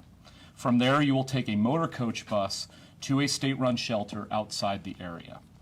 The 12 pickup locations are, first of all, 8 are the cooling centers, what we've been talking about all week and what we've stood up and will continue to stand up to support the public. And those are the Treme Recreation Center at 900 North Villeray, the Cutoff Recreation Center at 6600 Belgrade, the Gernon Brown Recreation Center at 1001 Harrison Avenue, the Milne Rec Center at 5420 Franklin Avenue, Stallings St. Claude Recreation Center at 4300 St. Claude, the John P. Lyons Recreation Center at 624 Louisiana Avenue, the Joe Brown Rec Center at 5601 Reed Boulevard, and the Rosenwald Rec Center at 1120 South Broad.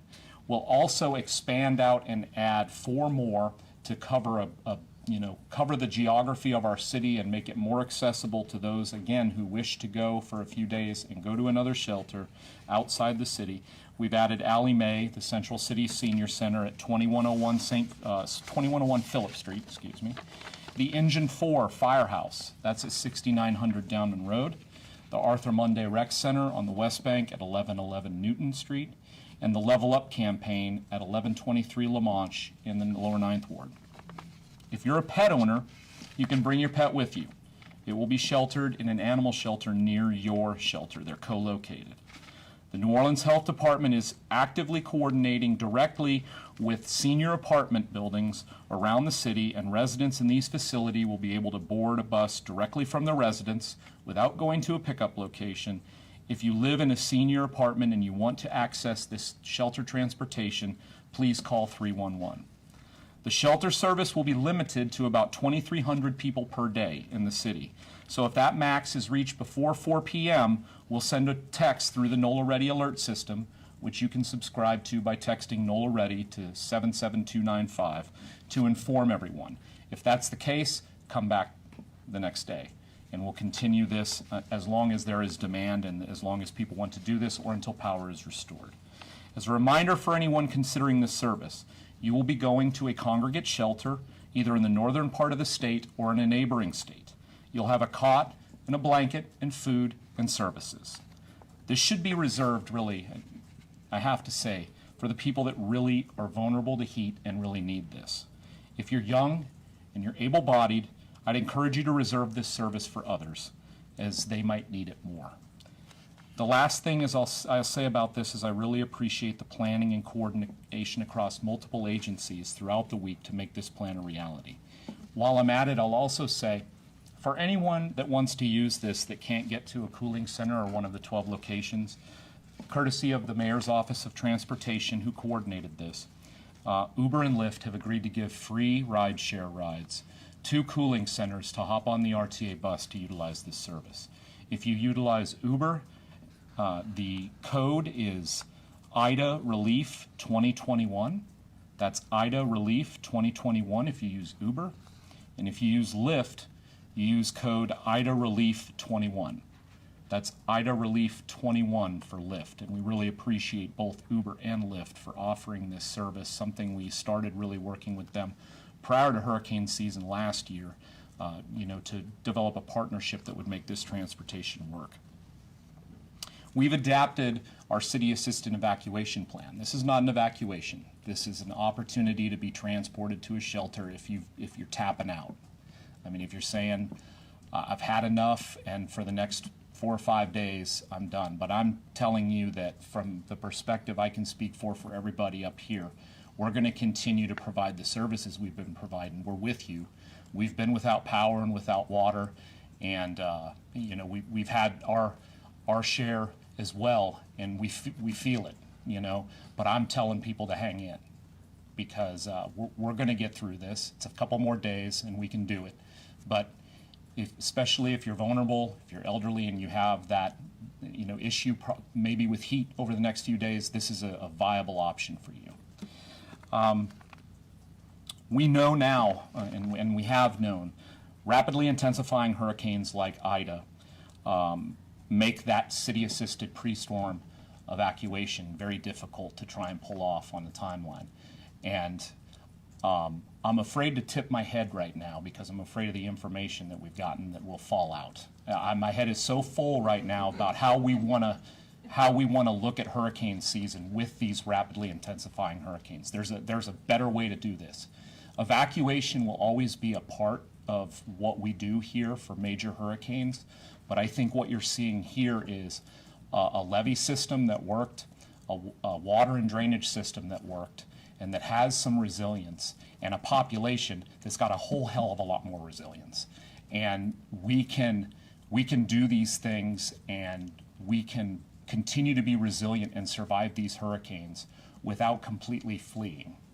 And so everybody that's worked here, the plans that we've worked on and everything we've developed over this last week is going to become a really special thing for this city, and certainly for this office upstairs and these people that have been working.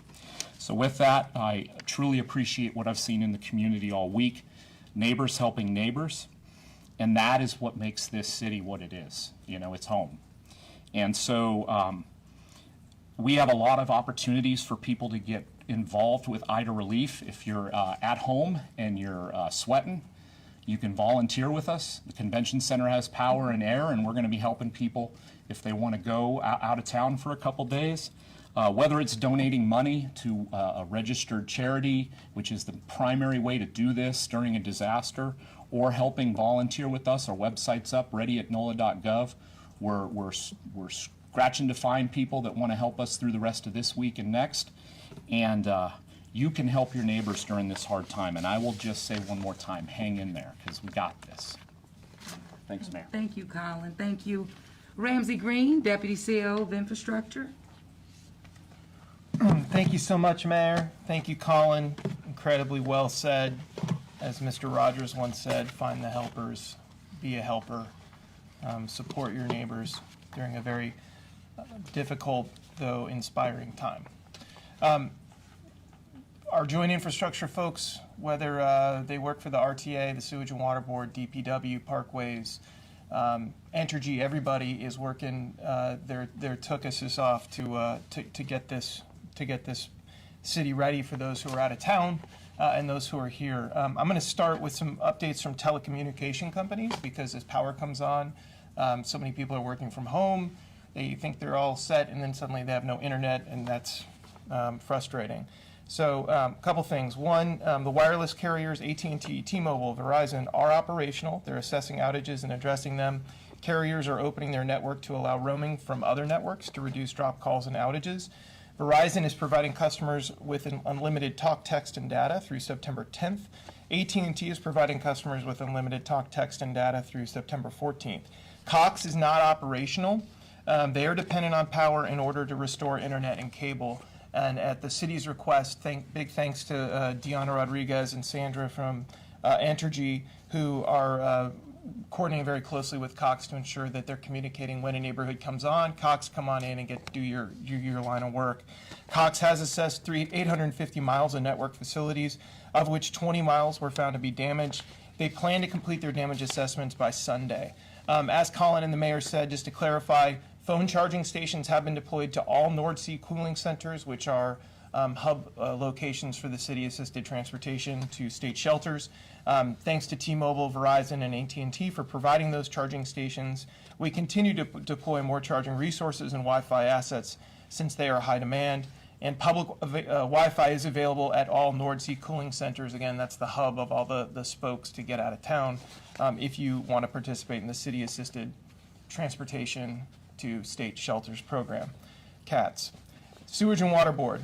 The East Bank wastewater treatment plant does have power. It's in the process of resuming pumping. That work still goes underway. Sewage and Water Board is continuing its emergency protocols related to sewage. They're working their tails off to stop that protocol. It is standard emergency measure with EPA and DEQ approval, and it's taken to prevent sewage backup throughout the streets. That's the discharge of sewage water into our adjacent waterway, the Mississippi River. Biggest concern right now is sewage backup, particularly in New Orleans East. Vac trucks from the Sewage and Water Board are sucking out wastewater. All right, right now you're looking at an update from New Orleans city officials, Latoya Cantrell, Colin Arnold, and we got an update. One of the most significant parts of this update, we know that just asked our meteorologist, Michelle Morgan, what the heat index was, and it was 98, I'm not mistaken, Michelle?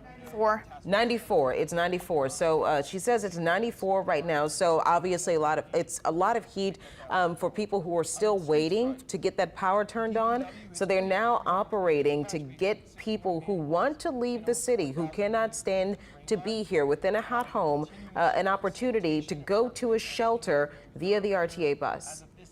That's right, and you can pick it up at one of the usual places where you would pick it up if you're familiar with that. That would include the Tremay Center, the Milne Recreation Center, Joe Brown, Engine 4 Firehouse on Downman, and other sites. And you can certainly go to our website and we'll help you with that. What you will do is you will get an RTA bus to the convention center. You'll be registered. They'll put you on a motor coach bus and then send you to a shelter either in northern Louisiana or out of state. You are allowed one carry-on, and you can bring your pets, but when you get to that shelter, your pet will be placed in a shelter right nearby. Yeah, I know a lot of people don't have access probably to their cars, so they say they have partnered, the city has partnered with Uber and Lyft. They've agreed to give free shared rides to cooling centers to hop on that RTA bus. So the Uber code is Ida Relief 2021, and the Lyft code is Ida Relief 21. And again, you go to the convention center, you go to one of those shelters. They did have a limit. They said the shelter service will be limited to about 2,300 people per day. That is coming from Colin Arnold. And that's going to start tomorrow morning at 9 a.m. So we will continue to monitor this press conference and bring you more. But first, we want to get to our co-anchor. Yeah, Katie Moore has been in Terrebonne Parish today, and she joins us now live. Hey, Katie. Yeah, hi you guys. We came down to Houma today to just really get a glimpse of what it's like on the ground. You know, we've had some incredible reporting from Mike McDaniel and Ton Trung and others who've been down here, but we wanted to get down here and just really continue to highlight the fact that this area is struggling significantly. We can say it, but it's way better for people to actually see it. And if you take a look, this is downtown Houma. This is on Main Street, and you can see that this building, which was a little restaurant, completely blew out, and you can see the other building across the street through it. It just absolutely crumbled, and someone who lives in an apartment across the street stayed for the storm and said that she saw the whole thing just collapse. She said at that point she knew it was time to go to the hallway because she knew that it wasn't safe. This area really took a tremendous beating with this storm, with that storm just sitting over the area, the eye wall and so much of Terrebonne Parish just sitting there churning and tearing things apart. And take a look at this. This is what's all over Main Street as you walk down. These are massive shards of glass that are from the windows of that bank building across the street. And as the woman who lives next door was telling me, she said these were all projectiles during the storm. So it was an incredibly dangerous situation, and you can see why there was so much damage done all along Main Street. Now, one of the things that people have talked about down here is needing those essential supplies and needing help from the government. So we wanted to bring in Jerome Zarang, who's a state representative. Thanks so much for being with us. Thanks for having me. Absolutely. What are the greatest needs that you're hearing from people right now?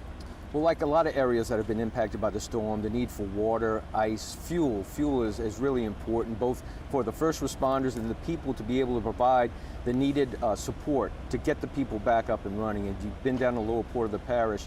Below the intracoastal waterway, 95% of the homes have been significantly impacted, and 65% are you can't inhabit. They're just can't live in them, and they're going to have to probably be destroyed. So we had a significant hit here in Terrebonne Parish, and there's a need for many resources. Waiting for the electricity to get back on, it's probably going to be till the end of the month before electricity even gets back on. So a lot of things we need here. That's a tremendous amount of time for people to be in the heat. I know we went around some neighborhoods just right here in the immediate downtown Houma area, and what was amazing to me and is incredible and just a testament to the people who live here and their fortitude.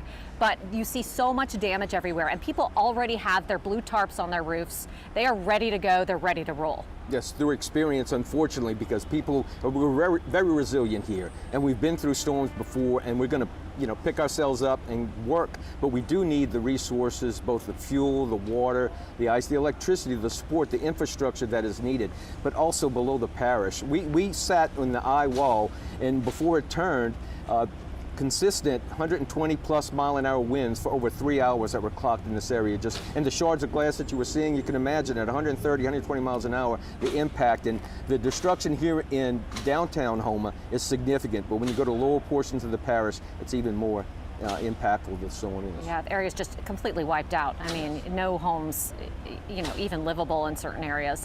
It's not even something that you can really imagine unless you see it with your own eyes. It's a different type of destruction than we saw from Hurricane Katrina. That, of course, we had so much water everywhere. It's just like someone just took something and just chewed up all these buildings. It's kind of breathtaking when you take a look at it. But what are some other things that are in process? One of the things that's not available here in Houma or anywhere in Terrebonne Parish is a hospital or hospital care. You said there's some progress being made on that front? That's right. I was talking to Dr. Courtney Phillips with LDH, and we're working to try to reestablish the electricity or through generator power to some of the hospitals, but we don't have a hospital right now, and we're looking at establishing a MASH unit. We're waiting for federal approval with the Department of Health to establish at Terrebonne General Hospital a MASH unit to allow for some procedures and support that can be provided. And that's kind of like an Army hospital. It is. It's to make it sort of like it's just crazy that we're thinking about this area like a war zone almost. And emergency care. The unfortunate reality is the closest emergency room, there is some support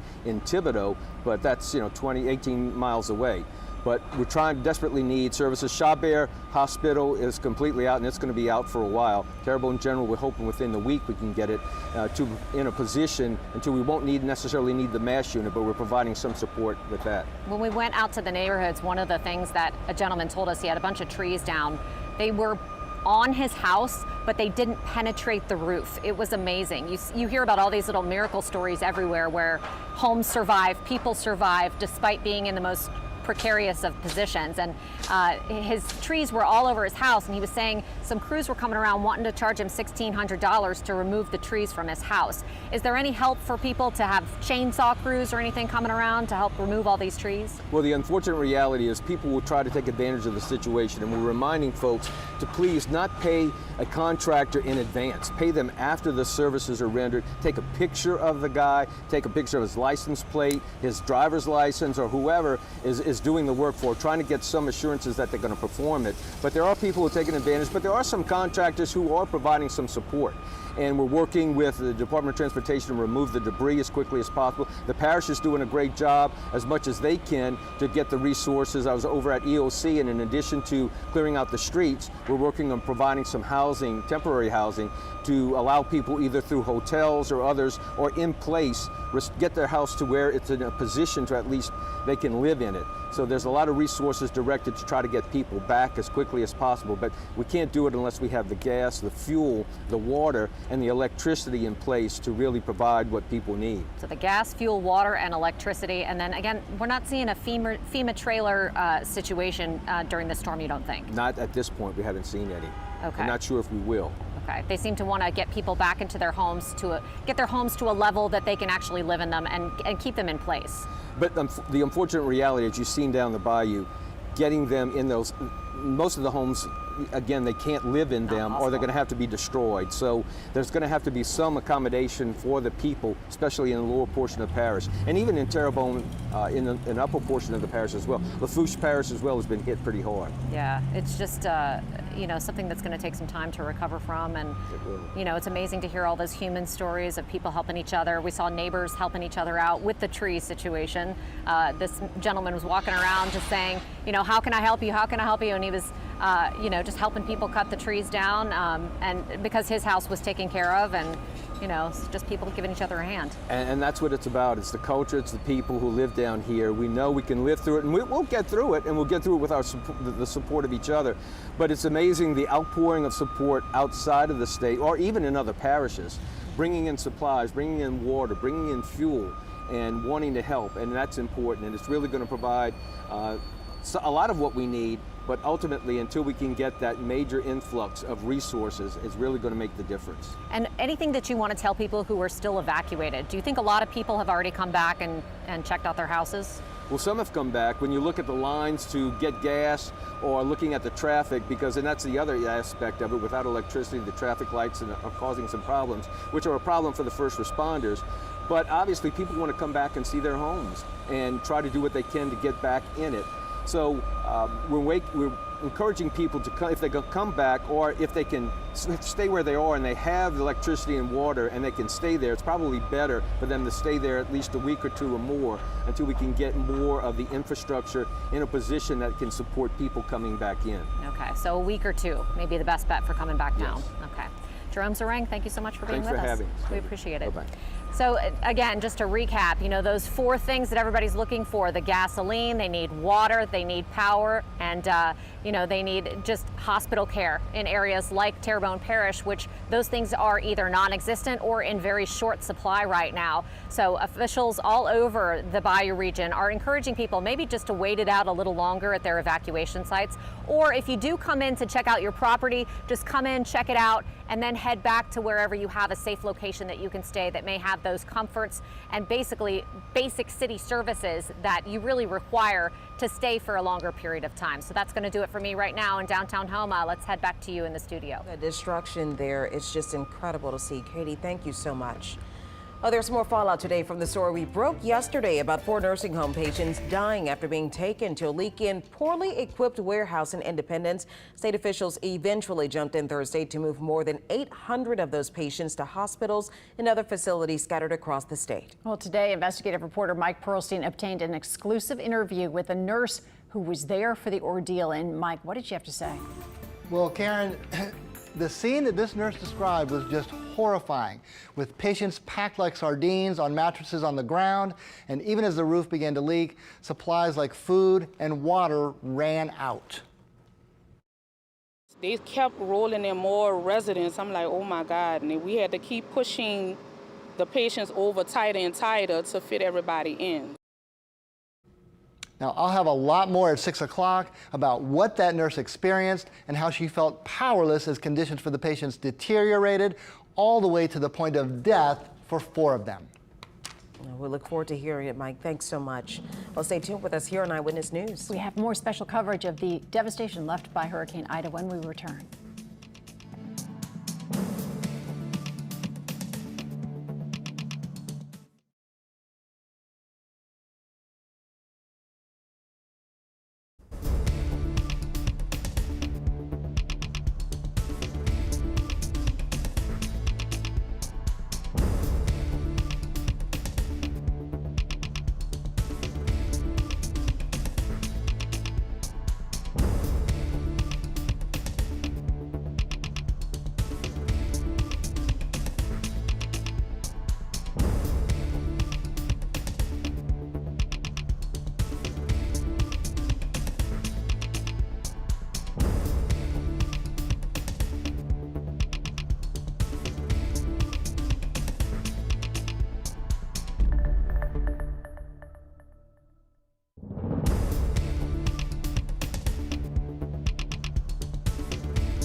From WWL-TV, this is continuing coverage of the Hurricane Ida aftermath. Grand Isle residents and property owners have been allowed back home to assess the damages caused by Hurricane Ida. Officials say this is not the time to attempt any major renovations, but rather to grab those personal belongings and to secure your property as much as you can. Gosh, they want you to know that the island is still without electricity and gas and water, and the conditions are not appropriate for anyone to stay there. So they're asking residents to leave after 2 days to clear the roadways so that emergency workers can continue to get the buildings removed and then restored. There is a curfew in place from 7 p.m. to 7 a.m. and you know, your hearts go out to those residents as they come back. Some of those are camps, and hopefully they have other homes, but if it's their primary residence, they're not coming back to much. You know, Jefferson Parish leaders, I remember them discussing the attempt to get out to Grand Isle. To get out to those areas, it was so difficult because the roadways, they said Grand Isle was covered in sand and the roadways were pretty much blocked, but they've gotten through. And they said 100% of the buildings there suffered some sort of damage, with 40%, which we've shown you here, 40% of those buildings being destroyed. And, you know, it's unfortunate. And again, as Karen said, hopefully these are just homes that people may have. These are not primary homes, but for those who do have a primary home here, it's not inhabitable, as you can see there. So just grab what you can and leave and salvage, you know, for those around for Katrina, you remember just trying to salvage, you know, that one picture that somehow, you know, was unscathed or something. But but you definitely don't want to stay there. That's for sure. But our hearts go out to you, and you're not forgotten. And we will continue to monitor your progress, and that's key. Progress. It will be rebuilt. We know that. Well, we know that many of you have evacuated, or you're trying to evacuate right now. Which means you have a lot of questions. So let's head over to Devin Bartolotta. She's been fielding them. Yeah, hi, Katie and Karen. We've been answering some of your questions via text message or submitted online, and we are giving you the updates as we get them. We're also answering them on Twitter whenever they get in, and we are asking the appropriate people for those answers. One of the questions we've gotten multiple times is, when will my mail resume? We reached out to the USPS. They said there is really no update to share since we last heard from them 4 days ago. They said service has resumed in the 705 to 708 three-digit area codes, but not elsewhere. They're going to pass along information when they have it.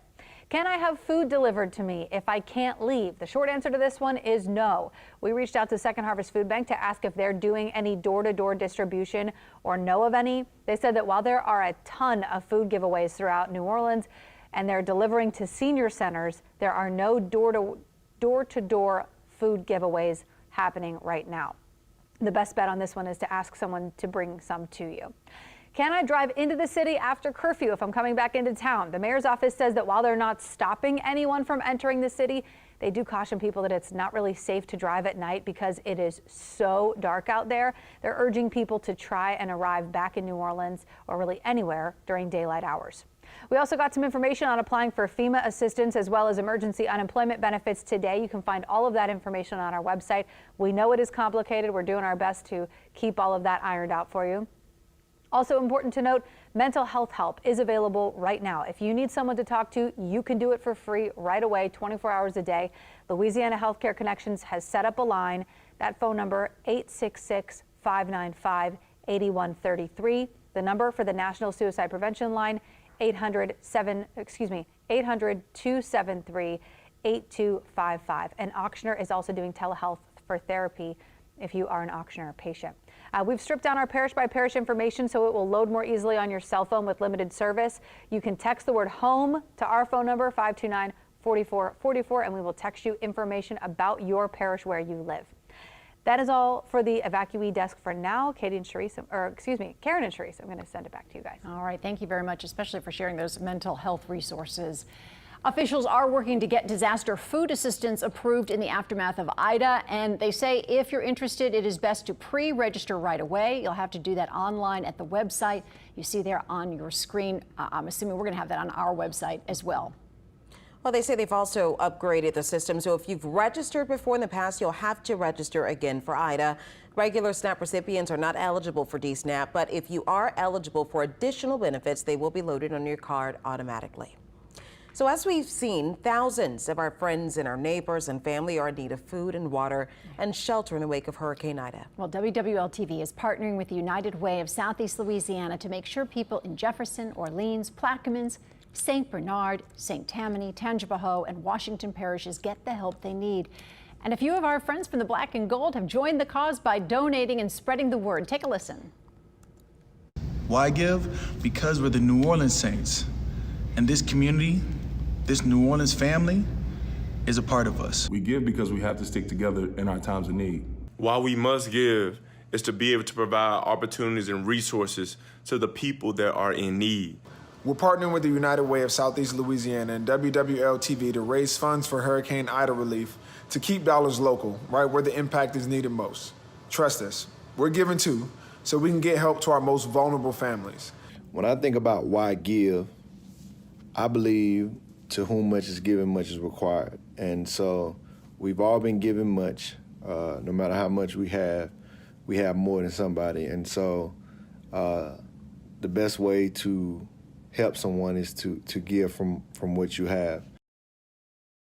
Well, there are three main ways you can help out. If you are able to donate, you can either scan or the QR code on your screen right now, or you can go online. You can also volunteer your time and help your neighbors directly, and you can donate supplies at North Shore and South Shore drop-off locations. And thanks to this drive, the United Way is already working with local leaders and relief organizations to get water, food, ice, tarps, and supplies out to communities.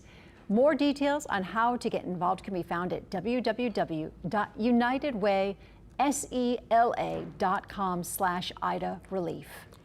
Well, ahead of President Biden's arrival, our Eric Paulson spoke exclusively with New Orleans' own Cedric Richmond. Richmond is now working right alongside President Biden as his senior advisor, and he answered some tough questions regarding the federal recovery efforts being made in the aftermath of Ida. Why weren't giant generators brought down and put by gas stations to get them going? Why weren't fuel trucks just sent here from all over the country to bring down fuel? Well, let me answer that for you. First of all, we did stage 250 generators. But think of all the things that we now have on generators. And I want you to understand the magnitude of this storm. We have hospitals on generators.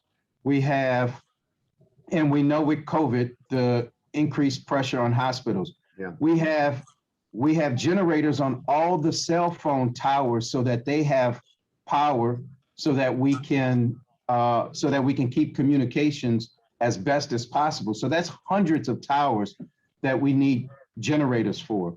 Then we need generators for the refineries. We need generators for the actual gas stations. We need generators for the emergency operations centers. And so when you look at it, you're talking about generators and all of those things, all the way from St. Bernard Parish, all the way down to Port Fourchon to Houma, Terrebonne area with needs in between. Well, you can watch that full conversation on our website, WWL-TV.com. Just click on the Morning Show tab. New Orleans Public Schools say they have completed damage assessments of almost all of the district schools and facilities. They say there was very little damage. Good news to their buildings because of Hurricane Ida. Really encouraging. The assessment of the remaining school buildings and NOLA public school facilities will continue through Friday. So the rest of today, the reopening of schools is directly dependent on the restoration of power, which began in New Orleans East and the French Quarter this week. So we'll wait and see when that is restored, and then hopefully those schools will be back up and running. All right. Right now, we're taking a look at your forecast in just a second. Oh, right now, if I'm not mistaken. Michelle Morgenstern, meteorologist Michelle Morgenstern standing by. Michelle, I saw you walk by. I heard the music, though. Yeah, no, I walked by you so slowly. I didn't really know what I was doing. Alrighty, so drier air moved in today. You could clearly see it moving through southeast Louisiana, and actually dropped our dew points into the mid-upper 60s today, lower 70s. So even though it was so hot, many areas really didn't feel like the triple digits, so not too bad, but the drier air will stick with us through the weekend. Again, our dew points will be in upper 60s, so not too bad, even though my forecast highs will be in the lower 90s. It's going to be somewhat comfortable, so we won't be dealing with oppressive humidity. So as we take a look at the feels like temperatures, not too bad. It's mid-90s, or it feels like the mid-90s in Kenner, as well as Slidell, and lower 90s in Bogalusa. Still pretty hot in Reserve. Houma, I think that sensor is still broken out in that area, but again, it's still pretty warm in that city. And I am tracking a few spotty showers, some storms now marching across portions of Terrebonne, entering Lafourche parishes at the moment, and quick heavy downpours, but it is moving. North Shore looks pretty dry, and New Orleans looking dry as well. So I do expect a few spotty storms to continue to flare up throughout the day, or tonight rather, but tomorrow, starting off rather dry, we'll just see plenty of clouds, but a few pop-up showers are possible, mainly confined along our coastal areas. We could see a few spotty showers on the North Shore, but I do think many of us will remain dry tomorrow under partly cloudy skies. As we head into Saturday night, not too bad, we'll be dry. A few spotty showers are possible out to the west, but Sunday looks pretty good too. Abundant sunshine, it's going to be hot, but remember that drier air will be with us Sunday, so at least we'll be dealing with dew points in the mid to upper 90s, so not too bad. And again, I do think Sunday will be pretty dry, but can't rule out a few spotty showers or storms across the area, so watch out for those. I do want to talk about the tropics real quick. Again, we are in that peak period where we're going to start seeing more and more tropical waves come off the coast of Africa. Again, we are getting closer to the peak date, which is September 10th. I'm already tracking a hurricane out in the Atlantic Basin, not a threat to our area, thank goodness, but it is continuing to strengthen as it moves through the Atlantic Basin. It is a Category 2 hurricane, but we'll talk about that system in just a bit. I do want to talk about what's going on. Let's look here. In this area, over Central America, we have a spot. It's a broad area of low pressure, disorganized storms. In the next couple of days, it's not going to do much, but in the next 5 days or so, it is expected to move into the Gulf of Mexico, and again, a lot of stuff is working against it. Wind shear, and also we'll have a cold front move through the area that is going to limit any development, which is a good news. And the models are not really doing a good job because there is no center with this system here. So nothing to worry about right now with that system. So that's good news there. Overall, everything else looks pretty quiet. So here's a look at your 7-day forecast. We're looking hot and not so humid as we head into the weekend. Partly cloudy skies. Again, we're going to keep the drier air as we head into your Sunday. Temperatures in the lower 90s. And Monday, watch out for a few storms across the area.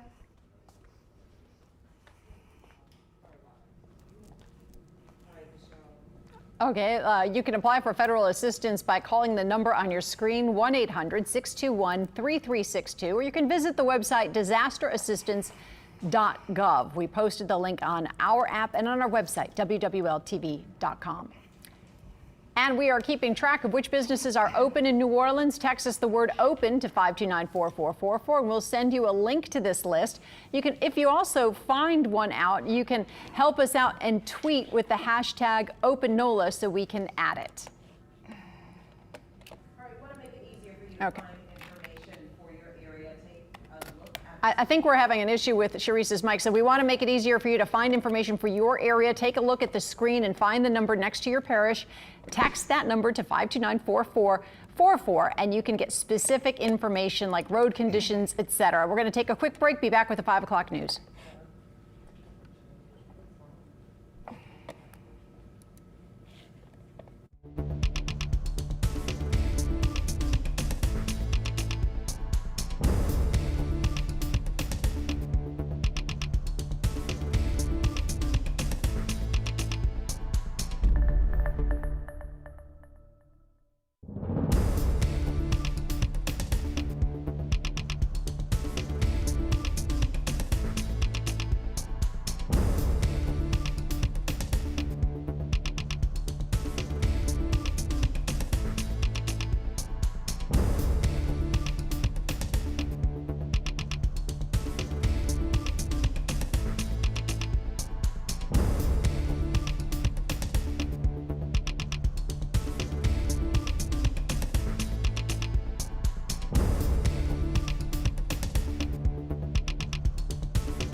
All right, we are continuing to follow the very latest in the aftermath of Hurricane Ida. Yeah, Katie Moore is live tonight in Houma, surveying the damage and talking with residents there. Hey, Katie.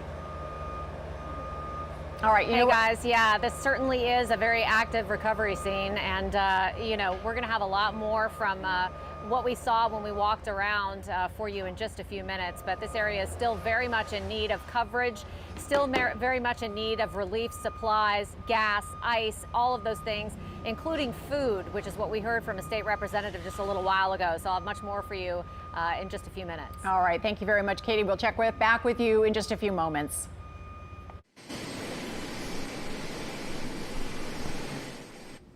And earlier this afternoon, Air Force One landed at Armstrong International Airport. President Biden there 5 days after the storm making landfall, now visiting our state. Yeah, he's meeting with state and local leaders to discuss the next phase of recovery. Hurricane Ida left people without the essentials like water and food and gasoline, and it now falls on the president to deliver on his promise to send help.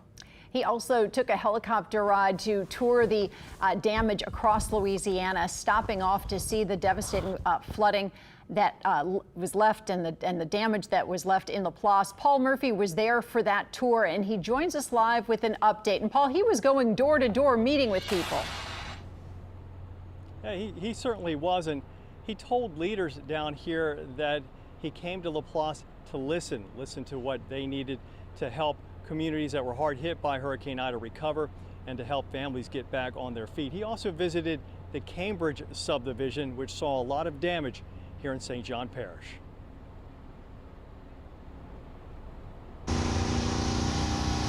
This is what greeted President Joe Biden as he arrived in St. John Parish.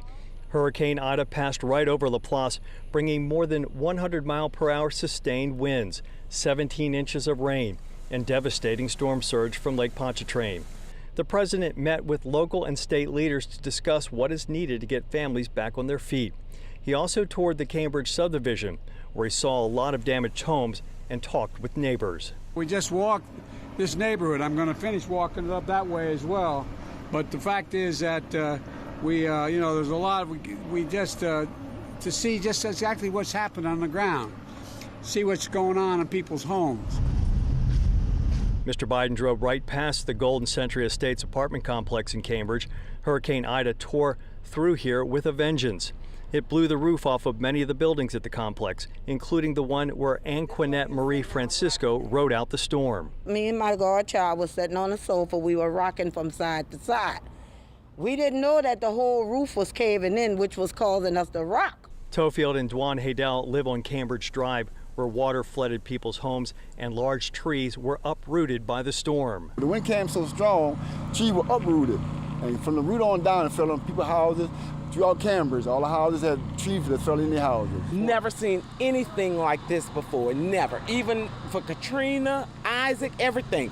We never had floods. The streets were flooded, nothing like this. Not devastation like this. Neighbors are happy the president came to Laplace to see the devastation firsthand. They hope the visit will result in more federal assistance for those now forced to rebuild. The FEMA director and I were just talking to them. We're going to make sure we have someone coming through here, going door to door, letting people know what's available to them right now. We need some kind of assistance to get us back to not some kind of normalcy. Something, just something. All the help we can get, we appreciate it. And the president said he also wants to speed up the process of getting more gas stations open, and he has authorized the use of oil from the Strategic Petroleum Reserve to kickstart that process. We're live in Laplace. Paul Murphy, Eyewitness News. All right, Paul, thank you very much. We know that Ida didn't just stop here. The president also has approved emergency declarations for New York and New Jersey after remnants of Ida tore through the Northeast, leaving nearly 50 people dead. And the storm tore through towns with powerful floods and mudslides and tornadoes. In New York City, stormwater filled people's homes and swallowed vehicles and just overwhelmed urban drainage systems. They were never meant to handle such large volume. Take a look at that. Police have now been going door to door, tallying the lists of people who are still missing. Look at those sinkholes Parts of New York's metro system, though, did reopen today, but that cleanup is widespread and continuing. That is really a remarkable scene there up there in the Northeast, all created by Ida. Yeah, I was looking at the videos on Twitter that people were posting from inside of some of their basement apartments of the water that was flooding in, and it was absolutely incredible. And deadly in many, many cases Yes, it up was. there. So we'll continue to follow Ida's recovery, and not only in our region, but up there in the Northeast as well. In the meantime, though, breaking news in Metairie, where a shooting has happened at a gas station. Candace Charles joining us live on the scene on Clearview Parkway. What happened in this situation? Well, we're just getting to the gas station here, and as you can see, there are a lot of vehicles at this scene. I'm gonna give you guys a closer look here. You can kind of see a lot of officers right in the middle there, and in between all of those officers, you can see civilians. There's even a civilian there with a baby. Lots going on right now. I think they're just trying to figure out exactly what took place here. I do know that it was a shooting. This the last couple of days have been people have just been rolling through and waiting quite some time to gas, so we don't have an altercation that led to that. One person has already been taken to the hospital. As you can see again, there are several vehicles here. The crime scene has been taped off. All are still inside, so a lot of people looks like question. They are asking around the scene. There's quite a bit of traffic on this service road here in Clearview. Of course, when we learn a little bit more. Okay. Well, we're having some issues with Candace Charles' mics there, but again, that was over on Clearview at a Chevron station on South Service Road and Clearview Parkway in Metairie, and she did mention that a victim was taken to the hospital at UMC. Right now, they're just arriving to that scene, working to learn exactly what happened in the situation. We'll check back in with Candace as soon as that mic gets fixed, and hopefully she has some more information regarding what happened there. Just bear with us as we deal with technical issues. We're not unscathed by.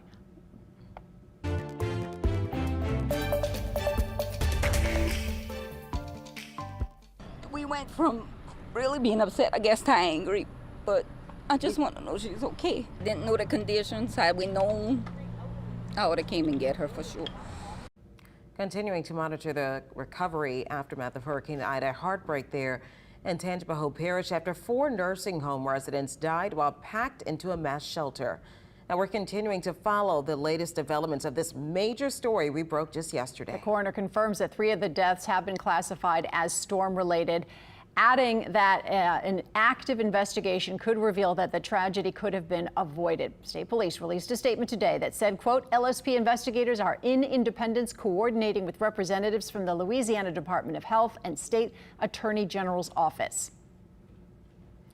And residents were eventually moved to different facilities, some to the LSU field house. Mike Ferris has that story from Baton Rouge of a family who was not allowed to see their loved one. Security around the LSU Fieldhouse is tight. Contracted workers are the only ones seen coming and going and are not allowed to talk about the conditions inside. One patient's daughter showed up to get her 72-year-old mother out. Stella Franklin of Galliano says her mother described the situation like this. She said she just wants a shower. She wants her medicine. She wants to be able to lay in her bed. But she said it's just, she says she's in hell. She says her mom went from the Oxnard St. Anne Hospital in Raceland to the warehouse in Independence. She knew nothing about that move. I should be able to come in to find you in a little bit. I don't know if they're gonna let you in. Then her mom called to say she was moved here to Baton Rouge. She's been crying. She says she wants to be home. She's uncomfortable. She's worried about her home, whether someone's gonna go into it or not with nobody being there. So it's a lot of things going on. Stella says she has power of attorney to get her mom, but inside where she took this cell phone video, they would not even let her see her mother. Sources tell us there are around 87 patients at LSU.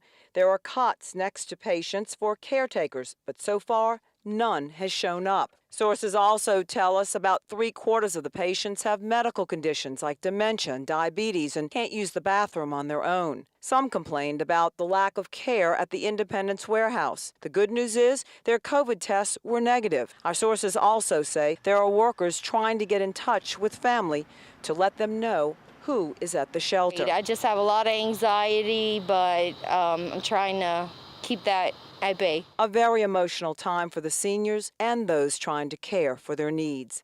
From Baton Rouge, Meg Farris, Eyewitness News. All right, and Attorney General Jeff Landry said today that his office found out about the incident at the same time that we were breaking the story on air. Landry, like other officials, is promising a major investigation. The people of this state should know that immediately upon receiving word of this tragedy, my office launched a full investigation. And our goal will be to determine who decided to move these patients to this apparently unsafe and potentially inappropriate facility. Landry with many of the same questions we have tonight, so stick with Eyewitness News as we dig deeper investigating these deaths. Alrighty, well, not a bad day weather-wise. We had drier air move into the area earlier this morning, so that's why our dew points are manageable. Many areas in the mid-60s, upper 60s north of the lake, and that dry air will stick with us throughout the rest of the weekend. Not too bad. Now, our Houma site, it is broken, so it's not reading the information correctly, but it is warm, and you can see many areas we are not in the triple digits. It's still hot out there, but that dry air really helping us out, and again, it is going to stick with us as we head into the weekend. Now, temperatures right now, the actual air temperatures are in the lower 90s, so again, it is still hot.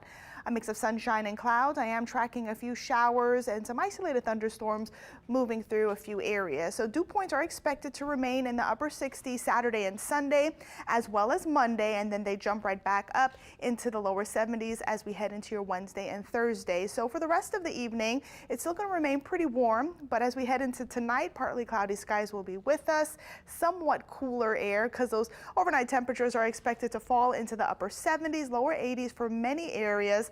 And as I mentioned before, I am tracking a few showers really starting to fire up over portions of Terrebonne Parish. You could see indicated by the reds and oranges. That's where you'll find the heaviest rain, but other areas are rather dry. So we'll take a look at your weekend forecast coming up in a bit and also talk about the tropics. All right, thank you very much, Michelle. All right, we'll be right back with more.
All right, we're going to head back out to Metairie, where a shooting happened out at a gas station. Candace Charles joining us live now at the scene on Clearview Parkway with an update as to what happened in this situation. Candace. Well, Sharice, it sounds like two people got into an altercation over some gas and one person was shot. Now, as you can see, there are a lot of officers here. They're still trying to figure out exactly what led up to the shooting. They're talking to a lot of the witnesses right now that are still in the gas station. Apparently there were a lot of witnesses here. This is one of the few gas stations that was open in Metairie. As you have been seeing the last couple of days, you guys, long lines at the gas station, a lot of people waiting, and unfortunately a lot of high tensions. Now, the sheriff is going to be coming over shortly to tell us a little bit more about what happened, but we've been told that there's a possibility that this was a fatal shooting. We know that the victim has been taken to UMC. We don't know yet the extent of those injuries or if it is confirmed that is a fatality. We will tell you more when we know more. For now, Metairie, I'm Candace Charles, Eyewitness News. All right, Candace, thank you so much for that update. We'll check back in with you a little bit later. It's day 5 without power for many of us across the state, but Energy is now giving estimated times for restoration. David Hammer has more tonight with a look at when folks can expect the lights back on. David? Yeah, Karen and Sharice, as frustrating as the power situation has been, most folks would probably say that the estimates Entergy released today for restoring that power, especially in New Orleans, Jefferson, and St. Bernard parishes, exceeds most expectations. As they announced specific power restoration timelines for most areas on the south shore of Lake Pontchartrain, Entergy officials explained how the process is working. It started with assessing the damage to the transmission system, which wasn't able to receive any high voltage power coming from the regional MISO power grid until Wednesday. Then it involved restoring individual substations, which receive power from the transmission system and switch it to the distribution network. And of course, now we have some estimated times of restoration. We're able to do that because the New Orleans damage assessments are almost 100% complete. Then came the assessment of the damage to the distribution system of poles, wires, and transformers. To put this in perspective, in total, we've had 14,364 poles thus far found damaged, which is now higher than what we experienced in Lord, which again highlights the impact of this storm. John Hawkins, head of Entergy's distribution team, said the routing of power depends on how quickly some 21,000 workers can fix the infrastructure. Remember, as we're working with our transmission team to get sources into every substation, that helps to drive where we have power availability. And as we have scouts out there assessing the damage, we have crews making repairs in parallel simultaneously. So once we do have a source into a station, we can start bringing on customers. Entergy Louisiana CEO Philip May said people living near critical infrastructure probably got their power back first. If you live near a hospital and you're on that circuit, when we turn that hospital on, very likely power will be made available to you. In New Orleans, for instance, when we made power available to the Sewage and Water Board, it lit up a much larger neighborhood.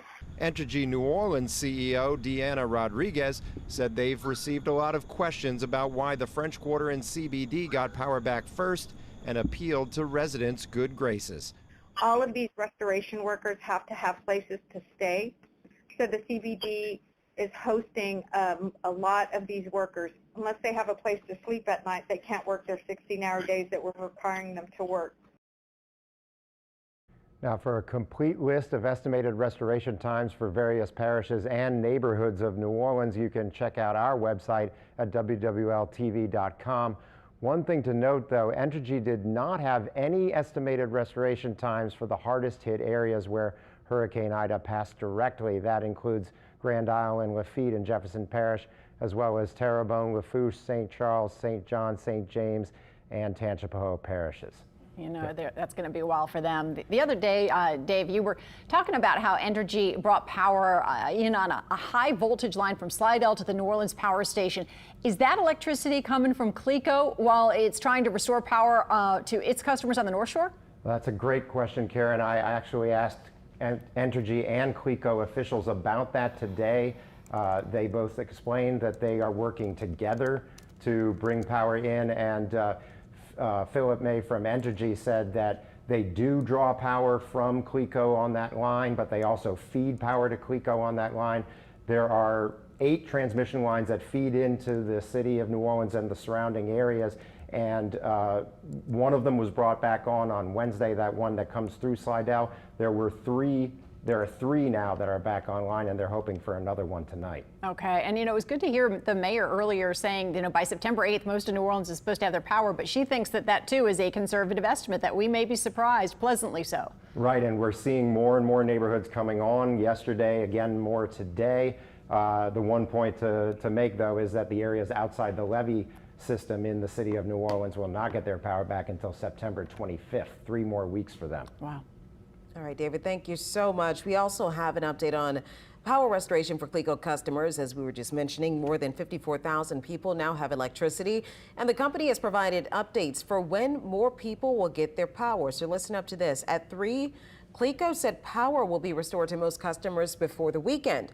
According to CLECO, people without power on the North Shore are residents living in St. Tammany and Washington parishes. All right, in Jefferson Parish, Entergy crews have evacuated people from their homes in Hurahan as they prepare to demolish a line that fell. Danny Monteverdi joining us now there from the site of that collapsed tower.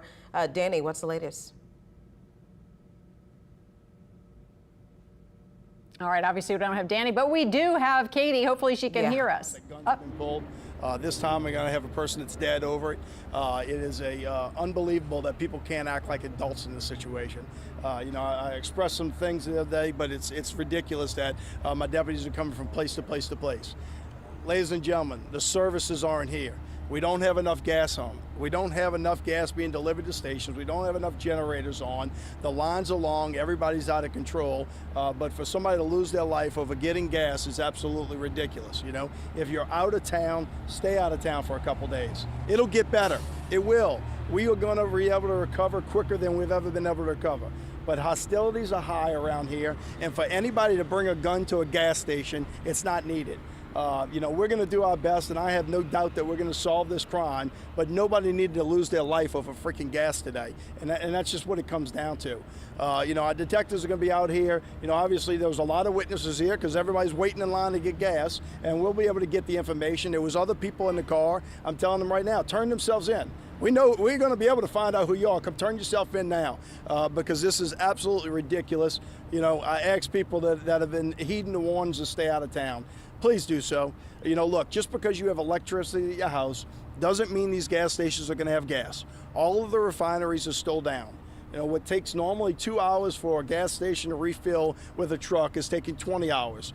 So that's not going to happen. Your power at your house doesn't give us the regular services that we need around here to be able to support the amount of people that we have in this metropolitan area. Take and heed those warnings. How many people were sitting here innocently trying to get gas today, and now we've got a person that's dead on the ground. Sheriff, can you please tell us what the circumstances leading up to this? Obviously it was an incident involving gas. I don't know exactly. Let's face it. I have a suspect that's in the wind, and I have a dead person on the ground that can't talk to me right now. So that's difficult, right? We're talking to our witnesses that are here that hopefully can shed some light into it. But these have been happening all day from disturbances. Probably cutting in line, if I had to take a guess. But that's a guess just because of what we've been dealing with at other places today. So the car took off?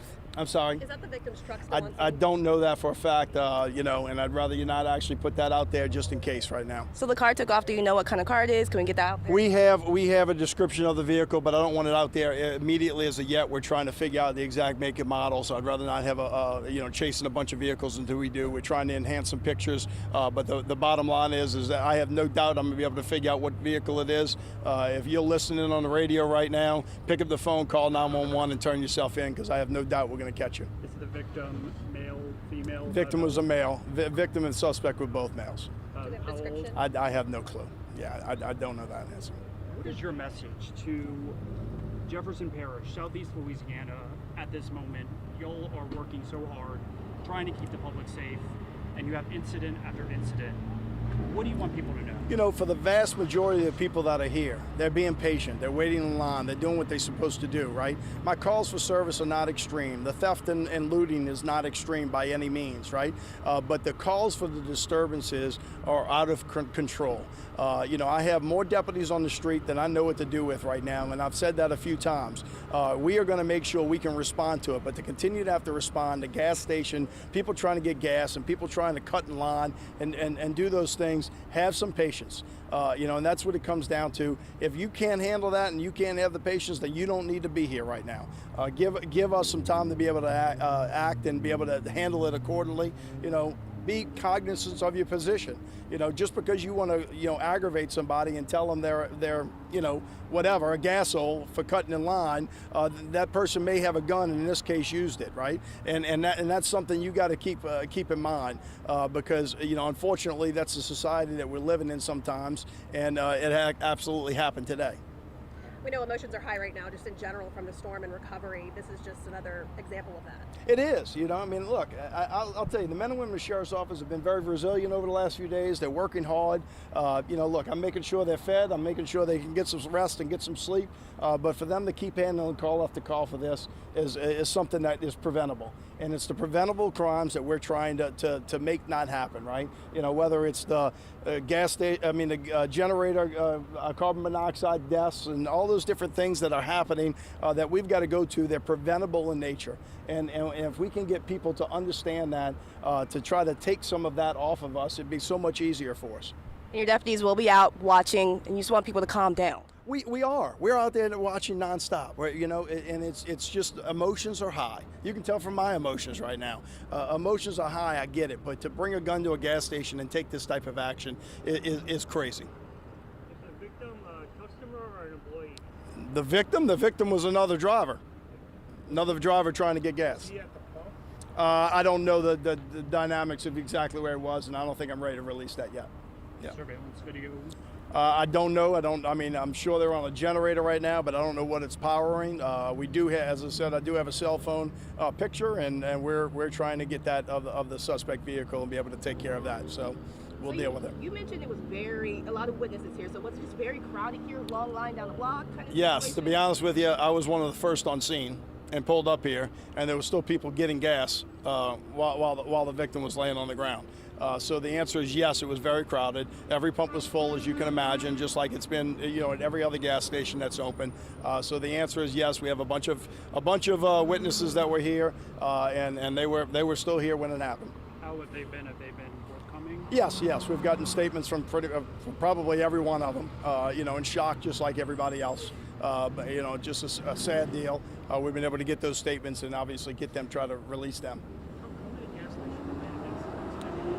You know, I know about another one. I'm sure we had more than that, you know, but I know about one more that happened on, was it Veterans earlier today or something like that? West Esplanade that, you know, occurred earlier today where, you know, a guy pulled a gun on, you know, he cut in line, somebody called him out on it and pulled a gun on him. He's now in my jail right now, and will continue to be there. So if y'all want to go get his name tomorrow, I'm happy to put him out on Facebook too. You know, the reality of it is we've had a few, but I know of at least that other one that he's in jail at now. Yeah. Thank y'all very much. Thank you. All right, Sheriff Lopinto, just giving an update there. That was Sheriff Lopinto there, just telling us a quick update about what is going on here. And at this time, we've told you that the victim has been taken to the UMC hospital. We don't know if his family or her family has been identified at this time and has been notified. We, of course, will let you guys know when we find out more. For now, in Metairie, I'm Candace Charles, Eyewitness News. You know, Candace, and this is something that Sheriff Lopinto was worried about. He said that we had a lot of people. This is one of the reasons why they said the city is not ready for people to come back. It's limited resources. There was a lot of anxiety. There's a lot of anger, and there are a lot of people in these situations. And unfortunately, you heard him say it earlier, a guy pulled a gun on someone for cutting in line, for cutting in the gas line on Esplanade earlier today. And then we also heard the sheriff say that this happened at least one other time earlier today, although that didn't result in a shooting. No. This resulted in one man shooting another man to death. They got away in a car with other people. Someone on the scene was able to take a cell phone picture, so they're trying to enhance that. The sheriff saying, if you were involved, call 911, give yourself up. That's the most irate I've ever seen Sheriff Lapinto. Yeah. And how disturbing that other people were getting gas when he pulled up. Well, it's also frustrating because not only, as he mentioned, his officers and the deputies that he have on the ground, they're all dealing with their own situations in Jefferson Parish, situations with water, situations with the Entergy. And so you're also still trying to respond to all of these things like this. He says they don't want to have to keep going to gas stations to stop people from being irate, from pulling guns on each other, for being angry with each other. You have to practice some patience, or you have to do like Sheriff Lapinto said, just don't come if you're not ready to have that patience. Right. Well, the sheriff is saying they are going to track this person down, and he certainly appeared to be as determined as I've ever seen him. So we'll continue to follow that story. But one man dead over there in Metairie at the Chevron on the service road near Clearview.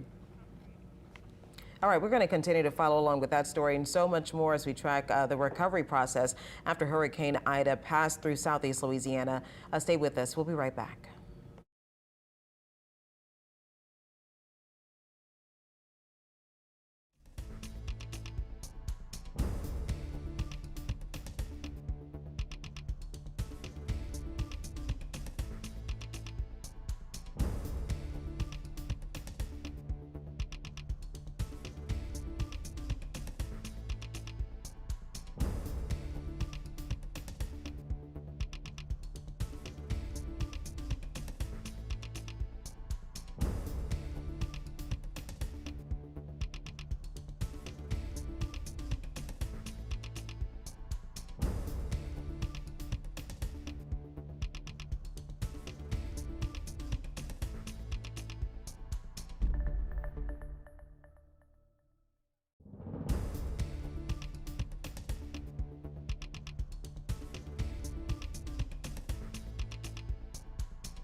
From WWL-TV, this is continuing coverage of the Hurricane Ida aftermath. We want to go to Jefferson Parish now, and Entergy crews there have evacuated people from their homes in Harahan as they prepare to demolish a line that fell. Danny Monteverdi joins us now there from the site of that collapsed tower. Danny. Well, we are on the east bank across the river from the collapsed tower. We're at Hickory and Jefferson. I'm going to step out of the way and let you take a look at what we are seeing right now. It's the lines that are still attached to this tower on the east bank were at one time attached to the tower on the west bank, but now with that tower gone, they are just sagging and in the river. So the plan by 7 o'clock tonight, we don't know when in particular, but the plan is to dynamite those lines and drop them down. The tower itself, to be clear, as we understand it, will not come down. It's just the lines will, a charge will detonate on those lines that are still attached and will drop down. That way crews can then pull them out of the river and get the river back into commerce. Now, until that happens, there is a controlled, there's a security zone, I should say, 1,500 feet outside of that area. There's no people allowed outside right now, no cars allowed outside right now. And until this happens, Jefferson Highway will be closed between Brook Hollow Esplanade and Crislaw Avenue, and the same for River Road. That remains blocked at this time until this happens. And so again, we're told that this should happen by 7 o'clock. Now, earlier today, there was a crane that was up in the air, a basket with some crew members working to apparently attach those charges. Now, down Hickory at the levee, that crane has now been folded up and collapsed. Presumably, once that work is all done, we'll get the warning signals about the demolition happening. There'll be 2 minutes before, I believe 2 or 3 minutes before it happens, they'll start the signals, and then 1 minute before it happens, it'll be another series of quick signals, and then those charges will detonate, and those lines should drop down to the ground below and then be pulled out of the river. Now, actually, just a short time ago, overhead was President Biden and his helicopter and the other helicopters with him, presumably surveying the damage here in Jefferson Parish and Harahan and the downed tower across the river. Reporting live in Harahan, Danny Monteverde, Eyewitness News. Danny, thank you so much. Katie Moore has been in Terrebonne Parish for us today, surveying the extent of the damage and talking with residents there. All right, she joins us live. Katie.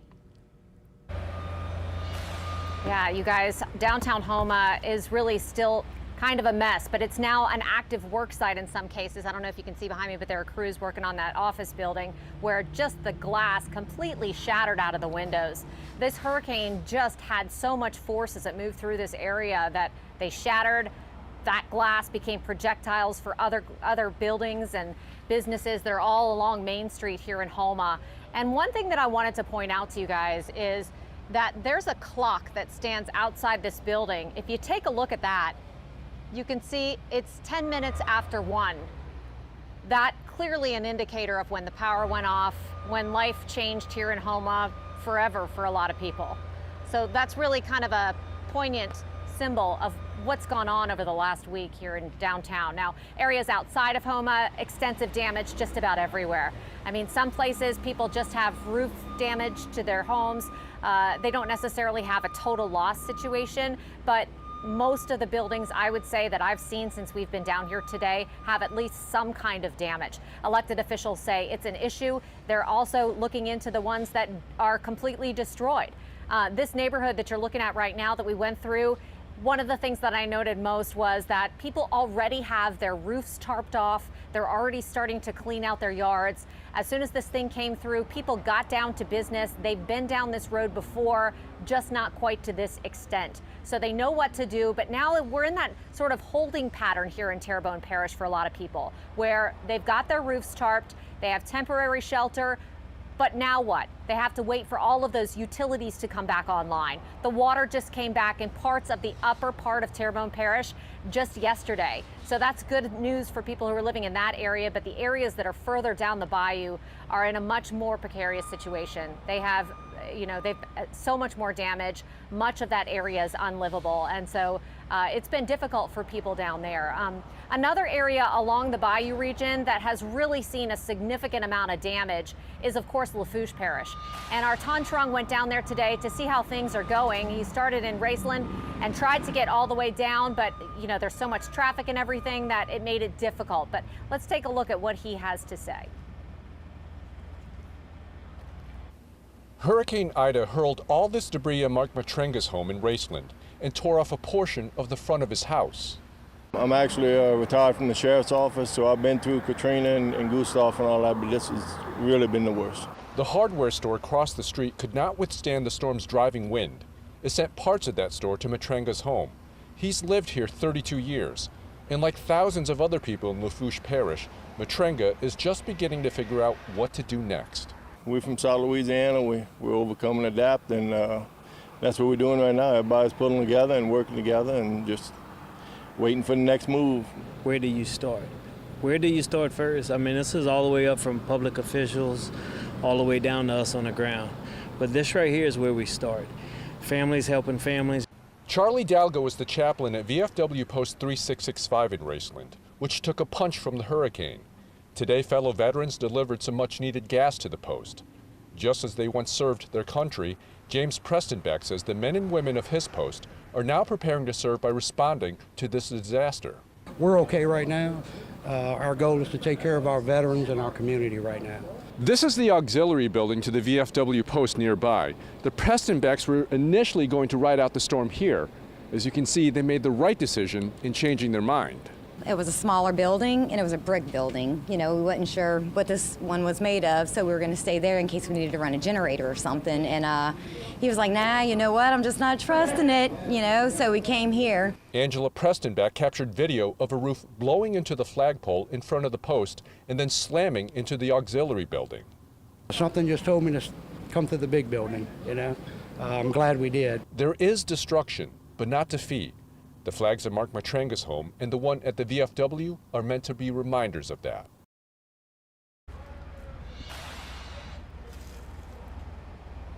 Tantron joining me live now in Houma. It seems like the area is really patchy down there. It is patchy, and what we're trying to do when we go out and you're seeing it here is that we try to find places that are reflective and representative of the hurricane's power, but we're also trying to find people that are representative of the region. And we heard from Mark Matrenga there, and also the Prestonbecks.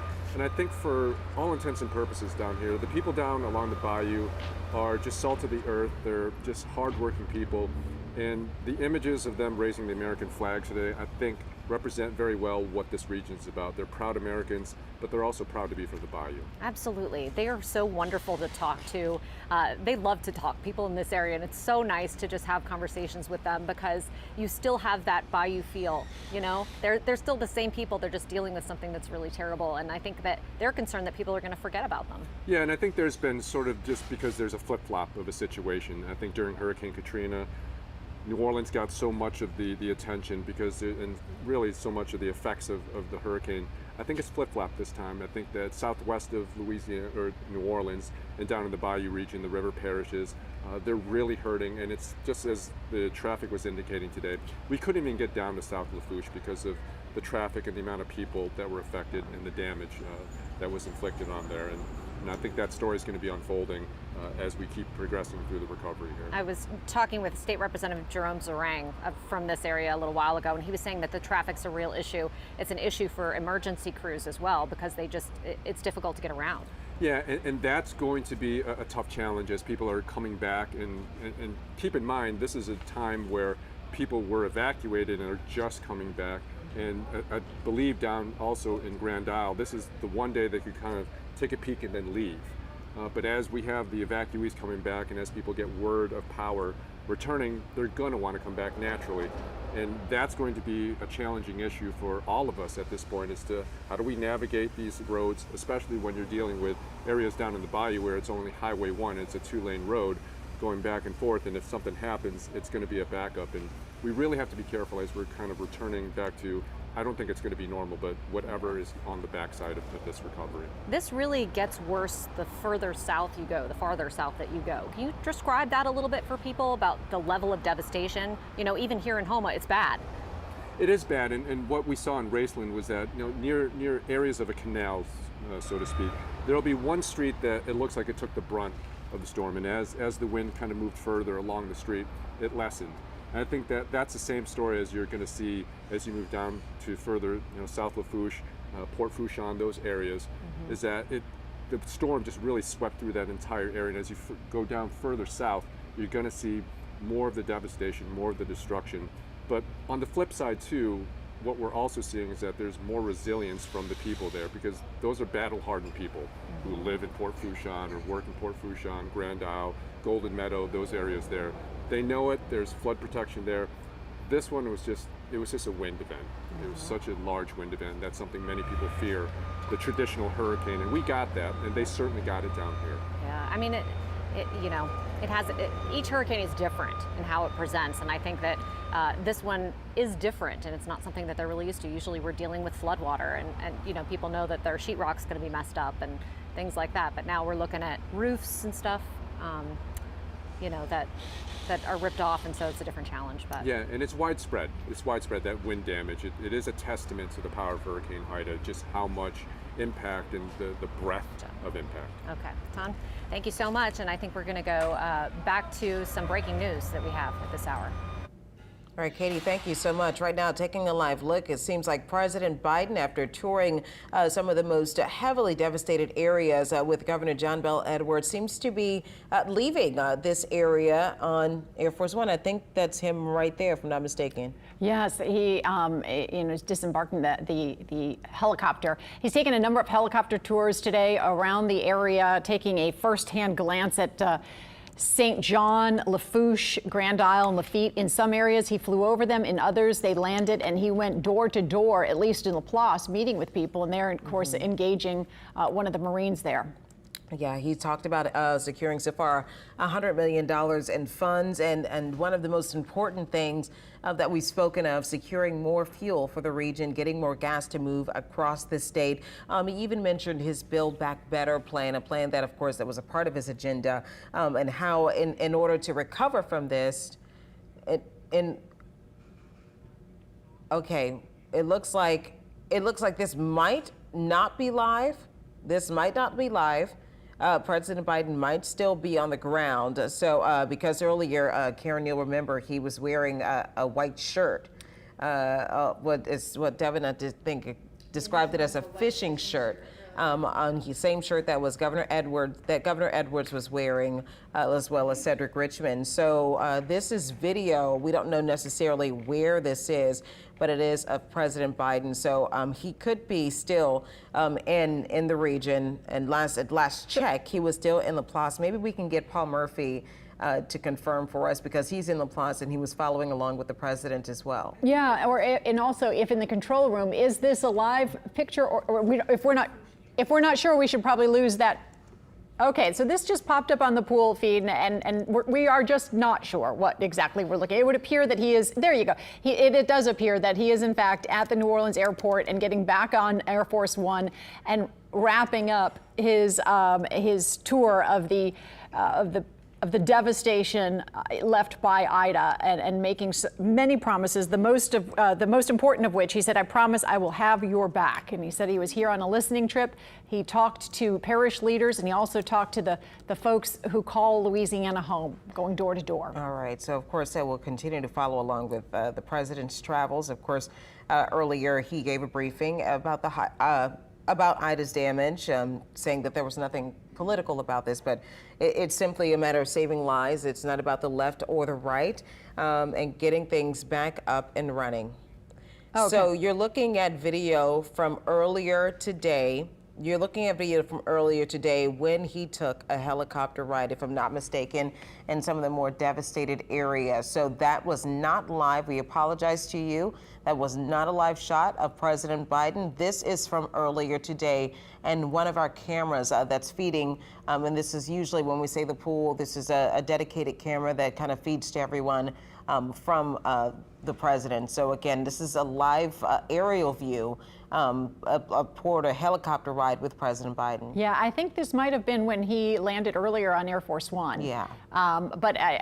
And this would have been when he first came to Louisiana. I do believe what we just saw was him in a pool feed getting ready to leave New Orleans. It would appear that he's wrapped up his tour and is getting ready to head back to Washington with former Congressman Cedric Richmond, who is playing a pivotal role in our recovery, having the ear of the president day and night. And we do We do know that the president, while he said he was trying not to tout his infrastructure bill, he certainly was, and saying that they plan to not only repair things to the condition in which they were right before the storm hit, but to improve those conditions. And one example he used, and I'm not sure if he was speaking specifically about this, like as if this could really happen, but he mentioned it specifically. He said all the poles that are down, he said, it would cost a ton of money to put those all underground, but he said ultimately, if you were to bury those poles, it would save a whole lot of money in the future, in future storms. So that was one way he thought that the infrastructure bill that was, of course, highly touted and supported by Senator Cassidy, could help the state. And he also talked really directly to the insurance companies too, saying, don't play semantics with us. Let's help the people who need it. Yeah, he said that he's calling on all the private insurance companies that not hide behind the fine print and the technicalities.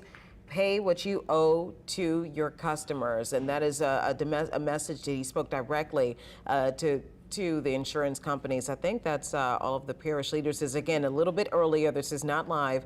No, I think this is live. No, this is live. Not live. This is earlier today. This one is not live. This is the president's arrival. So we're just showing you that video. You see JP Parish President Cynthia Lee Shang there. It looked like that was Mayor Cantrell that was there. And this was a little bit early in the president's visit. Of course, we're going to wrap this up throughout the day, and you can go on our website, WWL-TV.com, for the very latest on what the president had to say on his tour of these parishes, as well as Governor John Bell Edwards. Yeah, so this was just about 3 hours beforehand, and we're going to now toss it over to weather. Thanks so much, Karen. Well, today was a pretty easygoing day. I am tracking a few showers and storms marching through Terrebonne Parish. Heavy downpours near Morgan City this afternoon, but for the rest of the area, pretty dry. I do expect those showers to dissipate shortly. You can see the heavy downpours indicated by the reds and oranges heading to Cocodrie, and it should start raining pretty soon out in Chauvin and also Houma this afternoon. So here's the setup as I show you the water vapor imagery. We have a upper level ridge building out to the west over portions of Texas, and that's going to help suppress any shower activity as we head into the weekend. But notice drier air moved in earlier this morning, so it was noticeable. It brought our dew point temperatures down into the mid to upper 60s across southeast Louisiana, and you can see for yourself the dew point temperatures are in the mid 60s in Reserve as well, or Kenner, Hammond, and Bogalusa, and it will stay rather comfortable as we head into the weekend. It's still going to be hot, but at least we won't be dealing with that oppressive humidity. So taking a look at the feels like temperature, again, what it feels like on the skin, and notice not feeling like the triple digits. That Houma sensor is not working because of Ida, but it feels like the mid to upper 90s across southeast Louisiana. So at least we're not dealing with that triple digit heat. So as we take a look at the dew point temperatures for the next several days, that drier air will be with us up until Monday, not too bad, before it starts moving right back into the lower 70s as we kick off your Tuesday and Wednesday. But for the rest of the evening, I do expect those showers to wrap up shortly or soon.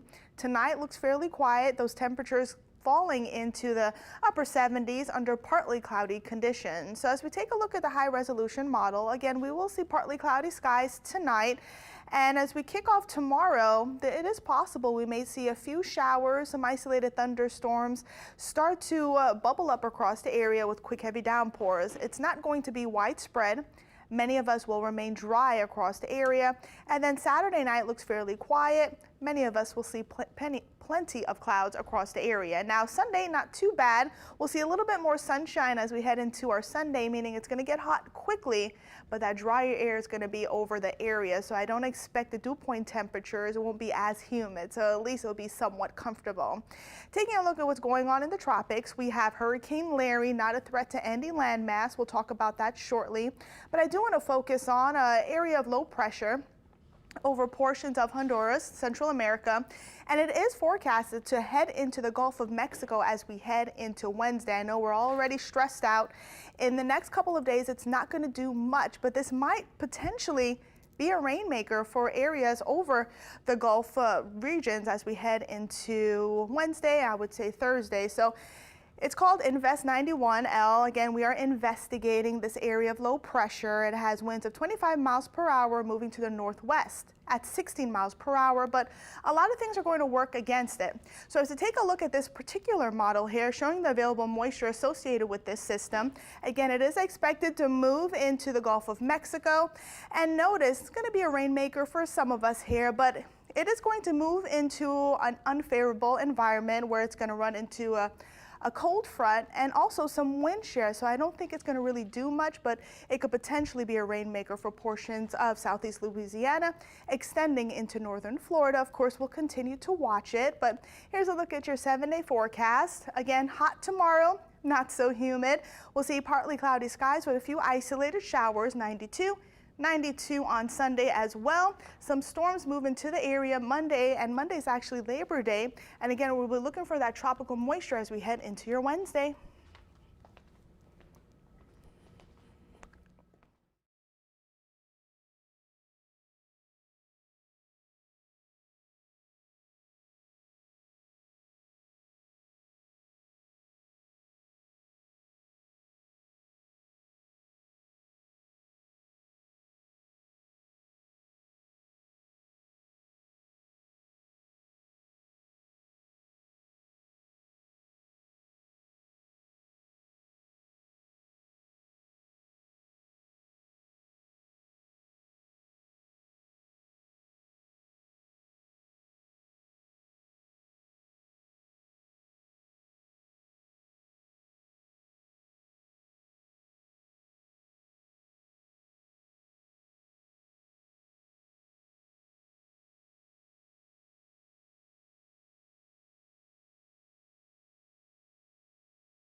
From WWL-TV, this is continuing coverage of the Hurricane Ida aftermath.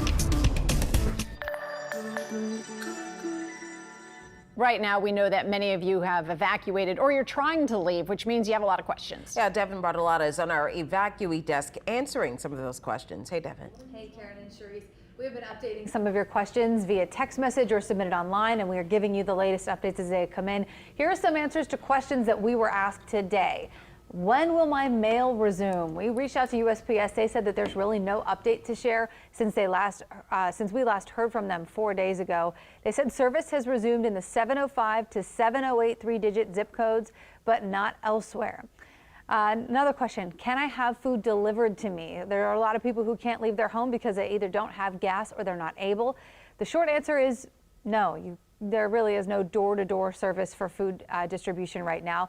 We reached out to Second Harvest Food Bank to ask about this. They said they didn't have anything going door-to-door, and while there are a ton of food giveaways throughout the city, they don't even know of any that are going door-to-door.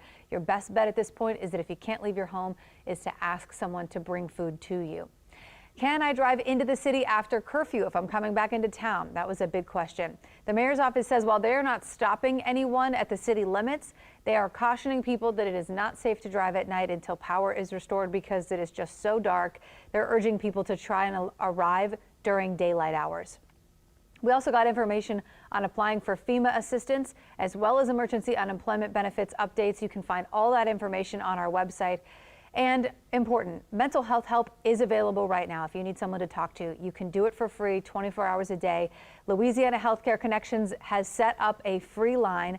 That number 866-595-8133, and the phone number for the National Suicide Prevention Line, 800-273-8255. Auctioneer is also doing telehealth for therapy. Now, if you're looking on our website, we have broken down all of the latest information parish by parish. Each of them has their own page.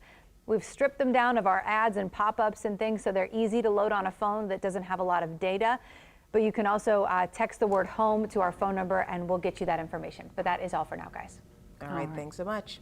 All right, thank you for watching us at 5 o'clock, and we're going to have more coming up. Right now at 6 o'clock.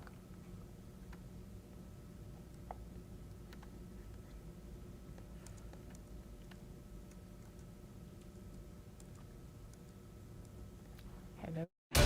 Eyewitness News begins with breaking news. Bear with us, it's live. This is live TV, people. All right, good evening and thanks for joining us. I'm Sharice Gibson. And I'm Karen Swenson. President Biden spent the day touring the areas hurt by Hurricane Ida. He will be leaving from Louis Armstrong Airport very soon. And he'll talk about his visit in just a moment, too. Yeah. We're going to talk about that. Yeah, but first, someone was shot at a gas station. This happened in Metairie this afternoon. Yeah, we're still trying to find out all of the details, but Candace Charles, she's on the scene and she's going to join us live. Yeah, I'm right on the Chevron here on Service Road in Clearview Parkway where shooting just happened. It all started over gas. And as you can see now, the gas station is back open. It's back and running. But not too long ago, it was all taped off after, according to deputies, it's likely one person jumped in front of another and a suspect pulled out a gun, shooting the victim. The deputy says folks still tried to continue to get gas while the victim laid on the ground. Dozens of people were here in line at Chevron on Service Road and Clearview Parkway when the shooting happened, leaving officers with a number of witnesses. Gas stations have been busy, as we've been telling you guys, since Hurricane Ida rolled through, and tensions have been high. Unfortunately, this is not the first incident like this to happen in the area, and the sheriff was not happy about it at all. You know, another horrible incident today. I mean, to be honest with you, I'm pissed. You know, the gas station incidents that have been all day, this is at least the second time that guns have been pulled. This time we're going to have a person that's dead over it. It is unbelievable that people can't act like adults in this situation. You know, I expressed some things the other day, but it's ridiculous that my deputies are coming from place to place to place. Ladies and gentlemen, the services aren't here. We don't have enough gas home. We don't have enough gas being delivered to stations. We don't have enough generators on. The lines are long. Everybody's out of control. But for somebody to lose their life over getting gas is absolutely ridiculous. And the suspect is now in custody, but his vehicle and the friends that were in that car is now gone. So the police are now looking for those folks. Of course, if you guys are those people watching the news right now, they're asking you just go ahead and turn yourself in. As you can see again, the gas station is open, but you guys please just take your time, take a deep breath when you come out here to get gas. For now in Metairie, I'm Candace Charles, Eyewitness News. All right, Candace, thank you very much. Glad to hear there's already been an arrest in that case. President Biden is about to leave New Orleans after touring damage around southeast Louisiana today. Yeah, he will fly out of New Orleans soon. Jordan Howington is live at the Louis Armstrong Airport. All right, we're hearing that we're actually going to go to Paul Murphy now instead in Laplace. Neighbors here in Laplace tell me that they are hopeful that the president's visit to Laplace will result in more and faster government assistance for those hit hard by the storm. And Mr. Biden told them that he too is frustrated with how long it is now expected to restore power to much of South Louisiana. Today, Mr. Biden visited the Cambridge subdivision where just about all of the homes sustained major damage from Hurricane Ida.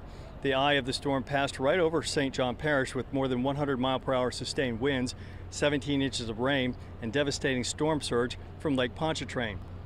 The president got out, walked around, and talked with neighbors about the storm damage and their needs. Mr. Biden drove right past the Golden Century Estates apartment complex in Cambridge. Hurricane Ida tore through there with a vengeance. It blew the roof off most of the buildings at the complex. The president told local leaders the federal government is sending hundreds of generators to Louisiana to help restore power to communities still in the dark. We're working 24/7 with the energy companies who we met with the heads of today, and we're deploying even more federal resources, including hundreds of generators, and there's more to come to restore power as fast as we possibly can, faster than anything happened during Katrina. And Mr. Biden said that he has authorized the use of oil from the Strategic Petroleum Reserve to address gasoline shortage and to help get more gas stations open. We're live in Laplace. Paul Murphy, Eyewitness News. Welcome news. Thank you very much, Paul. President Biden now about to leave New Orleans after, of course, spending the afternoon here in Louisiana. All right. We saw a post from Meg Ferris a little bit earlier of some of the cars that were driving by. They're about 30 minutes. They said that he was behind schedule, but he will fly out of New Orleans soon. I believe we have Jordan Howington now live at the Louis Armstrong Airport.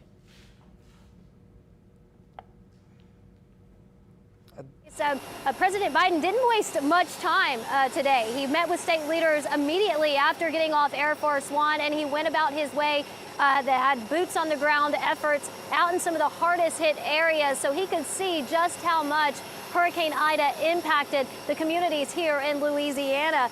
Now, I did have a moment to speak with Jefferson Parish President Cynthia Lee Shane, who spent a few minutes speaking with President Biden.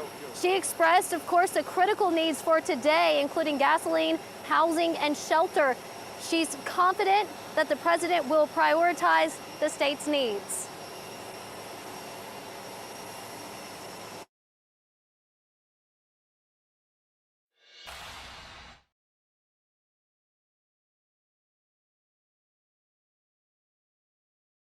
She believes that lives were saved in this situation, basically by all the proactive approaches that the state has taken since Katrina.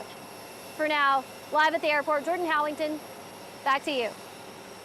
All right, thank you so much. Of course, we're going to continue to follow along with this. Go back out to her as President Biden arrives at the airport. Right, and we'll make sure that we get that live shot of him departing as well.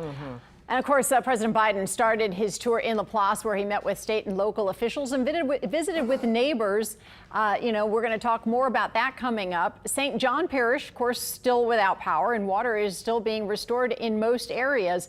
We heard from Paul Murphy about that, and he's in Laplace and has been giving us updates. He's going to continue to do so all throughout the evening. In the meantime, though, we're going to take a quick break.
Well, there has been a lot of fallout today from the story we broke yesterday about the 4 deaths of nursing home patients after they were evacuated into a crammed and leaky and hot warehouse in Tangipahoa Parish ahead of Hurricane Ida. That story to the detriment of the families that are involved. Today, Attorney General Jeff Landry joined Governor John Bel Edwards earlier, calling for a criminal investigation. So they want to find out more about the owner of the nursing homes and the decisions that led to the ill-fated evacuation. And we are learning a lot more about the conditions inside the building from investigative reporter Mike Perlstein, who got an exclusive interview with a nurse who was there as the conditions deteriorated. Mike? Well, Karen, the nurse's description of what she saw inside that warehouse is both horrifying and heartbreaking. She said she did all she could for the patients, but the cascade of problems quickly became overwhelming. As Hurricane Ida approached Louisiana, patients from several nursing homes were taken to this warehouse in Independence. They didn't really tell me they had a plan. They just said they was evacuating the people to Independence. Nurse Natalie Henderson said she had misgivings as soon as she entered the poorly equipped building. And once the storm arrived, conditions went from bad to worse. One of the parts of the warehouse started leaking water, so they had to move the patients from that part of the warehouse to the part where everybody was housed, and we had to move the mattresses even closer together. And it was trash, full of urine and feces all stacked in a corner, and the place just smelled horrible. And what signs of distress did you see with patients? Some were hollering, they were in pain, they were hungry, they were thirsty. Conditions declined quickly as the plan to shelter 300 patients kept changing until there were more than 800. They kept rolling in more residents. I'm like, oh my God, and we had to keep pushing the patients over tighter and tighter to fit everybody in. I was in tears, like it was very overwhelming. A businessman named Bob Dean is the owner of the warehouse, as well as the nursing homes that were evacuated. Maison Orleans here in uptown New Orleans is one of 7 nursing homes in which Bob Dean and his companies are listed as owners. All of them get consistently low ratings. The ratings are published by the federal Medicare Nursing Home Compare website. As you can see, Maison Orleans gets 1 star out of 5, rating much below average. So does Maison de Ville in Harvey and Maison de Ville in Houma. In a press conference Thursday, Governor John Bel Edwards expressed dismay over the deaths and vowed to get to the bottom of it. And we're going to do a full investigation into whether these facilities, the owner of the facilities, failed to keep residents safe. State Attorney General Jeff Landry weighed in today, saying his office is launching a full investigation. Mike Perlstein, Eyewitness News. Now, we have been trying to get a hold of the owner or his representatives, but so far, Karen and Charisse, we have not heard back. An incredible interview you did there. Do we know who actually, we know nurses and the helpers, they are supposed to be mandatory reporters. Any idea if they were the ones who kind of quietly tried to reach out to state authorities and warn them? Well, it was a confusing situation because LDH, Louisiana Department of Health officials, were inspecting the facility in the first several days after the storm, but I think it was Tuesday when the people running that facility blocked health officials. There had been, some constant communication, and I know some of the staff did try to reach out, but there was an assumption that LDH was on top of it, and they were blocked, and I think that is going to be part of the investigation by the state. All right, we know you'll be following that. Thank you very much, Mike. Meanwhile, security is tight at the LSU Fieldhouse in Baton Rouge. Yeah, some people living in nursing homes were moved there after it was discovered they were evacuated to the warehouse in Independence. Sources tell us around 87 people are in the Baton Rouge sports facility. Today, the daughter of one of those patients being housed tried to take her mother out, but she wasn't even allowed to see her. She said she just wants a shower, she wants her medicine, she wants to be able to lay in her bed, but she said she says she's in hell. Well, one government worker who was off duty, he wanted to help, so she went to the grocery and drugstores and personally bought food and toiletries for the patients that were inside. All right, I am tracking a few showers marching across Terrebonne Parish this afternoon. Heavy downpours associated with this particular cell, but everything else is pretty quiet across southeast Louisiana and southern Mississippi. We had dry air move through the area earlier this morning. It is pretty noticeable because it brought our dew points into the mid 60s, upper 60s, and a few spots lower 70s, so not too bad. It was still hot, but at least we weren't dealing with high humidity values across the area, and it looks like the drier air will remain over the area as we head into the weekend. We also have an upper level ridge that's building out to the west, and that's actually going to suppress some shower activity as we head into the weekend. Not saying it's going to be completely dry. A few pop-up showers and storms are possible, but many of us will remain dry. There, the dew point temperature is not too bad. Upper 60s in a few spots, mid 60s in Hammond, so it feels comfortable, but still very hot outside. The feels like temperatures, I'm not seeing any triple digits right now. Many areas feeling like the lower to mid 90s, so it's hot, but at least we're not dealing with that oppressive heat outside today. And it's going to be the same deal as we head into tomorrow as well as your Sunday, because notice the dew point temperatures, we're looking at lower 70s, lower 60s as we head into your Sunday and Monday. Not too bad before the dew point temperatures jump right back into the lower 70s as we head into your Tuesday and Wednesday. So tonight looks fairly quiet. Not too bad, partly cloudy skies and dry. Overnight temperatures are expected to fall into the upper 70s in many areas, so it's going to be somewhat comfortable. As we take a look at the high resolution model, again, we're looking at plenty of clouds to start off our morning tomorrow. But notice this particular model popping up a few showers, mainly south of the lake. It will be brief, quick heavy downpours in a few areas, but many cities will see dry conditions. Saturday night, not too bad. We'll see some showers out to the west in portions of Baton Rouge. Also, Morgan City can get a stray shower, but we are looking at those clouds to clear out nicely as we head into our Sunday. So Sunday, abundant sunshine. It's going to feel hot, but again, that drier air will remain over the area, keeping those dew points rather comfortable. So that's actually not too bad as we head into the Labor Day weekend, and it's Labor Day actually on Monday. So taking a look at what's going on in the tropics, we're getting closer to that peak date, which is September 10th. So things are going to continue to fire up in the Atlantic Basin and the Caribbean. So I am keeping an eye on Hurricane Larry, not an imminent threat to our area, but we'll touch on that system in just a bit. But I am looking at a broad area of low pressure over portions of Central America. It's disorganized. It really doesn't look like much.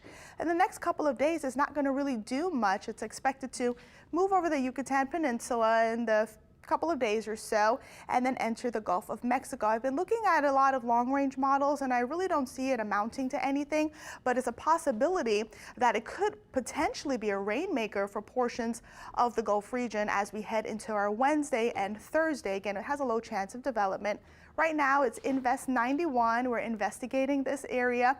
It's moving to the northwest at 16 miles per hour with winds of 25 miles per hour. And I do want to show you this model here, just showing the tropical moisture associated with this disorganized system. So again, it is expected to move into the Gulf, but notice as we head into your Wednesday, Thursday, bringing in a good amount of tropical moisture in our area. So this could potentially be a rainmaker for portions of southeast Louisiana extending into northern Florida. But a cold front is going to slide through. I really do think that cold front also, we're looking at upper level winds kind of shredding it apart. So I don't really think, again, it's not going to amount to much as we head into your Wednesday and Thursday. So Hurricane Larry really getting its act together. You could clearly see that eye on the visible satellite imagery there. It is moving west-northwest at 16 miles per hour and winds of 100 miles per hour. And it's expected to be our next major hurricane as we head into your Saturday. But again, not a threat to any land. Bermuda is going to have to monitor that storm very closely. So here's a look at your 7-day forecast for the weekend. Hot, not too humid, temperatures in the lower 90s both Saturday and Sunday. Monday is Labor Day. It's going to be hot, but I do expect the humidity to gradually climb through the week. And then we could potentially be dealing with some tropical moisture as we head into your Wednesday and Thursday. Here in Terrebonne Parish, things are moving toward recovery, but very slowly. I'm Katie Moore. I'll have more from downtown Houma in a live report in just a moment.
Well, we have a crew out in Houma this evening. They've spent the day surveying the damage there in Terrebonne and Lafourche parishes. All right, let's go right over to Katie Moore anchoring for us in the field today. Katie.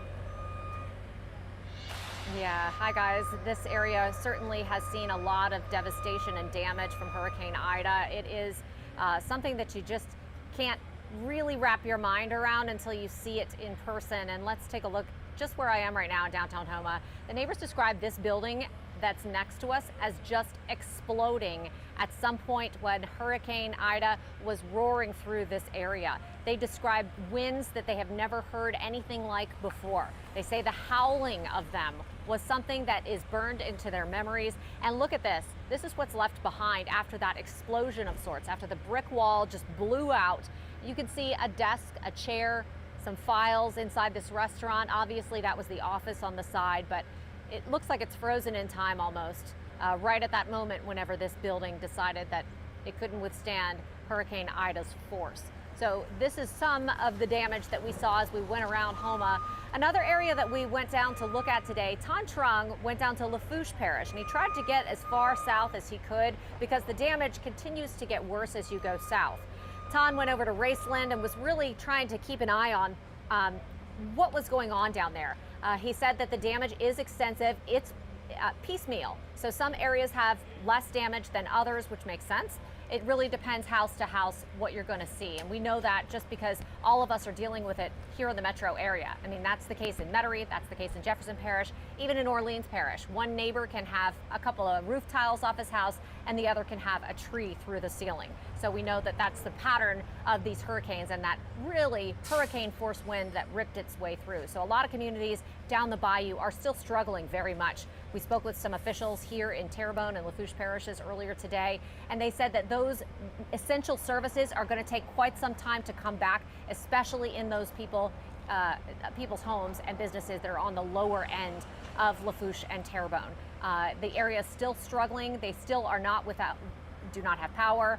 Some areas don't have water. In Terrebonne Parish, however, they did start to get water yesterday in the upper parts of the parish. So that is good news that they are making a little bit of progress. But in most areas that we saw today, people have started to tarp up their roofs. They're waiting for the next phase of this recovery to begin, and they're desperate for supplies, which those are starting to flow in a little bit better. Right now, they only have one point of distribution open here in Terrebonne Parish, and I think that's something that they're trying to change. They want to have some more access for people to have more access to food, more access to ice, and just places to cool off as well, because it is just brutally hot down here, just like it is in the metro New Orleans area. But this community was concerned that they were going to start feeling left out, and that, you know, the national media were here right after the storm, and that now they're not getting a whole lot of attention. So we want to make sure that they know that they are not forgotten, and that we know that this is certainly an area that is going to need help long term. But Mike McDaniel has been just incredible covering this story in Terrebonne Parish, and the damage that you've seen and the people that you have talked to have just been heart-wrenching. They really are the heart of Terrebonne Parish. They are some of the best people you're ever going to meet in your entire life. And you were just talking about this. The recovery effort here in Terrebonne Parish is going much slower than parish leaders were hoping for. That's because the damage is so widespread and so severe, especially in those bayou communities Katie was just talking about. They are cut off from the world tonight, and there is some genuine, sincere fear down there they're going to be forgotten about. Down in the bayou communities of Terrebonne Parish, the scenes are the same as folks like Timothy Piku deal with the aftermath of Hurricane Ida. It was terrible, man. My heart was breaking for everybody down here, and I was fearing the worst for my house. Luckily, Piku says his Montague home is livable, and by that, he means he has a roof. Been very fortunate, though. I still have a roof over my head. You're lucky because when you look down the street, that's not the case. Yeah, it's my neighbors, my friends.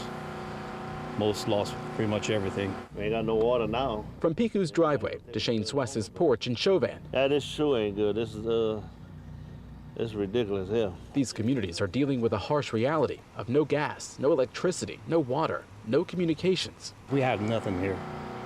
We have absolutely nothing. And for a lot of people, no place to call home. I'm having to take whatever I can save out. Sherry Atterbury says her Montague home of 25 years will have to be demolished. It puts you in a state of shock. It's like it's not real. And then you see all your losses. Her home used to be her parents'. The storm ripped the roof off. This was it before. This is it now. It's just too much. To see my house go it's going to be tragic. It's going to be tragic. Because that's all I got left from my mom and dad. Tarps are slowly being put on homes in these communities, but so many homes have no place to put one. Supplies in Terrebonne Parish are staged at the Civic Center, miles away in Houma, but aren't enough to meet the needs down the bayou, where the parish estimates about 60% of all homes to be unsafe to live in. They're desperately needing help, and it's like they targeting just certain communities, and it ain't fair. It's not only us, it's not only Houma, it's not only New Orleans, it's all of Terrebonne and Lafourche. And all of it in need of help and hope, because communities are simply in distress.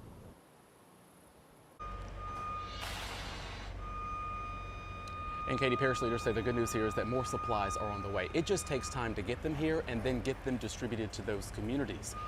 At this point, there's still no timeline on when those utilities will even be restored to the people who live in those communities. And even in the sweltering heat that you were just mentioning, these folks are out cleaning up, trying to pick up the pieces of their community. We're seeing that all over. I mean, people who are here, who stayed behind, or those who have come in, they are really just getting going. They know, like, okay, let's go.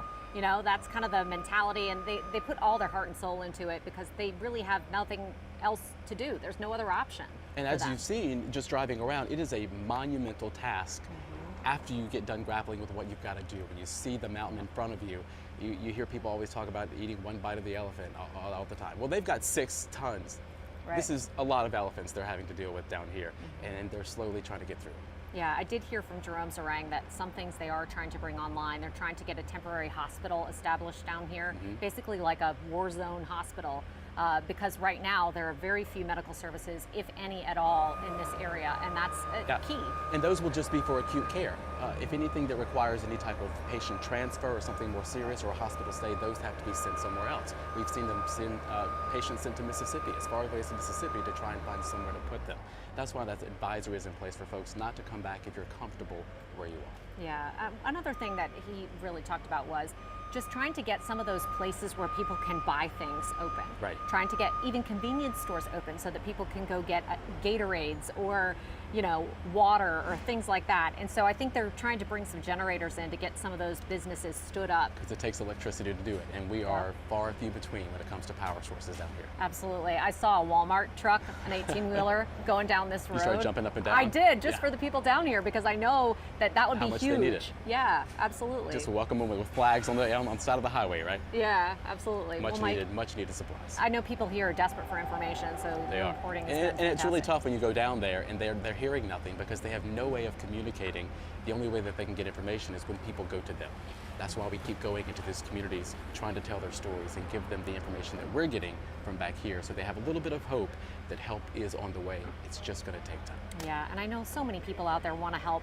So hopefully in the coming days, as we continue to cover this story, we can connect people with the help that they so desperately need. I've seen so many drives on social media, people collecting things in North Louisiana, Mississippi, Texas, and it's going to be great when it finally all gets here. It just needs to get here. It does. It needs to get here now. It can't come soon enough. And this area is just such a wonderful place for anybody who's gotten to experience it. And I can't wait until, 3 months from now to come back down here and say, and just to be able to talk to people about what they've been through and smile on the back end, because you know that we're going to get there. Even in the tragedy they're facing, they're all offering us something cold to drink, or do y'all need anything?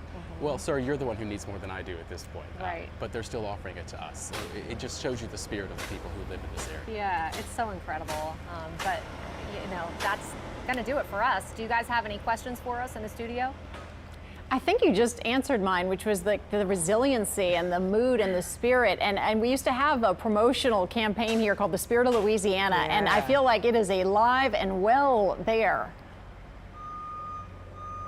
Terrebonne Parish wins the prize. Yeah. Terrebonne Parish wins the prize, the people in the southern communities especially, but all over the parish really, because they are doing the most right now. Yeah, and it's so strange, Karen and Sharice, that, like I said, it's not, everything is leveled in these areas. Right. You have one house that has a little bit of damage, you have one house that's just down to the foundation, and it's almost like a tornado came through and just kind of hop, skipped, and jumped around. We saw today for the first time some mobile homes that are on the pilings. All you have is just a flat sheet. Everything else is just gone. That was one after another, after another, after another. Then you have one that's kind of intact, but that's about it. Everything else is kind of gone. But you're right, it's not just flattened. There are structures still standing. Some homes are okay, a lot of are livable, but as you heard in the story there, 60% of the homes are estimated in those bayou communities to be uninhabitable at this point. So you may still have a structure standing, but you may have substantial damage that keeps you from living. Yeah, I think their next task is really going to be able to figure out what temporary housing is going to look like for people who live in those areas, because they really have nowhere to go. I know that there are shelters set up right now for people if they need them. We are probably not, according to the officials that I spoke with today, going to see any sort of FEMA trailer type program for those people. But they do plan on bringing federal resources down to make their homes partially livable for those who can. Others, they may need to stay in a hotel for a while, and I think FEMA is going to approve some money for that. And some of the people that we spoke to down there said FEMA has been on the ground. They have spoken to FEMA, but it goes back to trying to find them and connecting with them to make sure they have the correct information and the information they need to move forward with their lives and get their lives back together. Yeah, and that's what it's all about. It takes time. Yeah, it just takes time, unfortunately. Karen and Sharice. All right, thank you so much. Katie Moore and Mike McDaniel over in Terrebonne Parish. Terrific reporting from Mike and Katie. I mean, hopefully we get to learn a little bit more. And I like hearing all of the sounds in the background of all of the work that's being done to clean up some of the destruction. That is such a good point, Sharice. Absolutely. And thank you both very much. Again, doing a yeoman's job of reporting down there. Before we go to break, we have a correction to make with regard to that gas station shooting in Metairie that involved the death of a man. No arrest was made. We made an error in that. There is still a suspect on the loose. You heard an irate Sheriff Lapinto say, "We will find you. Call 911. Surrender. We've got a cell phone picture. We're going to enhance that picture, and we're going to find you." So at this point, they are still looking for the shooter. All right, our coverage continues in just a second.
And breaking news, we have just learned that 10 deaths have now been blamed on Hurricane Ida. The Louisiana Department of Health says the latest storm-related death toll is a 59-year-old man from St. John Parish who died of carbon monoxide poisoning from a generator inside his home. And so that number also includes the 3 nursing home residents we first reported yesterday at that warehouse that were evacuated to Independence.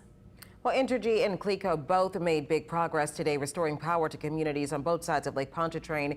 Entergy released estimated restoration times by parish, saying 90% of St. Bernard and Upper Plaquemines would be back on by Tuesday, September 7th, excuse me. And the rest of the Metro's New Orleans area should be 90% up and running by Wednesday. That'll be on the 8th of September. But Entergy had no estimates yet for areas that were directly in Hurricane Ida's path. We're talking about Grand Isle and Terrebonne parishes, north through Tangipahoa Parish.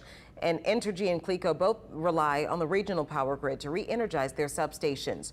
Well, this morning, investigative reporter David Hammer asked Entergy Louisiana CEO Philip May if New Orleans took power from CLECO when a big transmission line from Slidell started feeding power to the city on Wednesday. Take a listen. There are times when power may be drawn from that line from CLECO. There are times when power may be pushed from that line to CLECO. What we're trying to do, and we have established additional lines, as Deanna mentioned, is balance what we're seeing in this specific area, because it is still a system that is in a delicate balance. Well, CLECO spokeswoman Jennifer Cahill said the 2 utilities have been working well together to power or restore power to their customers. Now we have the latest update from CLECO Energy. As of today, 43,000 of CLECO's 97,000 customers have had their power restored. In St. Tammany Parish, even more customers can expect power restoration before the end of the day. And Slidell, those streets include Westchester Drive, Kosmeyer Avenue, Haley Avenue, Pontchartrain Drive, Camellia Drive, and Highway 11 to Lake Pontchartrain and to Lakeview Drive. Now also the subdivisions of Slidell, Eden Isle, Spartan Loop, Eagle Point, Clipper Estates, and Cypress Lakes, they will also receive power sometime today. Again, that is according to CLECO. Power has not yet been restored to CLECO customers in Washington Parish, but of course we'll give you an update as soon as it's available. All right, don't be surprised if you hear some loud booms tonight. Crews are using explosives to bring down a damaged electrical tower. Danny Monteverdi is there now. Danny, what do you see? Well, when we joined you just a short time ago, there was a crane that had gone away. Now that crane you see is back up in the air. Unfortunately, we haven't heard a lot of any activity happening out here. Haven't heard any sort of updates. The plan did call to have those lines detached from the tower by about 7 o'clock. I believe the time right now, let's see, it is 6:40 almost. So we're about 20 minutes out from when they said those lines should be down. Now, as we understand it, they have attached dynamite or explosives to those lines that you see hanging down. Those lines once went straight across the river to the West Bank and were attached to the tower that collapsed over there. But with those lines down, the river is now closed and nothing can happen on that. So the goal tonight is to detonate those charges, bring the lines down, get them out of the river, and get the river open. Now, again, we were told that this should happen by 7 o'clock. So far, that has not happened. The red crane you see there at one point was taken down, but I'd say within the past 30 minutes or so was put up. Now, we've not seen it be used for anything. Earlier in the day, it was up and they had a couple of people in a basket, presumably putting those charges on the lines to help bring them down. But again, so far, no activity. Now, the area, we are at Jefferson Highway in Hickory Street.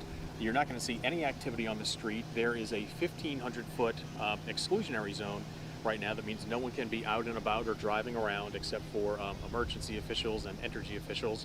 And that's really the only folks you see out here right now. The goal is to, again, they were saying to get this done by 7 o'clock, but so far we've not received any update about if that will happen or may be delayed. But again, they're telling everyone to stay in their homes right now if they are in this area. For people who didn't want to be around here, they did have some buses that could have taken them out here, that did take them out here rather, for their own safety. But again, what we are expecting by some point this evening, again, is for charges to take those lines down on this tower behind me, drop them to the ground, and get those lines out of the river to get the river in commerce again. Back to you guys in the studio. All right, so if you hear it or see it, don't panic. It is planned. Thank you very much, Danny Monteverdi. All right, we'll be right back.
Well, RTA has announced the restoration of limited bus service in an effort to help support recovery efforts.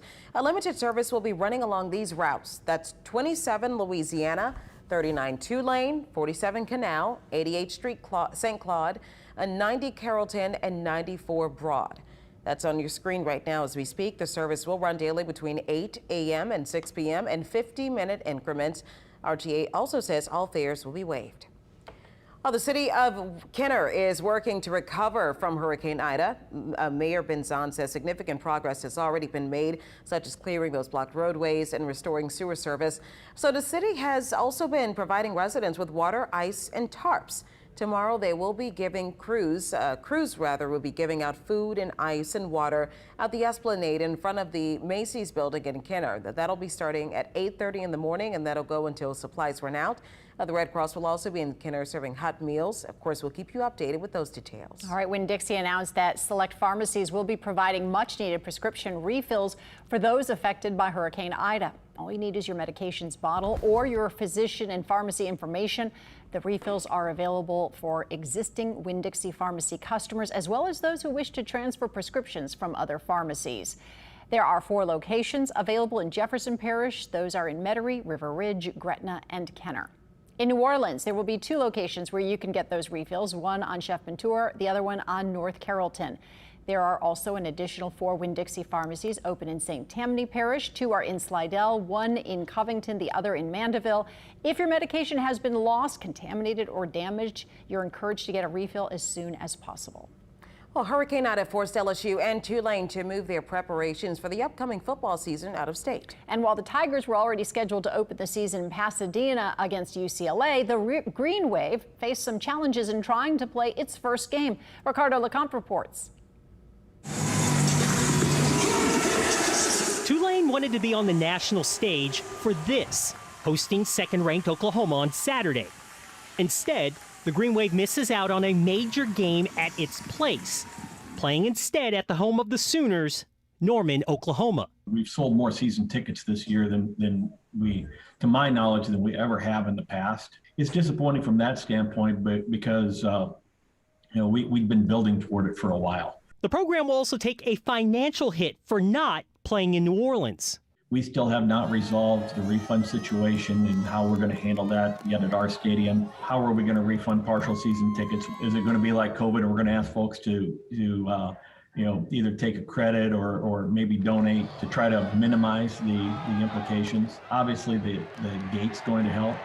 But, we've got a lot of additional expenses. Everybody came here with 3-day stuff. We've been making Walmart runs and Sam's Club runs. We bought a lot of things up here. Over 250 football and volleyball student athletes, coaches, and support staff in that travel party right now in Birmingham, Alabama. Birmingham also the location for next Saturday's football game against Morgan State. Now, despite not having their first 2 home games here on campus, Dannon says the morale within the program remains high. It's not like, we've been here for a month and everybody's starting to get worn down by it. So I think spirits have been remarkably high. And certainly the news that power started to come back on in the city, I think that's given everybody a little more energy too, that we're going to be coming home faster and sooner than we expected when we left. With football returning shortly after. Reporting uptown, Ricardo LeCompte, Eyewitness News. Well, Tulane and Oklahoma kick off at 11 a.m. tomorrow morning. And the Green Wave's next opportunity to host will be September 25th against UAB. Dannon expects to be back at Yeoman Stadium and says they will have until September 16th to make a final decision on playing the game uptown. We'll be right back.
A heartbreak in Terrebonne Parish, or Tangipahoa Parish rather, after 4 nursing home residents died while packed into a mass shelter.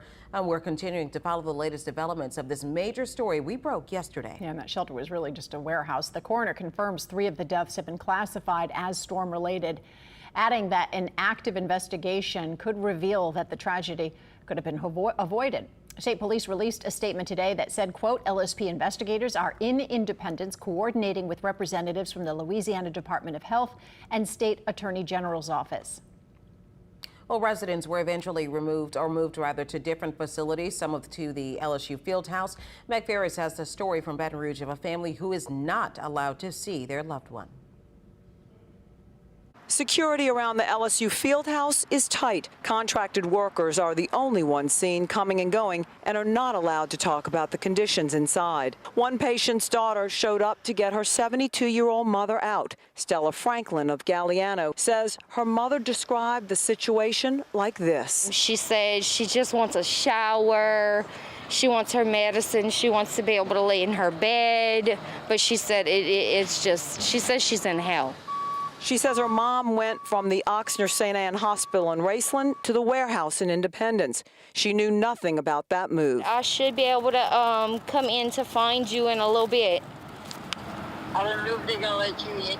Then her mom called to say she was moved here to Baton Rouge. She's been crying. She says she wants to be home. She's uncomfortable. She's worried about her home, whether someone's gonna go into it or not with nobody being there. So it's a lot of things going on. Stella says she has power of attorney to get her mom, but inside where she took this cell phone video, they would not even let her see her mother. Sources tell us there are around 87 patients at LSU. There are cots next to patients for caretakers, but so far, none has shown up. Sources also tell us about 3/4 of the patients have medical conditions like dementia and diabetes and can't use the bathroom on their own. Some complained about the lack of care at the Independence warehouse. The good news is their COVID tests were negative. Our sources also say there are workers trying to get in touch with family to let them know who is at the shelter. I just have a lot of anxiety, but I'm trying to keep that at bay. A very emotional time for the seniors and those trying to care for their needs. From Baton Rouge, Meg Ferris, Eyewitness News. Attorney General Jeff Landry said today that his office found out about the incident at the same time we were breaking the story on air. Yeah, Landry, and that's what a lot of other family members found out about it as well. He, like other officials, are promising a major investigation. The people of this state should know that immediately upon receiving word of this tragedy, my office launched a full investigation. And our goal will be to determine who decided to move these patients to this apparently unsafe and potentially inappropriate facility.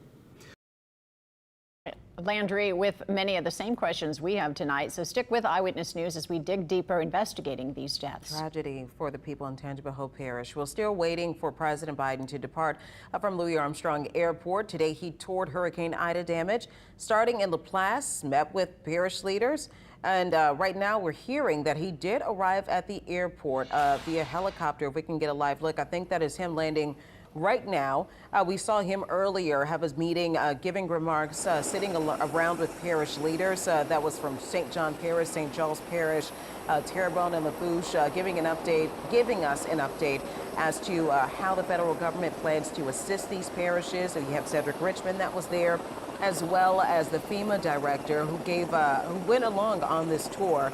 And Governor John Bel Edwards, I might add, went along on this tour with the president to show them some of the hardest hit areas right there in the Bayou region and the river parishes. We saw that Governor Edwards and President Biden walked to some neighbors and walked up to homeowners who were maybe tarping their roofs or trying to get water out of their homes. He spoke with them and shook a couple of hands and took pictures and spoke with other people who were in that area and assured them that help was indeed on the way.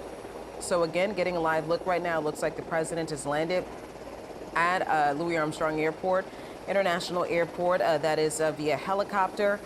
We see some people that are kind of filing out of that helicopter, and of course he would make his way up to Air Force One. Now, one of the things that he did mention, one of the major issues that we're having here when it comes to the needs and the resources that we need here in Southeast Louisiana are the need for fuel. They are working so that they can talk to people in the private sector and get more fuel to this community. And they also approved for more fuel to come out of this community as well. And they're trying to get, as the president said, more trucks that are on the ground. Obviously, we know that there are a lot of rules when it comes to truck drivers getting that fuel across the country. You can only drive for so long, and that's for safety reasons before you have to stop driving. But they said that they do need to get more people on the ground. The president has said they already have secured at least $100 million in funds for FEMA funds. And he said he called out insurance companies, private insurance companies, telling them to not make victims or victimize those who they're supposed to care about, to do what they have to do to support the people there. And we know that that was one thing that was a big issue for a lot of people, and you don't want to compare the two between Hurricane Katrina and Hurricane Ida, but that was a major issue for people during Hurricane Katrina, going through so many difficulties with insurance and trying to get the things that you need paid for taken care of. But for some people, the president has mentioned, as well as the FEMA director, mentioned that this is something that they're monitoring and they are trying to figure out, and they're asking people to cut past the red tape and not go past the fine print, and to just focus on helping those that they are supposed to help out. So once again, if you're just joining us, this is a live look over at Louis Armstrong International Airport. President Biden has just left a tour of some of the very hard-hitting, devastated areas in the river parishes, over in Terrebonne, over in Lafourche. And he also took a helicopter tour to those areas, and we have showed you how he's walked around and met several people within the community, spoke with so many people and so many local officials who had the opportunity to not only thank the president for seeing this devastation firsthand, but to express to the president what it is that particular community needed at that moment. And Charisse, I think this is going to be the president's helicopter. I think the other one might have been with the press pool. Yes, it might have been a press pool. Right, so we're going to just see, who deplanes this chopper. But I do anticipate we're going to see the president, and then we will see him, ascend the steps of Air Force One and take off. We always try to carry both the landing and the takeoff of the president live. It is, of course, we like to make sure he does both safely. He is the leader of the free world, so we're going to continue to watch him. But I think his visit, regardless of where you stand politically, is reassuring that the area has the attention of the president. And you heard Walt Leger earlier, who was so instrumental in the comeback and the recovery of Katrina, saying this is no Katrina. And I think in part he was talking about the response, and that was then, this is now. It is a different storm. There was far less communication back then. Of course, we didn't even have social media or anything like that. But it is remarkable, I think, the speed with which the federal government is responding. Is it enough? Of course not. There are so many needs that are out there and need to be met.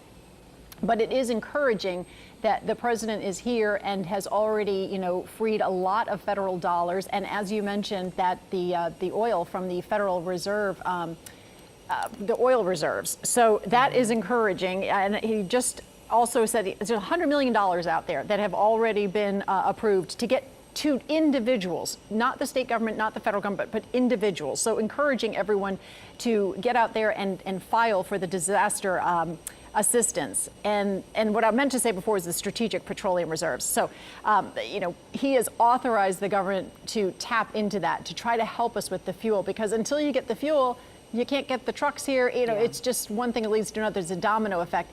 This is kind of interesting just to watch, no matter what the circumstances. And just let this breathe for a second as we await the president's departure.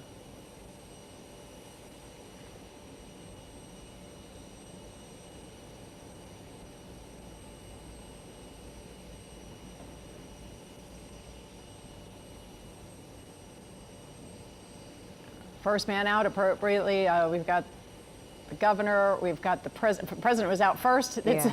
They both have the same matching shirt sometimes. Yeah.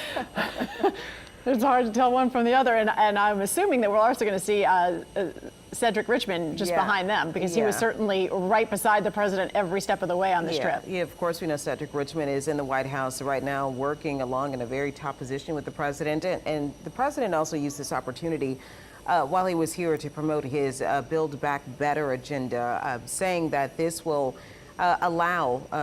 we'll be able to rebuild structures to better withstand storms and drastic weather and hurricanes like we're seeing, like Hurricane Ida. So this was an opportunity for him to continue to push his agenda. But if you're joining us live, that is President Biden and Governor John Bel Edwards. It looks like they're boarding Air Force One. And go ahead, I'm sorry. Oh, no. It's just I saw that he was going on. I don't know if Governor Edwards is probably not traveling with him, but just probably saying goodbye. But as you know, Governor Edwards, I'm just told that President Biden is giving the governor a tour of Air Force One. So he is currently on it right now. As you know, the governor has been very busy. Just before the president made his way down to Southeast Louisiana, the governor took a tour for himself to devastated parishes. And if I'm not mistaken, he will also give another news conference tomorrow in several other parishes, including St. Tammany Parish as well. Yes, and the governor did say that he would make sure he personally went to every single parish that was impacted to survey the damage. And of course, the president and the governor, longtime allies. Governor Edwards, while he is a conservative Democrat, he is the only Democratic governor really in the South that I can think of. I believe he's the only one. Yes, and he so, is. He helped him with the campaign, and this governor has been tested. It is remarkable the number of catastrophes he's been asked to handle and deal with since taking office, between the hurricanes of last year that hit Southwest Louisiana, and then COVID, and now this. It is good to know that he can pick up that phone and talk to the president, talk to Cedric Richmond, and you saw earlier, I don't know if they're there, but we saw earlier Congressman Scalise and the House Whip, and we saw also Senator Cassidy, who has really gone across the aisle in some parts to work with the president to get the infrastructure bill passed. And it was a bill that the president touted today when he was in Laplace, saying, hey, we want to, as part of this massive $1 trillion infrastructure bill, we not only want to replace things that are broken, and in this case, you've got whole parishes that are essentially broken. We want to improve them, not bring them back to where they were, but improve them. And so hopefully that between the infrastructure bill and the budget reconciliation bill, a lot of federal dollars will come to Louisiana. Of course, and President Biden wants to make sure that those federal dollars goes into the hands of individuals that do live here, and more specifically, who were impacted by Hurricane Ida.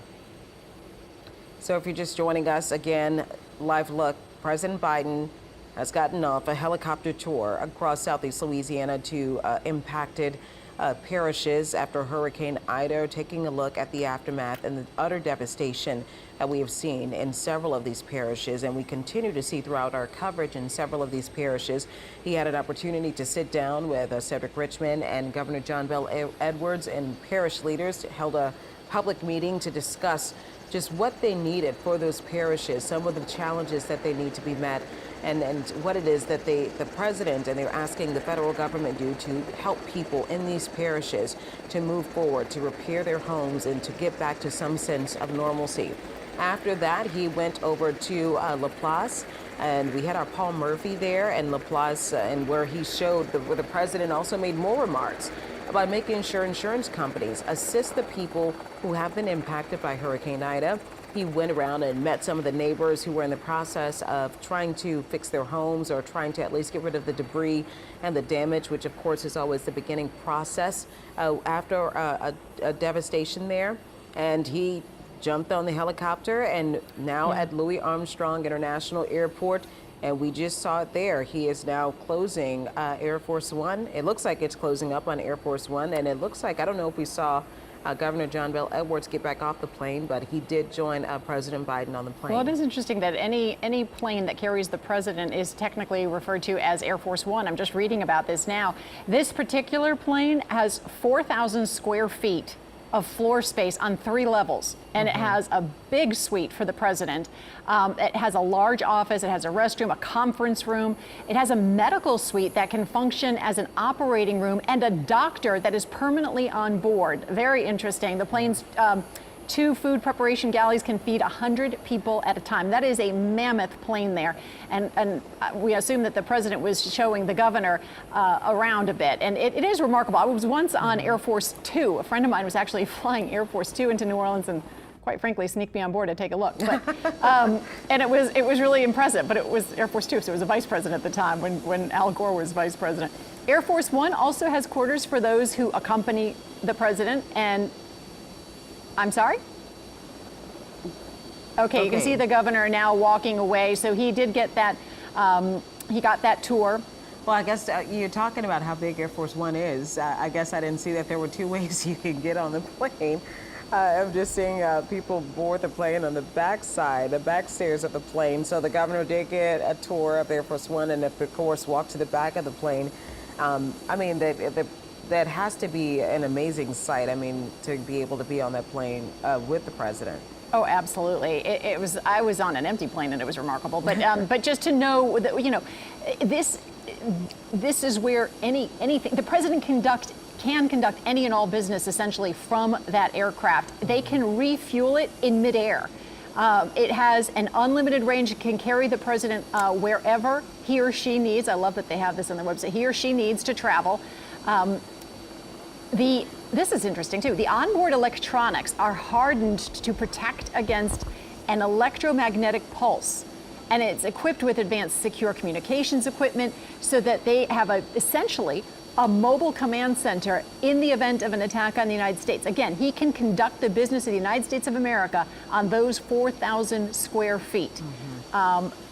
It's got to have been a fun trip for the governor in light of all of this catastrophe. I say fun, loose. I don't mean that, but at least an interesting moment to kind of escape what we're dealing with, to kind of get a little tour of that. And what we witnessed live here on Eyewitness News was a moment of bipartisanship. A little bit earlier when that plane arrived and we showed you the people lining up, you're talking about Governor John Bel Edwards and Steve Scalise, Senator Bill Cassidy, Senator John Kennedy was there as well, Mayor Cantrell, and Jefferson Parish President Cynthia Lee Shing. All of these people coming together, working to fix what is broken here in this state, in Southeast Louisiana. And right now there are so many people who said that this needs to be a matter of crossing the line, going on the other side of the aisle. This is not political. This is all about helping people who need help in our region. And that is exactly what the president said he plans to do. So a live look right now. The president on board Air Force One, and that is currently taking off from Louis Armstrong International Airport. All right, let's just watch.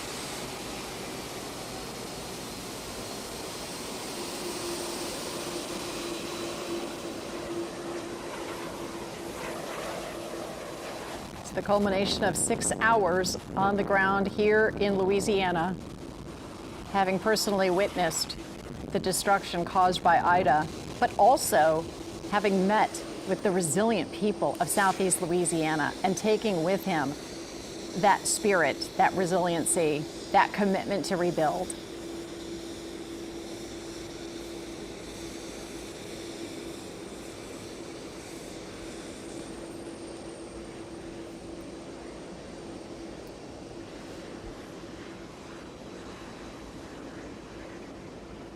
And I'm sure that they have stopped all other air traffic in the area as we await Air Force One to take off and then get a safe distance away before they resume the activities at the airport, which quite frankly is almost all closed down anyway.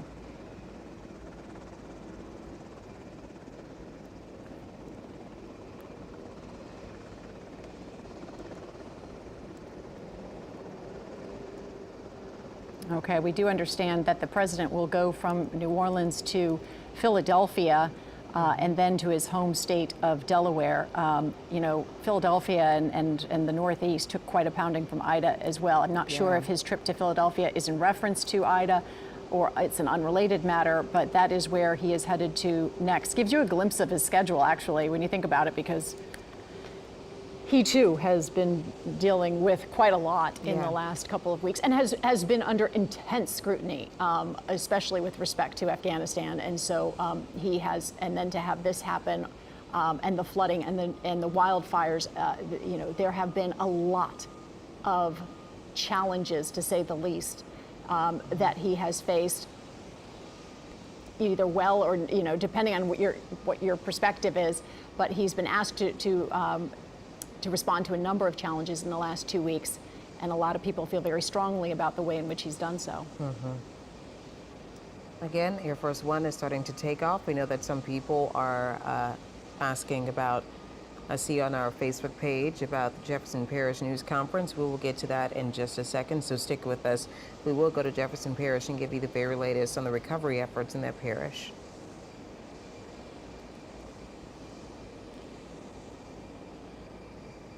And if you're wondering why we do this, again, keep in mind that this is the most important aircraft, probably in our opinion, in the entire world, and certainly in the United States, and it has the leader of the free world. So we always make it a point to air the arrival and the departure. Certainly not anticipating anything to go wrong, but just it's always nice to make sure that it has all gone correctly.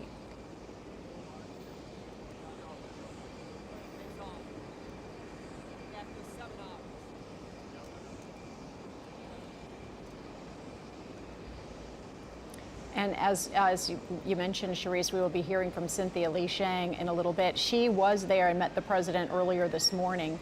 Here we go. Here's the takeoff.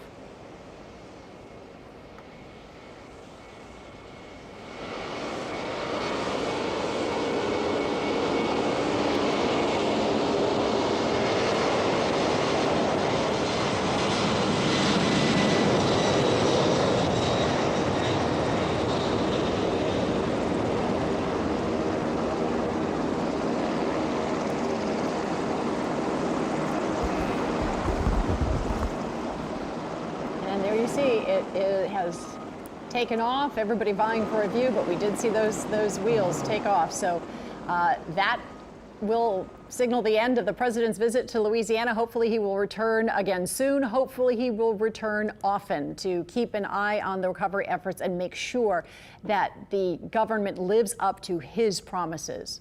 All right, well, President Biden's tour has ended. Our coverage continues. We have Jefferson Parish leader speaking right now. Let's take a live listen in. There's no more oxygen tanks today. There is in terms of the oxygen tank swap, there is great demand across the state. Hopefully tomorrow we will be able to get some more oxygen tanks. Our nightly curfew remains in effect from 6 p.m. until 6 a.m. Monday. So our curfew remains in effect. In Grand Isle, we're getting together our course of action. We're doing final surveys to establish a team down there. We've been offered the services of a retired military person who has expertise in these kind of matters, so we're glad to have that person on board. I've not met him or her yet, to be a liaison with Brian Adams and provide advice on the recovery and rebuilding as quick as possible for the island. They do have a generator they were trying to set up today. I think they were looking at the multiplex or the fire station to set up that generator. In Lafitte, good news, the Louisiana Air National Guard, in conjunction with DOTD, I was actually on the phone with the secretary this morning, is bringing a barge bridge for connection to the Barataria side of Lafitte. So this should be completed tonight, probably by midnight, so people will be able to get to the Barataria side. I was also told that a member of the National Guard working down there had to get taken to the hospital for extreme heat exhaustion, so certainly our thoughts are with them. It was hot today. If you look at the uniforms they wear, you can imagine how hot they are. So if you pass by one of our Guard members, please tell them thank you, because today it was just incredible heat, and they have been working really hard. I was also contacted by Atmos this morning. They had to turn off the gas pipe to Lafitte as there was a water main in the water in the main pipe. So obviously this is going to be a total rebuild of the whole system. Transit is obviously using buses for different evacuations and moving people around. So actually some of our buses were used at cooling stations at Johnny Jacobs today as it was very hot. So we still do not have our regular service back up yet. A reminder that a garbage pickup and debris pickup separate. Please separate your garbage from your debris is scheduled for Monday, September 6th. And then we are not having recycling until further notice. So recycling is suspended until further notice. FEMA, okay, the original and the official FEMA website for this storm is disasterassistance.gov or 1-800-621-3362. I am told that there is a scam going on we have to be very careful about. There's a text going around that it's $8,500 reimbursement having to do with FEMA. Do not trust any site that is not the original site. Understand the source. You're not going to be asked, don't ever provide your personal information via text or email unless you know that you're on the main website. So I hate to say this, but, hope there's a special place in hell for people who are trying to take advantage of our people right now and the vulnerable condition that we're in, and we cannot let it happen. So we got to be vigilant. Please get the word out. There might be more scam artists coming to our community because there's an opportunity for it here. We know they're not good people in the world, so let's make sure this gets around. Again, the official FEMA website is disasterassistance.gov or 1-800-621-3362. Please, please be vigilant, especially, let's watch our parents and let's watch our grandparents and make sure that our elderly who often can get scammed on this, let's not do it. So let's start talking to our parents and our grandparents about some of these scams and the opportunities for people to come and take advantage of us. Red Cross had a representative here today at our EOC, and we put in a number of requests with them. They delivered 400 hot meals to Jesse Owens Playground. We look forward to additional assistance with them, feeding, case management, and mental health assistance. Now, the Blue Roof program is blueroof.us. This is a no cost for temporary repairs for your roof damaged. This program is managed by the U.S. Army Corps of Engineers for FEMA. So it allows residents to remain in their homes while recovering from the storm. It requires less than 50% structural damage. So go to that website and look up the details of that program, blueroof.us. The number is 888-ROOF-BLUE, 888-ROOF-BLU, or that number is really 888-766-3258. So our government offices are closed until further notice. Dr. Gray, I spoke with him. They are assessing their buildings. They are very busy looking at, they have, so many buildings. But he said that there would be no school next week. And I also was on a call with Dr. Houston, Raynell Houston from the Catholic school system, and they will also not have school next week either, was what she reported on our conference call a little while ago. Again, there's still long lines at gas stations. Not all of the stores are open.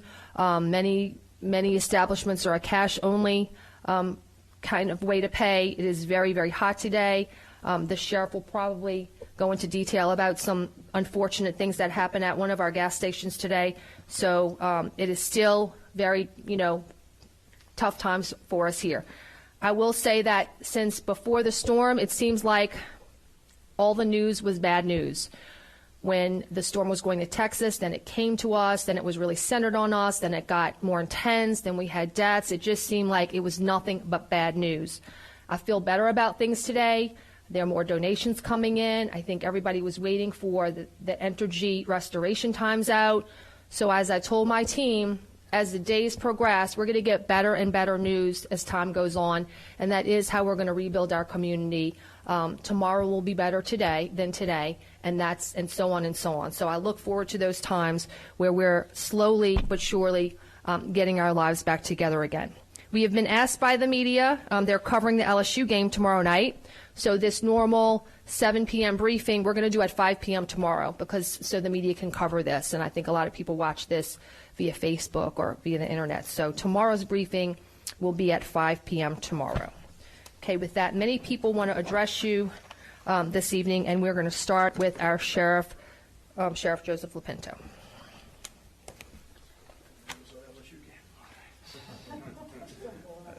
Thank you, Madam President. I just said I didn't know there was an LSU game tomorrow night. For everybody that's out there, start off with a little bit of good news. I know many of y'all saw my press conference about an hour or so ago. Good news is we're working in the right direction. I had the opportunity to go down to Grand Isle this morning, meet with Mayor Carmardell and Chief West Weber, both in good spirits as best as they can do. We have a security contingent down on the island trying to keep everything safe. I know we're going to try to get some people back in there to assess their camps, assess their property, their homes over the weekend, and we're going to do our best in order to accommodate that. But the island is in bad shape. It looks nowhere near what Upper Jefferson Parish looks like. Sand completely off the road, really inaccessible in many parts. Lines are still across the road, poles are still there. They've done a great job of trying to open up some of those things. I did see some heavy equipment on the island now, so hopefully that'll go a little bit quicker in order to make that happen. But, we're working hard down in Grand Isle to make it happen. The island itself is intact, but obviously the structures itself have a lot of work to do to get them right. Was able to get back and go down to Lafitte. Men and women from our laser division, our land, ARC, and emergency response are working with the military contingent down to build the bridge across to the Barataria waterway. That bridge is not going to be for cars. It's not going to be for the ability to drive directly across. It's actually going to be a ferry system. So as of now, I want to assure the shrimpers, people that have boats there, they will be able to get their boats out. The boat will be able to go through the middle of that, and we're going to be able to ferry our equipment over there to have a police contingent, a fire contingent, be able to refuel our generator on the other side to make that happen. If that changes, I know many of the shrimpers down there were worried about it and didn't want to get stuck, for the next 2 months or so to make that happen. We will certainly give it plenty enough notice to make that happen. Asking as many people to stay out of Lafitte as possible. We're trying to convoy many large military trucks down there. We were able to close the road on a few occasions today so we can make those convoys. But the people that are just coming back to try to put their boat in the water, those boat launches are not readily accessible. If there's not a need for you to be down there, we want to try to avoid having that so we can take care of the actual needs that we have to do and not clog up our system. And that's what it's coming down to, is traffic. My biggest issue right now is traffic out on the road. If you want our deputies to have a fast response time, I need to have a road for them to be able to get to. If you want energy to have a fast response time, I need to have a road to be able to get to. If you want your sewer pumped out, they need to have a road to be able to get to. And traffic right now is out of control. You think of every gas station that you normally pass by every day when you go to work, and if they're open right now, they have a line blocks upon blocks upon blocks long, blocking up a lane of traffic, stopping it up in order only one lane can get through, and it's just backing up every single intersection that doesn't have lights already and doesn't have anything. I have made the decision for our non-law enforcement offices of the Jefferson Parish Sheriff's Office. We will be closed until at least the 13th. If the estimations are right of power, that we will get back in the beginning of next week. I'm still going to be closed at the end of the week. We are not ready for our full population here in Jefferson Parish. Don't look at the energy map and say, good, I got power at home, I'm going home. The ability of you to be able to get around, to be able to bring your kids to school, to be able to do certain things is contingent on gasoline. So it's not just contingent on us getting power here in Jefferson Parish. It's contingent on the refineries being able to open up. It's contingent on the river being opened up. I talked to somebody today that just told me the river's not open. So the ability for them to get the oil tankers up to be able to get that to refine it is still under question. So those are the things that we're trying to work through. So if you are out of town, take a look at those and really judge your situation. I know many people may be out for Labor Day weekend, not necessarily on purpose, but they're there. Before you're making a decision to come home on Tuesday because your house got power back, take a look at that situation and make the opportunity to maybe book a few more days to kind of get us back to a little bit sense of normalcy. If not, you will be stuck here in line like everybody else, and certainly we won't necessarily have the generators to fill, but the generator burns a lot less gasoline than your vehicle. And so having your vehicle here that's making 12 miles to a gallon or 17 miles to a gallon is going to burn more fuel than those generators will, and that's going to put more stress at our gas stations, more stress on our traffic, and more stress on our first responders to be able to get to you when you actually need it. So I'd like to encourage that. Encourage all the businesses that don't need to be opened, to take the opportunity and make that announcement to your employees now so they can make those decisions. Many of them are looking at it not knowing if they're going to be open on Tuesday or Wednesday or Thursday of next week. Give them the opportunity knowing that at least until the 13th gives them the opportunity to make plans for their family, to stay out of town, to not have the stress of our system being taxed. For the people that are here, I know you've seen it. I know you've had to wait in gas lines and do something, and we had a very tragic situation today. We were taught in kindergarten to not cut in line. That's what it comes down to. I shouldn't have to teach this as the sheriff of Jefferson Parish. You know from kindergarten to not cut in line. And that's what these disturbances are about. Someone's jumping in line, coming in, disturbances occurred. I've had at least 2 incidents where guns were pulled today, one where a person was tragically killed. I have another one where another person pulled a gun, and he's spending the night in our jail right now. And it's preventable problems. The issues of us going out to a gas station and fighting with somebody, I agree. The person that cut in line was not right, no doubt. But if you're bringing a gun to a gas station, you've got other problems. And that's just it's absolutely ridiculous. So for us to be able to have that time for that gas supply to catch up, will put a lot of our residents at safety. So I really want the people from out of town to realize that, understand what those predicaments are, and encourage our businesses that are out there. I thank the school systems and all that, public school systems, for making those decisions early to give their people the opportunity to stay out. It's the responsible thing to do. It's something that we should be doing here in Jefferson Parish. We want you home. We know that. But we got to make sure that all of our services will work. I certainly don't want you to get home. Power goes out again because they're trying to turn on another neighborhood, and now you need to go out to get gas for your generator. The services just certainly don't exist. Our generators have been running for a long time right now. My jail generator went out this morning for several hours. Luckily, we were able to get it repaired and fixed and very quickly, and now we have another backup generator on site. But our grocery stores are having the same problem where their generator's going out or they can't get fuel. When electricity comes on, you can have more gas stations available, but that's going to put a bigger strain on our gasoline trucks. They're not going to be able to get to all of them. So our trucks are going to end up running out, our gas stations are going to end up running out, and you're going to be bouncing from place to place. Be smart, be responsible. We're going to do our best in order to make things happen. Appreciate all y'all's help, but certainly we want you home, and we'll get you home soon. Thank you.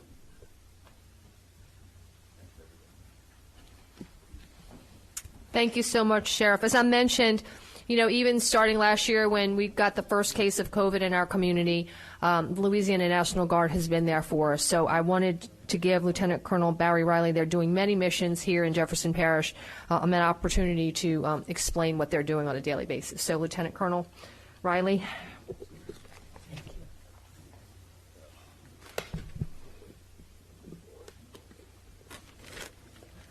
Thank you, Madam President. As she just alluded to, I'm Lieutenant Colonel Barry Riley, Louisiana Army National Guard. Currently, we are supporting Jefferson Parish with Louisiana Guardsmen, soldiers, and airmen. Also, in addition, we have Mississippi soldiers from the Mississippi National Guard and also U.S. Navy personnel supporting efforts through in and out of Jefferson Parish. We'll continue to support search and rescue along with local law enforcement, the Sheriff's Office, and fire. We're distributing life sustainment, including food, water, ice, and tarps at various locations throughout the parish. We're providing engineer assets to include road clearing, ferrying, bridging assets operations, water crossing operations, and engineering assessments. We're providing support to law enforcement to include traffic control points and security. We're providing generator support and transportation assets and resources throughout this parish. We continue to be called upon. We continue to react and respond to the needs of this parish. Anytime, any day, we continue to be ready to support the parish government, the local government, local officials, fire, police, whatever is needed from us as a guard unit. We're bringing in other assets throughout the state. We are here. We are prepared. Without question, we are honored to support this parish and this state protect what matters. Thank you.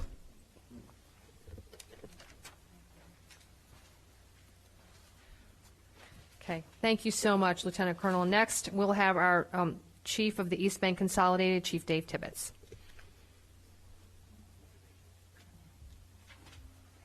Thank you, Madam President.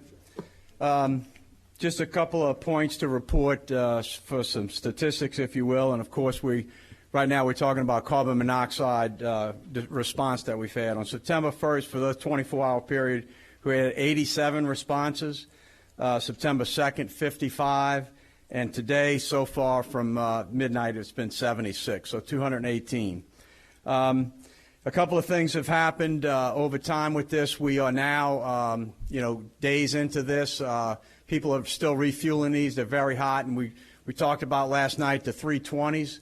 And I want to kind of side off of this. I had a lot of phone calls and some text messages last night.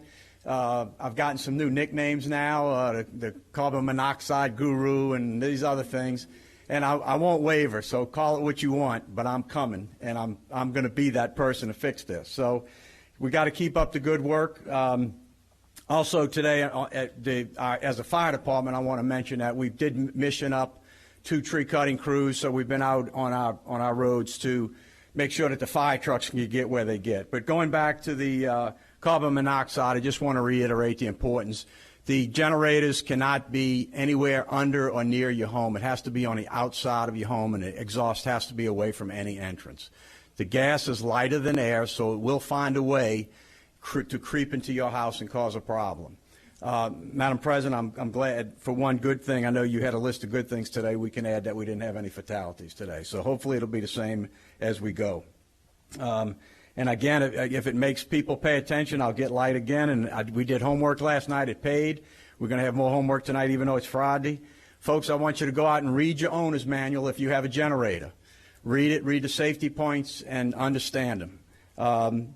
The other thing is just Google, look on the internet at carbon monoxide safety. And there's a lot of information out there as well. So we're gonna get through this. This situation that we're in is obviously going to take us on a road. Now, one other thing that we're starting to face, we did have some fires today in the East Bank Consolidated area from wires that are being recharged, some problems that are happening. There is some repair work that needs to be done. So we're letting you know that we're staying in close contact with Entergy and responding to those needs as possible. So that's our report for tonight. Thank you very much. Thank you, Chief. Next, we're going to have Patrick Hamby from Entergy. All right. Thank you very much. I'm going to keep the trend up of the good news going. We have restored a few thousand customers here in Jefferson Parish. That's not really the good news because we have around 200,000 customers in Jefferson Parish. The good news is, as we've gotten that transmission up and we brought that power in from the New Orleans power station, if you remember what we've been talking about and preaching about is step number 1 is when the power is available, it's going to be limited, but we're going first and foremost to the critical care facilities, the hospitals, the other critical infrastructure. Parish President mentioned we had all the hospitals. We're almost there. The Tulane Lakeside was one that's pending. They're working on it as we speak. Hopefully it'll be on tonight. If not tonight, early tomorrow. So that includes Ochsner Main Campus. They're on. East Jeff is on. Ochsner Kenner's on. West Jeff is on. Ochsner West Bank is on. And I mentioned Tulane Lakeside is pending. Boots on the ground working on it. It very well may be restored as I speak. I haven't checked since I've been up here. We're still working on restoring the airport. We have all, if not all of our work, very, very close to all of our work done. We're pending some transmission work. So that's a little more detailed. I mentioned it's like the wooden poles you see out in the street, but on steroids, the big, huge metal equipment that takes a lot more time to repair. And unfortunately, this storm was of such a magnitude, it damaged the transmission lines, all 8 of them that come in this area. We mentioned also the Mississippi River being closed. It's been closed since the storm happened. There's the tower that obviously fell that is an impediment to traffic. The lines are above and in the water at the Avondale Harahan crossing there. The good news there is I witnessed 2 gentlemen in a basket in a 450-foot crane going about 400 feet or so up in the air. and putting explosive devices way up in the air. They won't affect the levee or anything like that. We've been working hand in hand with the Corps and the levee district and also the U.S. Coast Guard to make sure that it's safe and coordinated, and the state police and many other agencies. So thank you to all of you for all your help. We're literally minutes away of clearing that river. So we're going to blast those lines, clear the river so it'll be open to commerce. I mean, that's a huge asset to this, not only this community, it's the corridor that goes all the way up the U.S. It's a huge asset. Next, we will go into what everybody wants to hear, the estimated restoration times for Jefferson Parish. That's East Bank and West Bank. We had a press release come out early this morning. Our goal, our target, is to reach 90% restoration by September 8th.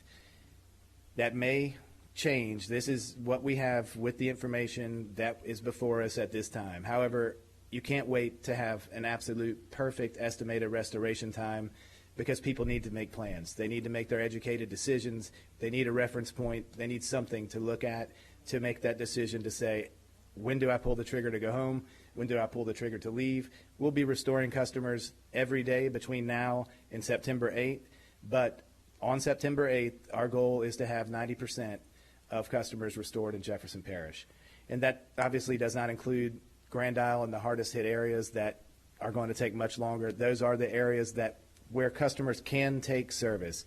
If you have damage to your home, even if you're in an area on the East Bank that isn't that hard hit, but you do have a tree that has taken your service line out, or your home is damaged, something is damaged where you cannot safely take power, call a licensed electrician right now, get that lined up, get your house fixed, get yourself ready to receive power, so that way once we finish restoring power to your street or your neighborhood or your community, you don't have to then again go look for a licensed electrician and have a longer delay when your neighbors have power and you just have not had an opportunity to fix the damages to your home. So do that right now, get ready, and when we have the lights ready, you can receive them. And I'll make a point, we're starting with the broader kind of East Bank, West Bank areas, but we're going to get into the estimated restoration times on a more granular level, going into communities, then into neighborhoods over the next days, so you can get a better idea. New Orleans has that available right now. If you remember, that's not because we chose to give that information to New Orleans first. It's because the damages on the western side from Orleans going all the way to St. Charles and beyond were worse because of that path of the storm. It hit Grand Isle, direct hit, and then made that northwest turn. That's where the damages went. So the east was open. We've been coming in that way. So New Orleans is about a day ahead of us as far as that process goes. So that will be coming. We'll have that to you. I'll caveat Orleans versus Jefferson Parish as far as the neighborhoods and communities. They're about square mile wise half the size of Jefferson Parish, 349 square miles versus 655 square miles. So that task, not only the timing of getting the lights on, but the number of communities that we need to identify in Jefferson Parish is much greater. So it is going to be the next day or so for that level of information. I just want to reiterate that our guys who live here, who work here every day, obviously are committed. We had, last time I looked, over 36 states representing their homes and coming here to fix our homes. They're committed too. We are not leaving. We're not going to finish or leave until we finish every single house, business, location that can safely take power. We are committed, and we are not going to stop.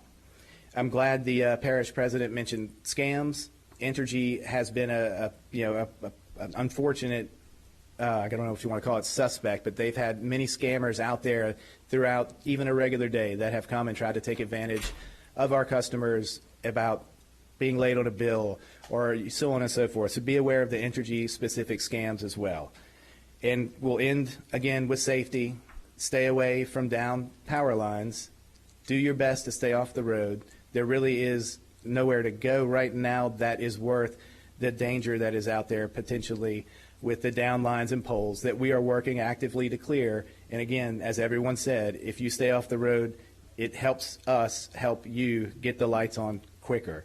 So I will be back again with more information as we bring that transmission line to the 9 Mile unit here in Jefferson Parish that has more capacity to bring on more customers quicker. Thank you very much. Thank you so much, Patrick.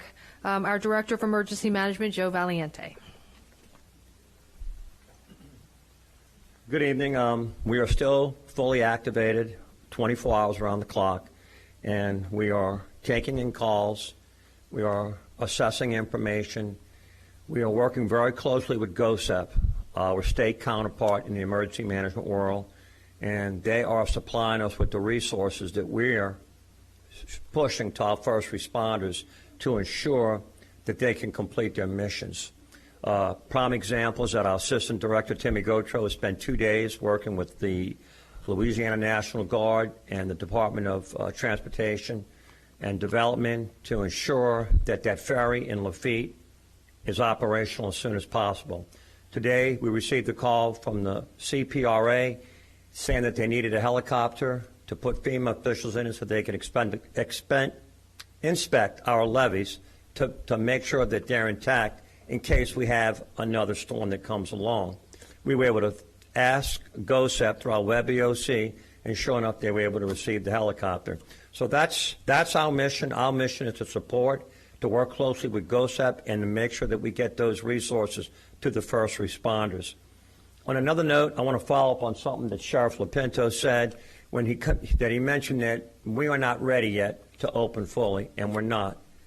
The metro area is on life support, and what is sustaining us now are the supplies that we're getting from out of town in terms of food, water, medical assistance, and fuel and generators is what's keeping us going. We have too many people in this parish that have gold fever, and they want to get back to normal too quickly. It's going to take us time. We're working 24 hours a day to complete that objective, but it's not going to happen overnight. I'm just urging everyone to please be patient and give us the time that we need to fix everything that's been done by the storm. Thank you very much. Thank you, Joe. Mark Drews and his team have been working really hard. Our Director of Public Works, Mr. Mark Drews. Thank you, Madam President. Again, I'd like to give a shout out to our Public Works employees, about 685 that have now completed their 5th 12-hour plus shift in their battle to restore our infrastructure. I'd also like to thank our emergency contractors who are actually working hand in hand with them, also 12-hour shifts. With regard to the water system, this afternoon we were having a constant pressure of 61 psi pumped to the east bank from our plant. The west bank was at 62 psi. Normal is 65 to 70. So we definitely have what we need to fight fires. Unfortunately, we still, even though we've progressed greatly, we still have approximately 54 breaks parish-wide. That's East Bank and West Bank, and we are aware that those locations, the water is shut off at those locations, and we will work diligently and as quickly as possible to get to each one of those breaks and restore that water. With regard to our sewer system, our 5 treatment plants are operational. As of this afternoon, we were aware that 6 of our lift stages now have energy power, 3 on the East Bank, 3 on the West Bank, and I would expect that number to significantly increase each day going forward. We added approximately 12 more sites that have pumps or generators, so we have now 132 of 530 lift stations with some form of pumping capacity. That's about 25% of our system, which tells you it's still important that we try to conserve the amount of water that goes down our drains. But we have also increased from 45 to 70 those vacuum trucks that can go to those lift stations without pumping capacity to drain those lift stations and take that sewage to the treatment plants. So we have a better capability to try to prevent backups. So we're in better shape today than we were yesterday. With regard to drainage, as I said, the East Bank and West Bank, we have no issues with our drainage. So we spent the day down again in Lafitte to try to drain Lafitte. The Crown Street pump station was activated last night and is operational. We had 2 pump stations at Orange Street and Augustine Street yesterday that were inaccessible. Well, we reached those today, and they are now fully operational. The Corps of Engineers airlifted an 18-inch pump and they dropped it down at the Goose Bayou 1 pump station, which is a total loss, and that was the only way we could get a pump there. So drainage employees were actually this afternoon attempting to install that pump, and hopefully we'll have that up and running tomorrow. Just to show you how far we've come, the Fleming Street pump station is actually now operating at a normal canal level. The Goose Bayou area at the Camp Street dropped 2 feet overnight due to pumping, and now we can get equipment there and start clearing that street of debris. So in sum total, every pump station on Lafitte, with the exception of 3, now has some form of pump capacity, active pump capacity. And those 3, the Marrero Street pump station, we expect to get portable pumps down there tomorrow. The Jones pump station and the Perkins pump station, one of them is inaccessible right now due to energy poles, so we will have to wait till we can get to that pump. And we're working on the Perkins Street to see if we can hopefully get to it tomorrow. So we're much better off in Lafitte as well. With regard to streets and parkways, we cleared another 43 streets, 9 of which, when we cleared them, was to get to a water repair that we need to do. We took 3 more trees off of houses, but I want to reiterate that if you have insurance on your house and you have a tree on it, the insurance company is capable of getting someone to remove that tree. We're actually nearing 500 confirmed trees down, so this is a monumental task for us to deal with. With regard to our traffic division, they focused on Causeway today, and they were in the process and were completing 4 signal restorations, including Causeway and West Esplanade. We're trying to get ready so when the power comes on, we can have most of our major signals up and operational, and that gives you a summation of where we stand with Public Works. Thank you, Mark. I know your teams have been so very busy. Also, our next speaker is Chief Administrative Assistant Sarah Babcock. I want people to know Sarah is one of the newest members of our team. She just recently started. We've been staying here at the EOC. I finally tried to get some sleep last night. Sarah was up after me, and when I woke up this morning, she was up before me. So she's been really partnering with a lot of agencies and really a lot of things that she's done that her addition has been very meaningful and very important for us during this storm. So, Sarah. Thank you, Parish President, and good evening. Today we've been continuing the evacuation process for people who are unable to stay in their homes, particularly due to the lack of AC and other medical care. Today we moved 95 individuals from individual homes and 20 more residents from Metairie Manor. As you may remember, we moved 50 residents from that site a few days ago. As we've mentioned yesterday, we are out of medical special needs shelter beds across the state. So we have worked hard to maintain contact with all of those individuals for the last 2 days, sometimes delivering the services that they needed to them at home, making sure that they did not need to get to a hospital if they were getting sicker. And so I'm really excited that the Louisiana Department of Health will be opening some extra beds tomorrow here locally. It'll be in the Convention Center in New Orleans. This is going to be a small number of beds to start out with, and they will continue to expand over the coming days. So we are working hard. It will probably be another late night, really triaging all of the people that we have waiting to go into those and determining who has the most medical needs and needs to be moved first. So we will be in touch with those individuals. Some of them may have already gotten a call. As the parish president mentioned, I want to really thank Inclusive Care. We called their medical director yesterday in a panic that we had a few medical special needs at Pard Playground. They rounded up all of their staff that were still in town. They got into their clinic. They got us supplies.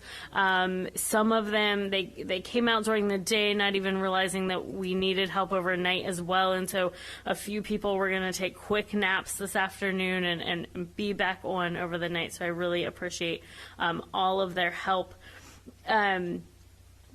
So as a reminder, if you would like to be evacuated from the city, you now know the time frame. So September 8th is a good rough estimate of how long. Can you need to make that decision of can you wait that long without power? If you cannot, please call us at 504-349-5360. Again, this is a free ride. We will come pick you up at your home. Most of the time, we're picking you up the day after you call. You will go to Pard Playground and then out to a shelter across the state where they have food, water, medical care, and AC. Once Jefferson Parish is safe, you will be returned.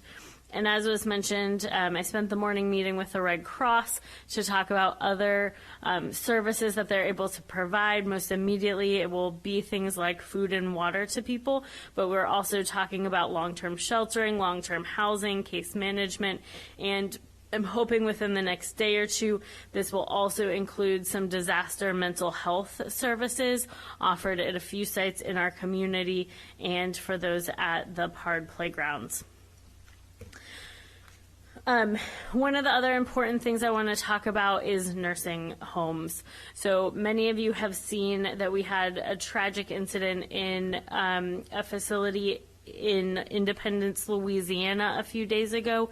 There were 3 nursing homes from Jefferson Parish that were in that facility. The Louisiana Department of Health has moved all patients out of that facility and into medical special needs shelters across the state.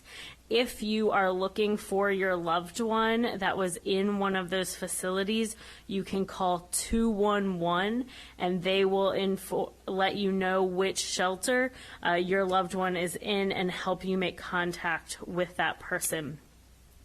As Sheriff Lapinto mentioned, we are also having generator issues. They've been running for a really long time now, so we've been working really closely with our nursing homes to make sure those are refueled. We had to replace one today, making sure that we don't have to move anyone else. It's a huge win that all of our hospitals, or for the most part, all of our hospitals are back on power. These are critical infrastructure points that are really important to all of us and in order to help maintain our community. Oxygen distribution has been available since the beginning of this incident at Fire Station 20 at 4110 Hudson Street in Metairie and Fire Station 81 at 808 MacArthur Avenue. Currently, we are out of oxygen tanks and we are expecting a shipment to come in again tomorrow. So please, if you are out of oxygen, please follow up with us tomorrow, or if you desperately need it, please call 911 if you're having a medical emergency. Finally, I will just remind everyone of the state Louisiana Spirit Mental Health Hotline is 1-800-256-2522. Thank you. Thank you, Sarah. As I mentioned earlier, we have several members of our council here. We'll start with